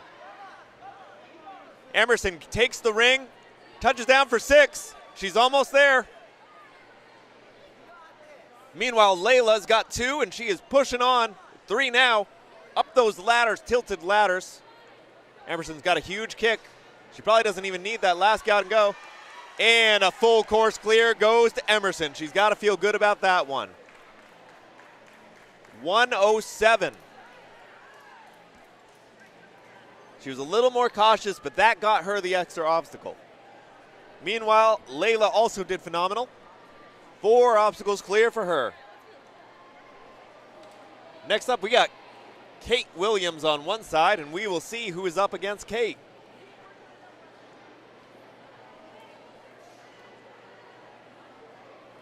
Looks like Kate will be joined by Jolie.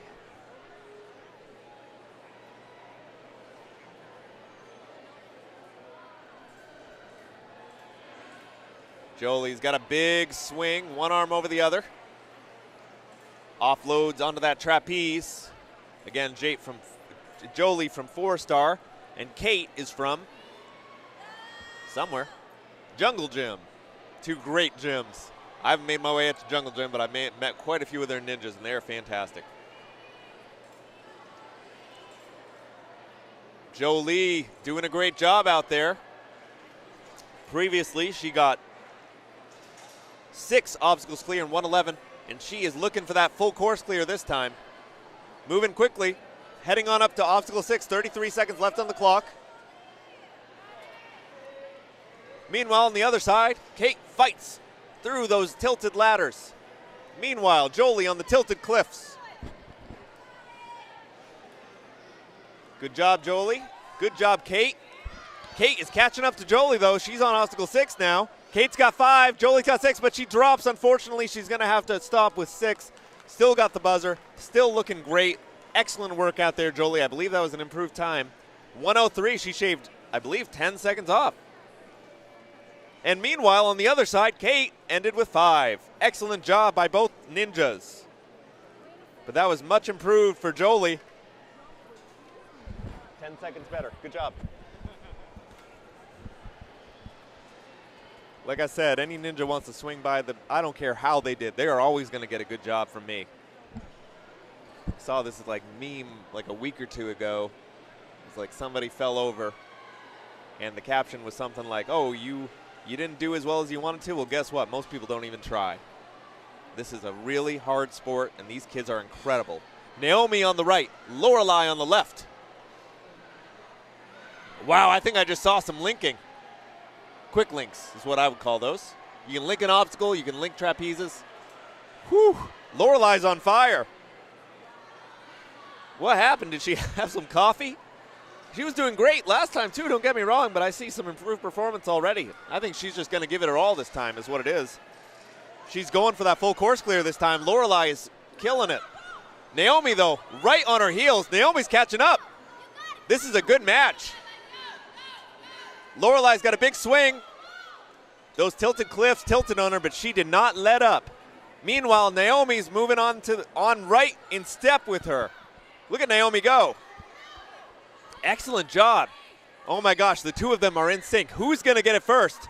It's hard to say. I think Naomi's building up. Nice movement by Naomi, saving time on the build. Race to the buzzer. Who got it first? I think Naomi by maybe a millisecond, but I cannot tell. 103.17, 103.32. Wow.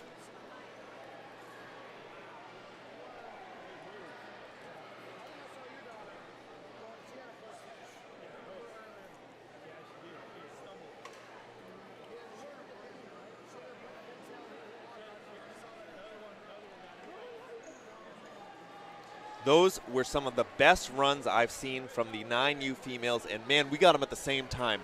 I love when we get a good matchup. Next up is Chloe Ferranda versus Maya. Great job to both ninjas.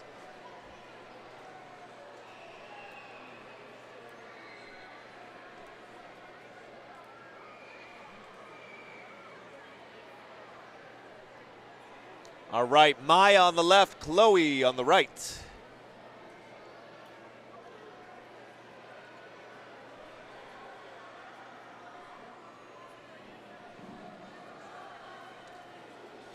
Maya takes a little turn, spins around.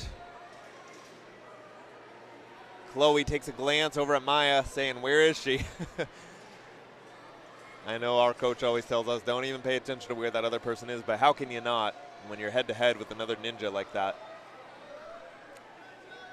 Maya reaches her feet up into that net as Chloe closes in on 6 obstacles to the cheers of some teammates in the back. Chloe is going hard. Meanwhile, Maya is also giving it all she's got on those ladders. Ladders, you wouldn't think, but are a great ninja obstacle. If you're trying to find a ninja obstacles at home, tie up a ladder, work on it. Chloe, 6 obstacles clear. I believe that is an improvement from her previous run. It is. She had 5 last time. Chloe improves from her last. Maya gets 114. Didn't see how many obstacles, but I believe she also improved. Great job to both of them.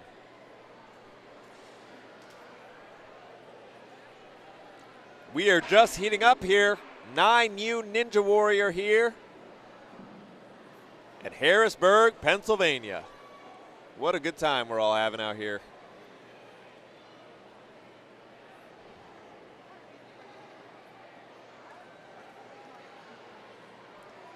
Hope you guys out there are having a good time watching our streams. Big thanks to MVB Productions for making this all possible. Now, I mentioned backyard ninja gyms. There's quite a few of them out there these days for all of our young ninjas, and they're really great if you got a few siblings to fight them out on theirs. We've got some great obstacle manufacturers present here today that have sponsored our production. We've got DGS Ninja. We've got Pop and Hold, World Ninja Sport, several others. Silent K Ninja, how could I forget them? We've got a few of their obstacles in our gym. And we just appreciate each and every one of them, not only for sponsoring us, but for what they do to elevate this sport that we all love so much. Ninja Warrior, I believe, is the best sport in the world. I know a lot of people will disagree with me, but you know what? That's my opinion. And I'm entitled to it. I've been having a blast these last few years commentating, competing. And I say competing with quotation marks, by the way. I am an absolute amateur. I'm also in the amateur division, so that works. But I get the biggest thrill watching these up-and-coming ninjas like these 9U females we've been watching today. They are all tremendous talents, and I can't even imagine how they do what they do. Granted, if I was about 100 pounds less like some of them, I could probably do it too. But, you know, that's not discounting the immense amount of talent and training. I've seen the kind of training these kids do. Some of them are in teams where they meet at least 2 to 3 times a week. Some of them have backyard ninja gyms. Some of them are cross-disciplinary athletes. Some of them have been doing football. I've seen dance. I've seen gymnastics. Gosh, I just saw paragliding. That's pretty crazy. Have you ever paraglided? Maybe you should do ninja too. I'm not sure what the overlap is there, but I bet grip strength is part of it. Imagining it's a good idea to hold on to your paraglider. I can barely hold on to many of the ninja obstacles. Our judges are running around getting everything all set for Hannah Weber and Elise Hamilton. Sorry, it looks like Hannah Brabson is next versus Elise Hamilton.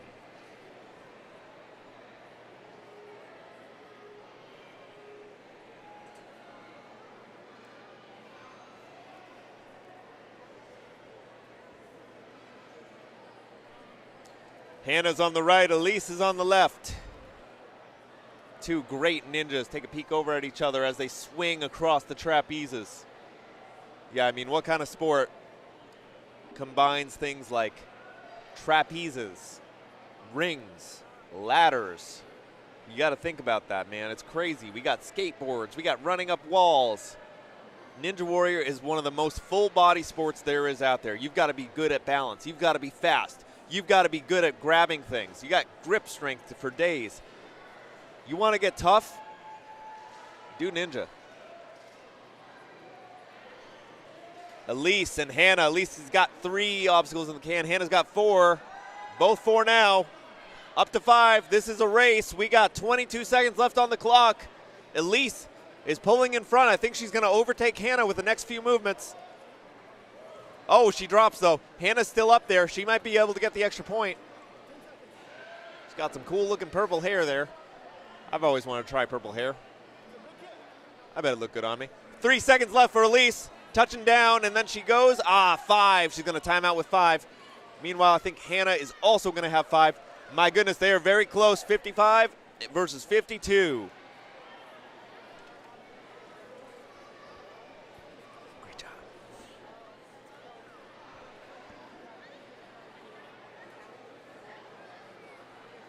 These kids are phenomenal. All right, who's next? Eliza versus Lila.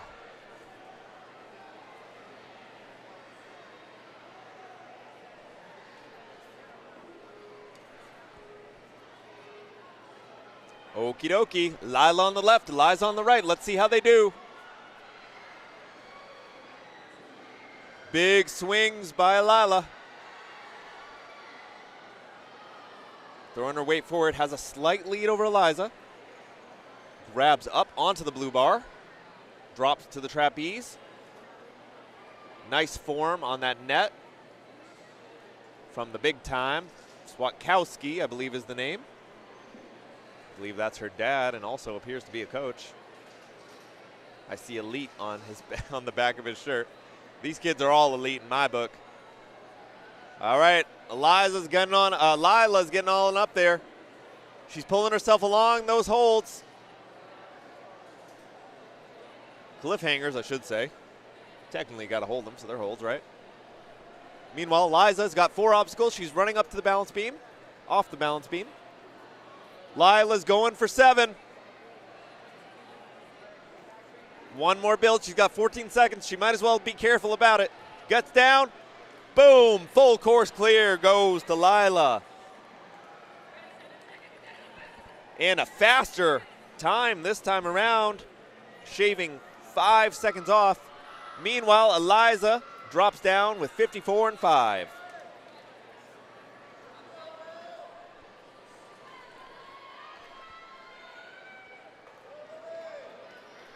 Okay, we got Lillian Toomey on one side, but who else is coming up?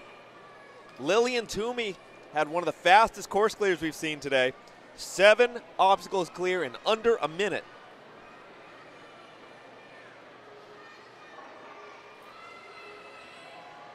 And meanwhile,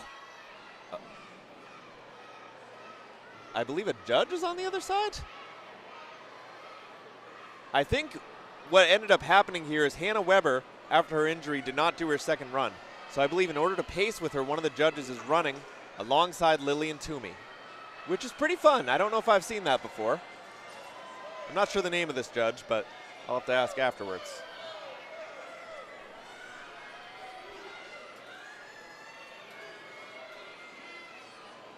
Reminds me of having a pacer during a run. Lillian's almost touching down. There she goes. She's got 6. Can she beat the judge? Woo! Full course clear again to Lillian Toomey. 45 seconds. Oh my goodness.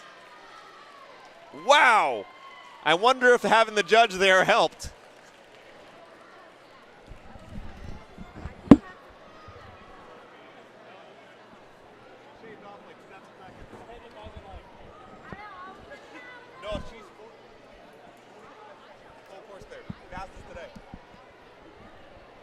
Lillian Toomey is actually among the fastest athletes on male and female today. That was absolutely an incredible run. And wow, aren't all of these 9U athletes incredible? I believe that will conclude our 9U females. My name is Nico Tarquini. I'll be commentating with you all weekend long on the various rigs. I'm going to read off our sponsors real quick, and then we're going to go to a brief break before our next waves, which will be, I believe, in about an hour. But please stay tuned to this rig and check out our other ones. We got DGS Ninja, Gooder, Legendborn, Ninja Works, Gibbon, T-Mobile, Warriors Unleashed, Cyclone Made, Stage 4 Designs, Pop and Hold, Adaptation Through Perseverance, That's a Stretch, Massage, World Ninja Sport, Ninja Strong, Flop Ball, Who Gifts, MVB Productions, UNAA, Sproutin' Kids Gym, Series 1, OmniMed, Silent K Ninja, UIPM, USA Ninja, and Nerdy Ninja. Thank you very much. We will be back briefly with more coverage of our 9U Ninja vs. Ninja rig.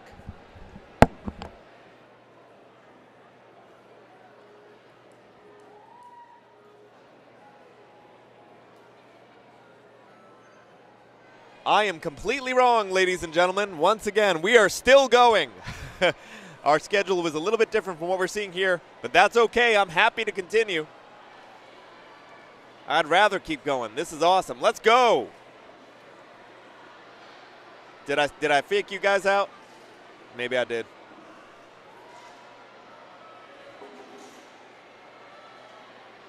All right, right now we're looking at Martin versus Sacred Saints, I believe.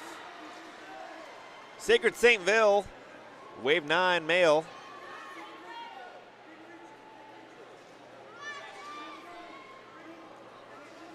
All right, Mr. Sacred Saintville. Moving along, I love their outfits. I think yesterday I said they remind me of those Magic Eye puzzles. Martin's got 5 obstacles, and he is catching up to Sacred. Sacred is about to get his full course clear. Boom, getting us started all right with the 9U males. Excellent job, 101.7. Meanwhile, Martin has 1 to go in 8 seconds. I think he's going to be able to do it. Will he be able to get there? I think he hit it in time. Amen. 1:16 for Martin. Great. Love it.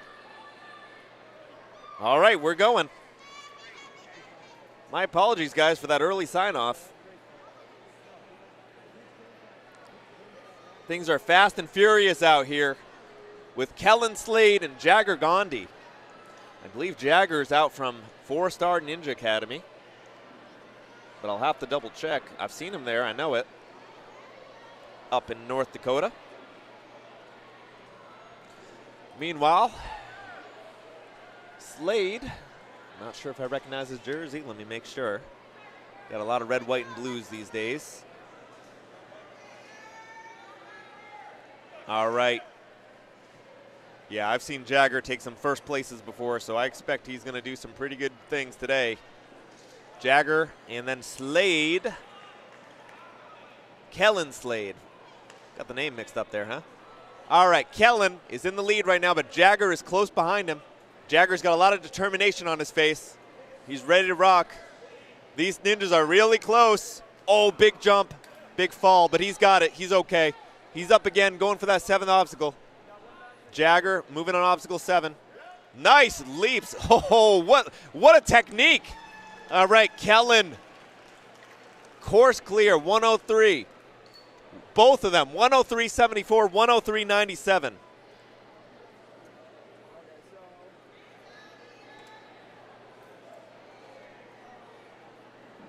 Wow. Great job to both of these ninjas.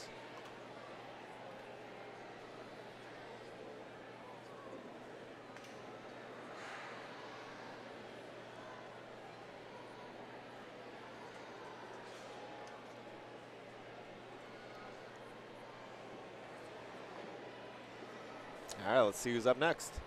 Thomas Konisek versus Kang. I'm not sure.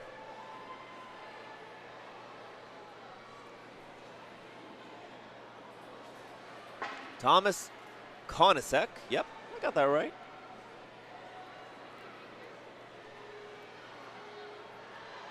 Versus Yang. Why I said Kang.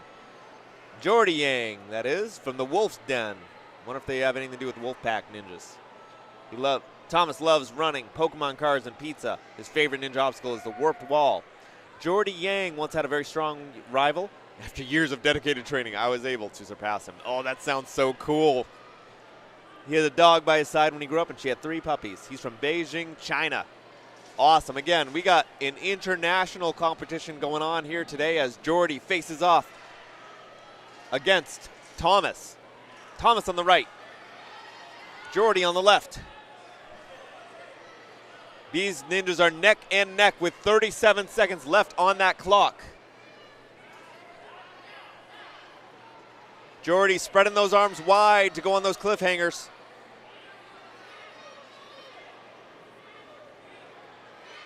As Thomas follows along.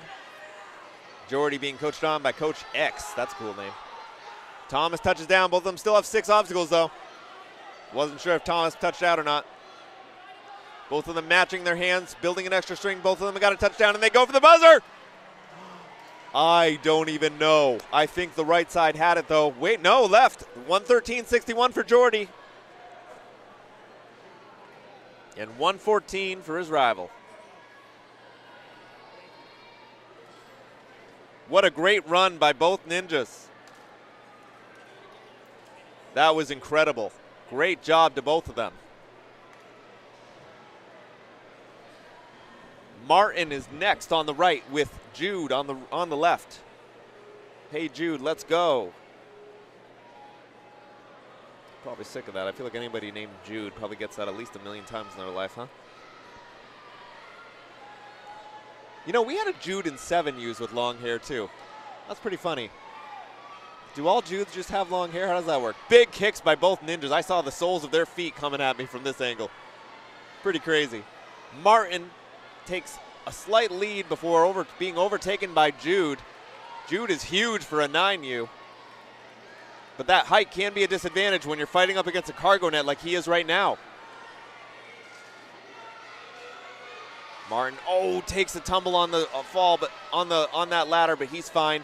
Jude takes a look over at him before throwing himself off. Jude speeds along. These two ninjas are making about the exact same pace while Jude gets up there on those cliffhangers. 27 seconds left to go. 5 obstacles for Jude. Martin takes another fall. 3 obstacles. Jude is 18 seconds away from a full course clear if he can move. Martin is going to go hit that buzzer, though, and take his 4th obstacle. Boom. Nice. Good job, Martin. Meanwhile, Jude, 4 and 1 time. And Jude gets a full course clear, nearly takes the buzzer and the scoreboard with him. At the buzzer. That's got to feel good for Mr. Jude. Maybe not hitting the ground, but hitting the buzzer, sure. Next up, we got Liam Bagley and Leo Bushman. Why do they keep putting the kids with the same names together? My goodness, I'm getting confused. All right, Liam Bagley versus Liam Bushman.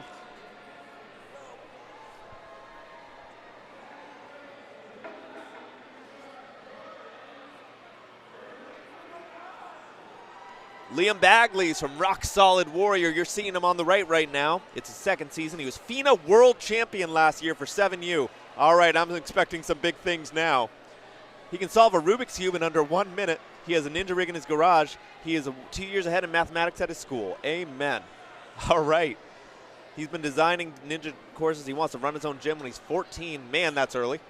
I'm 37, and I couldn't even imagine. Meanwhile, Leo is on the left. Liam's honing in on that full course clear.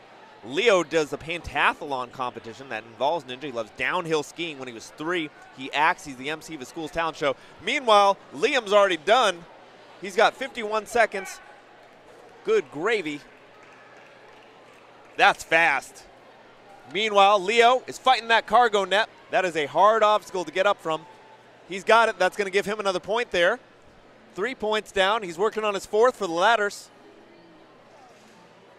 But man, world champion Liam from last year is looking to make some damage as a 9U this year. I wonder what division he was in world champion in. Maybe all 3. And Leo drops down after timing out, but he did a great job himself. He has got 3 points and 107. That is nothing to laugh at. That is awesome. He did so good. All of these ninjas are spectacular athletes. You love to see them compete. Next up, we got Paxton Stanko versus Ethan. They're moving so fast, I don't even have time to keep up with them. Paxton Stanko is from Arc Ninja. versus Ethan Natoli from Ninja Intensity. Paxton has done a 12-foot warped wall before. Good for him. 7-foot bar to bar lâché. He's been practicing Ninja 2 years. Ethan is also tremendously fast. Both these kids are super fast. Ethan's from Ninja Intensity. He loves raw onions. Me too, buddy. Born in Colorado. When he's not going to Ninja, he likes to play piano, jiu-jitsu, and snow ski. All right, Ethan on the left, Paxton on the right. This is a huge run. Fastest run today, maybe? 40 seconds and 7, 41 and 7. Wow. Both ninjas on fire. Paxton 40, Ethan 41.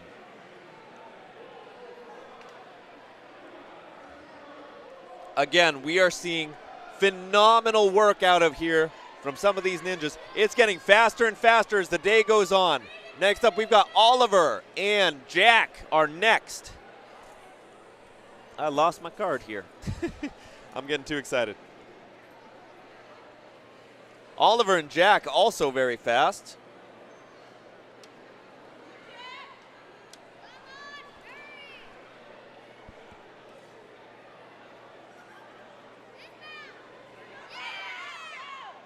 Oliver Greenbaum, Ollie, is from the lab in Boynton Beach, California.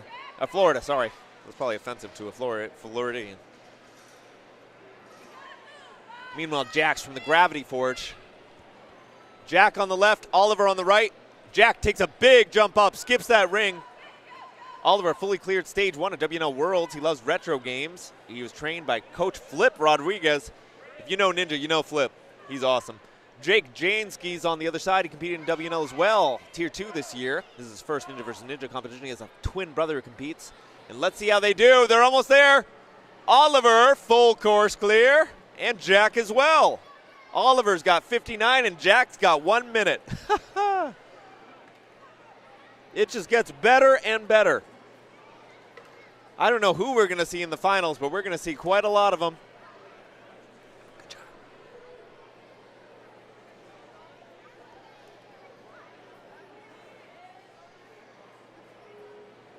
All right, Sacred's up again on the left versus Jesse Newing.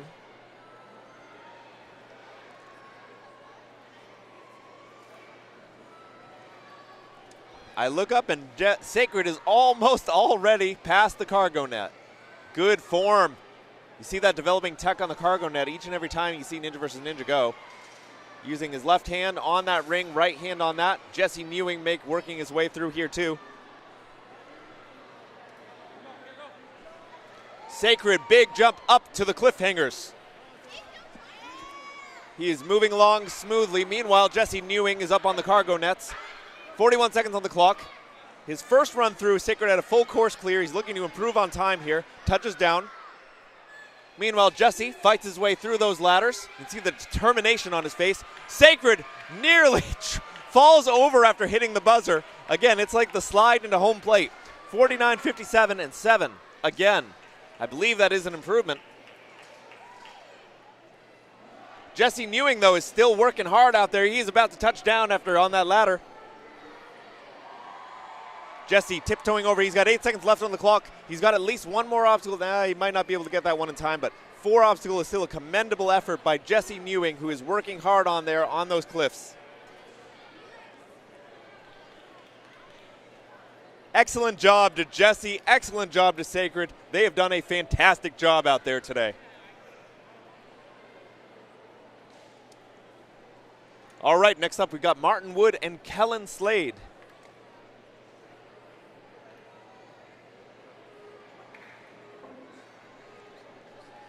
All right, Martin Wood on the right, Kellen Slade on the left.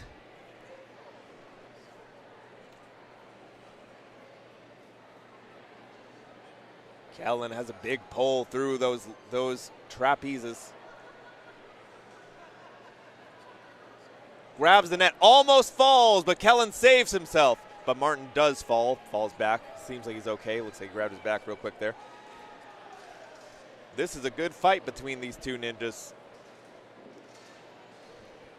Kellen's got his right. Ladder pulls down on Martin. You see him gritting his teeth with the effort as he pushes through. Kellen's on the left, balancing precariously. 36 seconds left on the clock. Kellen, nice jump up to the cliffhanger, 34 seconds left. Martin on the right, 4 obstacles in play. 4 obstacles down with 2 left to go. Nice swing and dismount by Martin. Kellen grabs that ring, looks a little winded there, falls over. Martin slaps that buzzer for 6 points and 1:03 on the clock. Meanwhile, we got, I think, a full course clear on the other side by Kellen. 1:09, a little slower than his last time, but that is A-okay because he is looking good on the leaderboard here. Jagger Gandhi's coming up again versus Yang.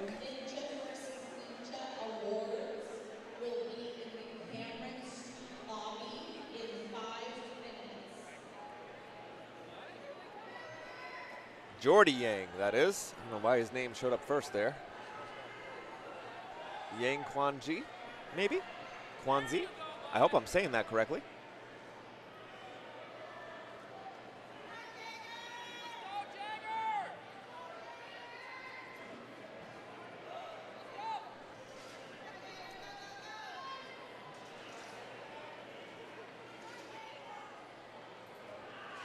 All right. Jagger throws himself through just a few paces before Yang.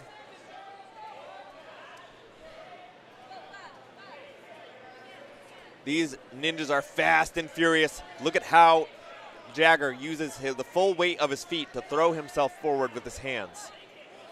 Again, full body sport. You need to be able to coordinate both your feet and your hands. Even though these obstacles primarily tax your grip strength, your legs are at work too for your balance. Jagger, oh my goodness, he went for it. Wasn't quite enough though. He didn't quite get on. 57 seconds and 6. Excellent job. Not as good as his first run, but he was going for a faster time. He took the risk, didn't quite get there. He's still looking really solid with 1:03 on his previous. Next up, we got Thomas Konasek up.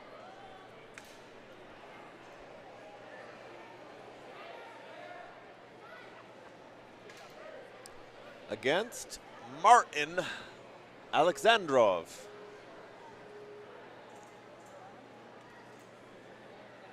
We have 2 Martins here.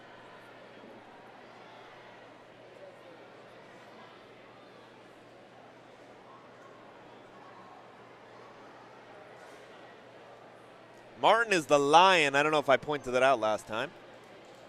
That's his ninja name. He has a quote, try your best. Excellent advice. He got first on his very first challenge comp. He likes meeting famous ninjas like Electric Enzo's. He shared a Pop-Tart with him once. He's 1 belt away from a black belt in Taekwondo. He eats, breathes, and sleeps ninja. How do you sleep ninja? Probably dangerously, if you ask me. I wouldn't sleep on a ninja course. All right, the lion, Martin on the left. He's got 3 points. Thomas on the right, he's got 4.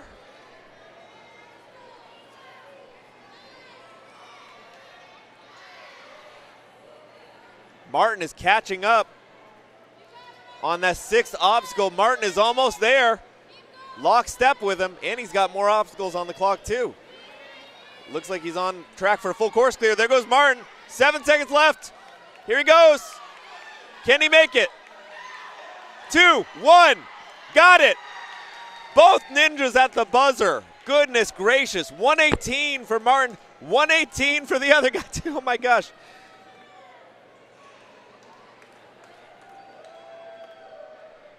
That was good. 1 second off of his time.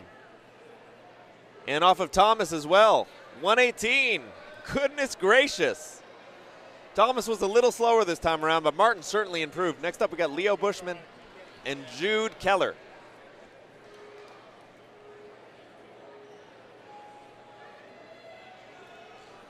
The other Martin's up.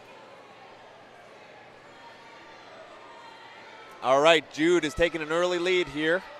Last time, Jude had only 4 obstacles and 110. He takes a bit of a fall here, rolls and gets back up again. Rolling, so important to ninja falling. Ninja falling, it's an art. You got to kind of refer to it that way. But, you know, Jude is taking some big, risky moves. Look at him send it. Wow, big send all the way from the first rung of the ladder to the point B. Jude's gunning it for time. He's got 4 obstacles. Meanwhile, we see a tumble on the other side as well from Leo.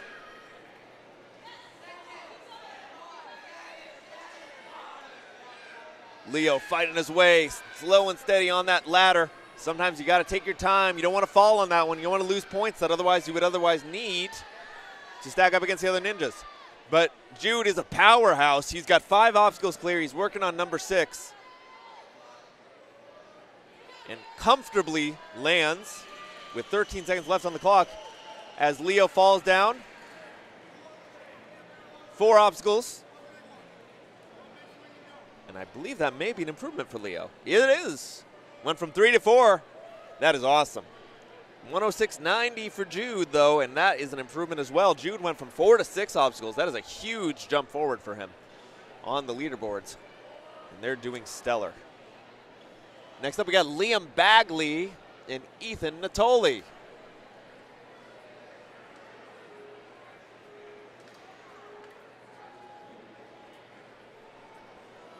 All right. Oh, no, we got Jesse Newling again versus Liam Bagley.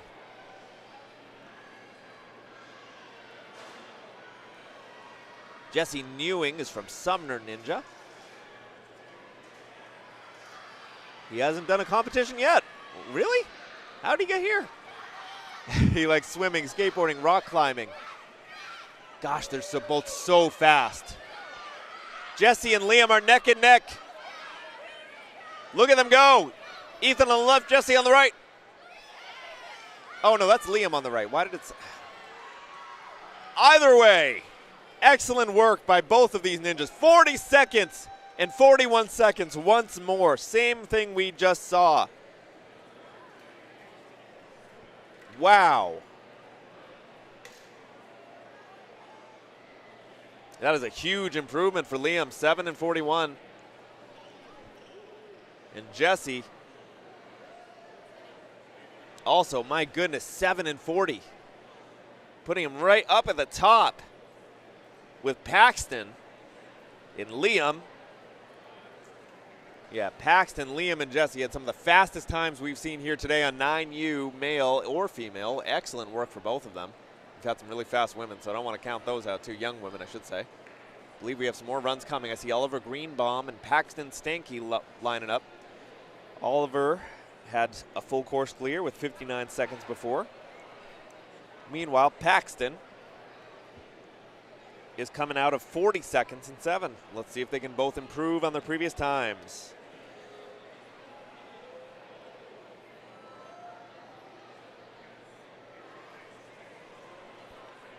All right, they are already off to the races here. See Oliver on the left, Paxton on the right. Paxton throws himself up. Oliver clears. He's a tall kid, which makes getting through that little window there a little bit difficult. Meanwhile, Paxton, not quite as tall, but certainly easily as fast. Big jump up, pulls those tilted things down, makes them work for him. Nearly stumbling there, Oliver. Gets up to those cliffs. Oliver's pulling himself along, using his knees to kind of drive himself forward. Paxton's almost there.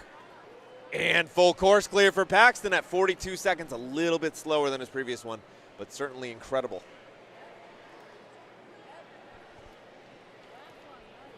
Boom, 52 seconds for Mr. Oliver. Wow, shaving 7 seconds off. Great job by Oliver. We're about to move on to our next ninjas. We got Jack coming up against, well, we'll see.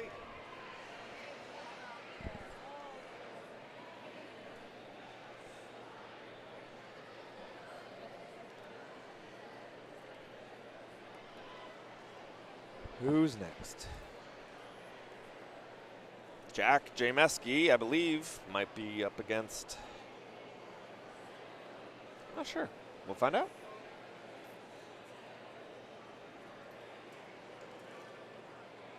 Could we have another judge run? That was pretty fun.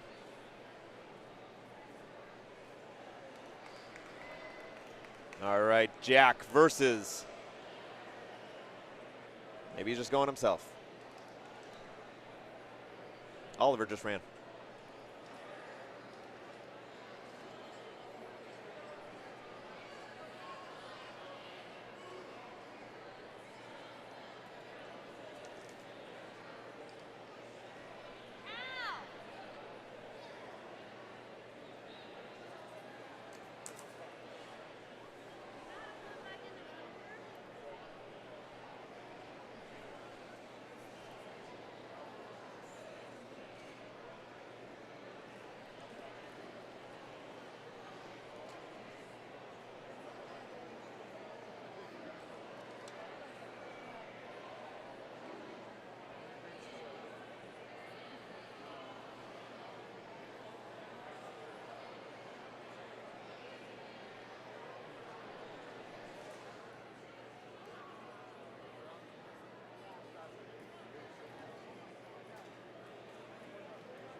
We are back again with Jack Jameski versus Jesse Newing. Janeski. Jack loves roller coaster and thrill rides, but what a thrill ride it is to be a ninja warrior.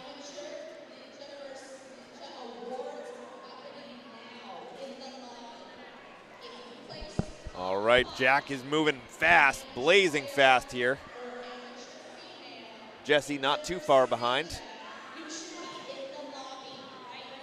Hanging in tight on that net. Jack throws himself forward, touches down for 6. One to the other, not even to, oh, he is taking time to build that. He knew he didn't quite have the grip that he wanted there, so he pulled back and went. And tags for the full course clear. I believe that will be faster for Jack at 52 seconds. That is 8 seconds faster. Meanwhile, Jesse is soldiering along, going up to the 6th obstacle. Good grab by Jesse from Sumner Ninja. Big reach. He's got 5 seconds to clear it. And falls just a little bit short of that final obstacle. So that'll be 5 for Mr. Jesse.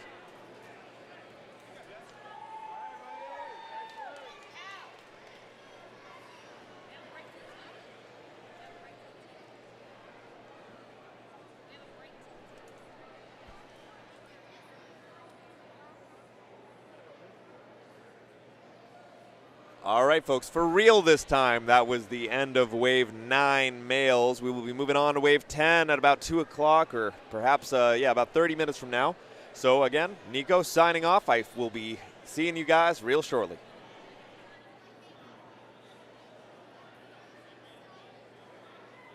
We are going to be ending this stream and coming back with another stream, so if you're confused, check the YouTube. We will have another stream going for this Rig 1, which is where we will be having the rest of the 9U males and females. So if you're waiting for a particular athlete, hold on. We will be back. But meanwhile, we have some other streams to check out here at the FINA World Championships. So please don't turn that dial. Not that there's a dial anymore, but you know what I mean. Again, Nico signing off. I'll see you soon.